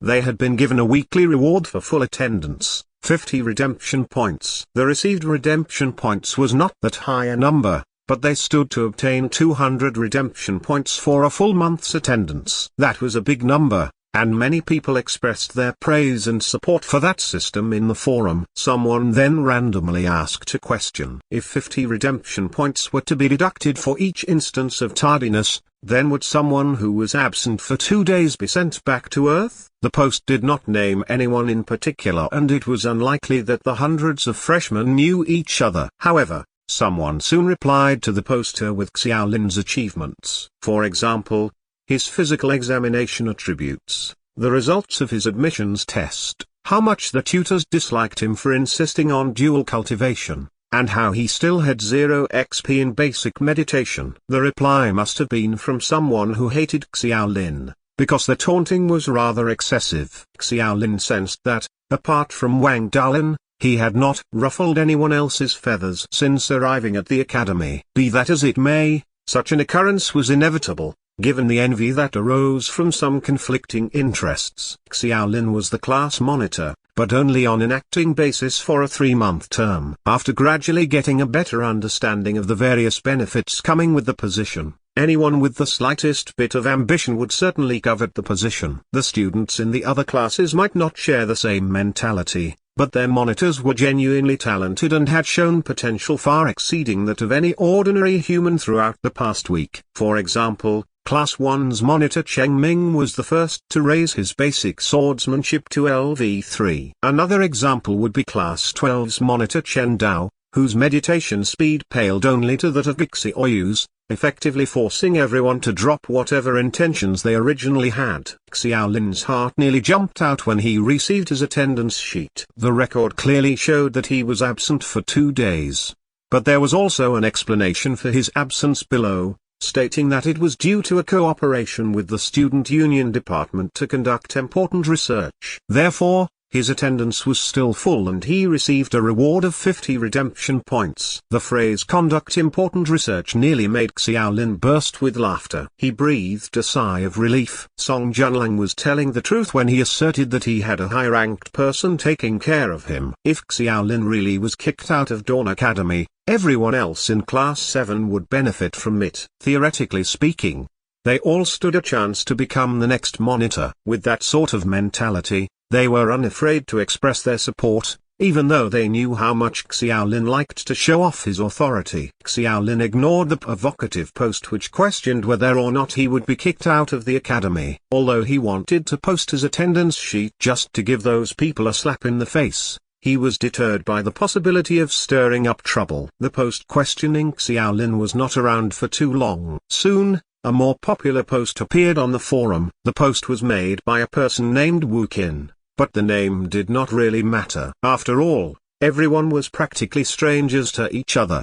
The more eye-catching aspect was the sophomore sign in front of the name, indicating that the poster was a second-year student. The forum's rules stipulated that those who were senior could enter the section for their juniors, while the reverse was not permitted. The rule came about as a means of encouraging older students to guide the younger ones, but the truth was that not many people were willing to waste their time on freshmen. Xiaolin's eyes twitched when he saw who posted it. In fact, he immediately knew what Wu Qin was talking about without even looking at the post. Wu Qin's post condemned Xiaolin too, exciting those who wanted to take over Xiaolin's position. Most of them probably felt that Xiaolin, who had the audacity to provoke a sophomore, was the stereotypical example of someone who had done something foolish and received karmic retribution. As a result, the number of clicks on that post surged quickly. Many people who clicked and did so out of glee or curiosity. Wu Qin seemed very angry as she unceremoniously accused Xiaolin of looking down on people when he was nothing but a freshman. He might have been acting class monitor,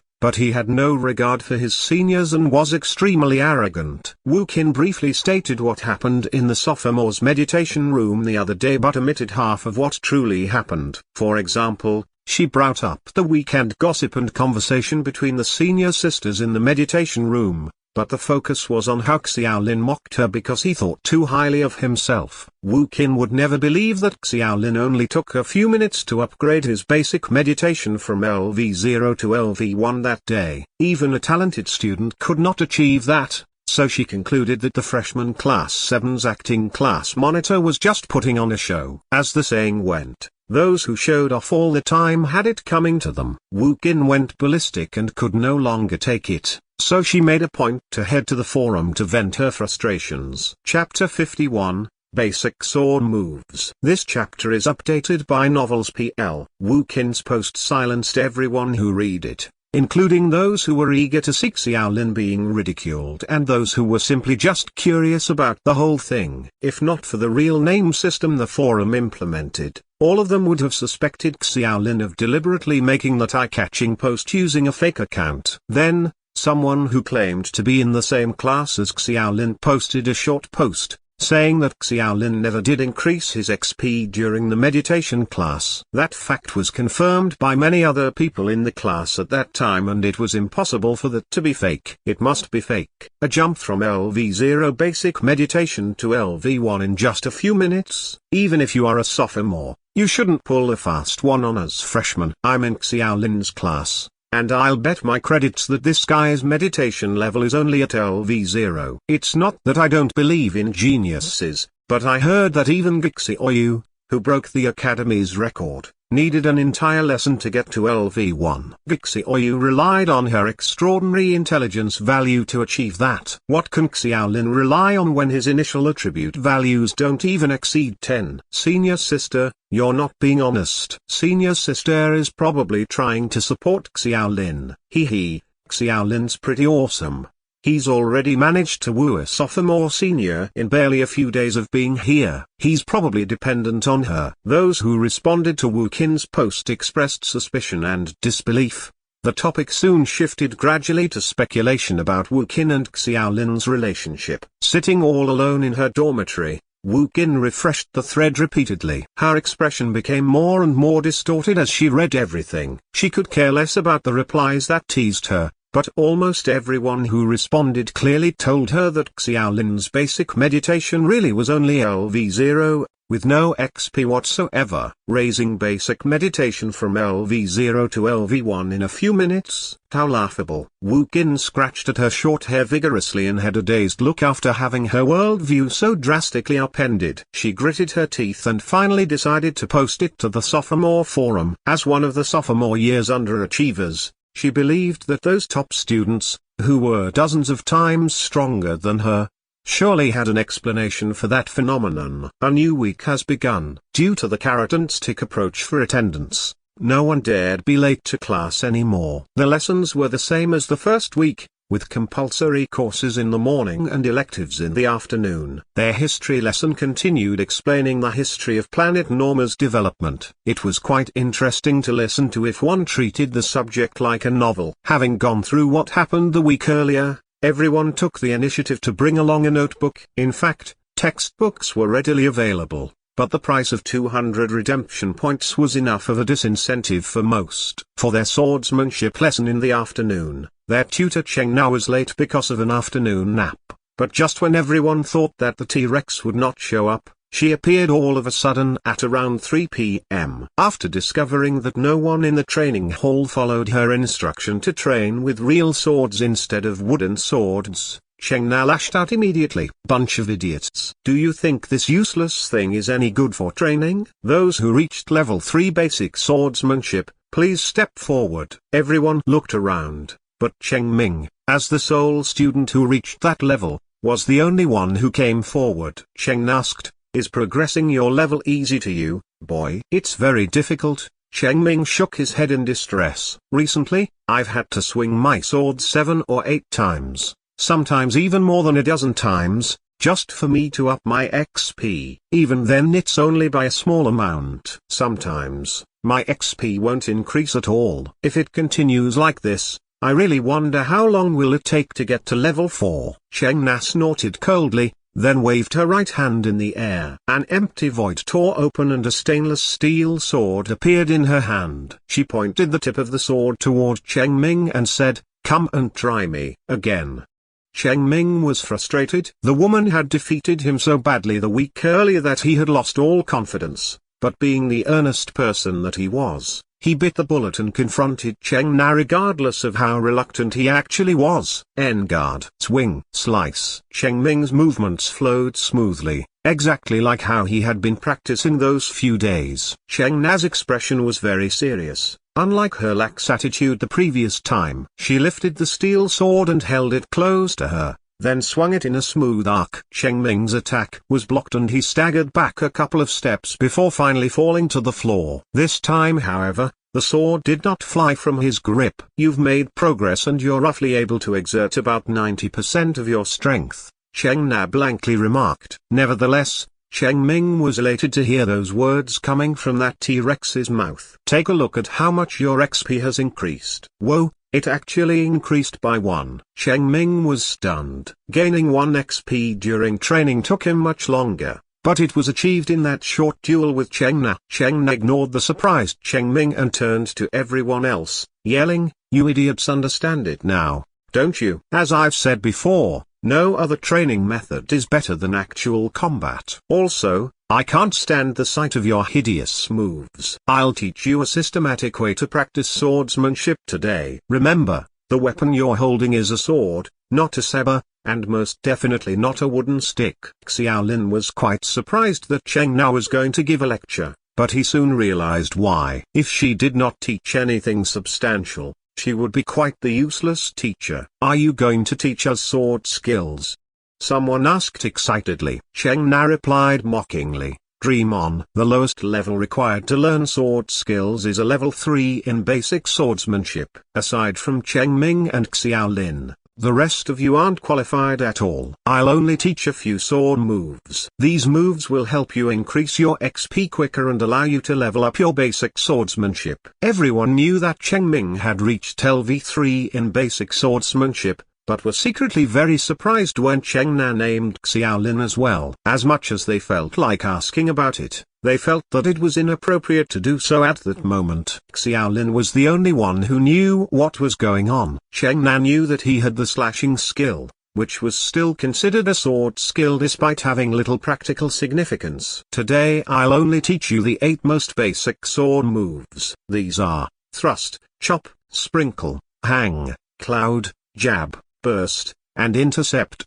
The beginner and advanced sword skills that you learn in the future will be based on various combinations and permutations of these basic moves." Cheng Na paced while holding the steel sword when, all of a sudden, she pointed at a boy not far away and shouted, "You there! What are you doing with that pen and paper?" "Taking notes." "Do you think this is a history lesson? A geography lesson maybe?" "Use your mind and body to remember the fundamentals of this action." Jumping straight to business, Cheng Na turned around and straightened her posture, then took a deep breath. She held the sword parallel to the floor, then thrust it straight forward, with the sword and her arm forming a perfect straight line. Following that, she suddenly repositioned herself with the sword tip pointing up, then made a chopping movement by swinging the sword down. Cheng Na deliberately slowed her actions down so everyone could discern the details of each move. She gradually accelerated her speed from the 2nd repetition onward, up until the 5th repetition. Her movements were fast enough to dazzle them,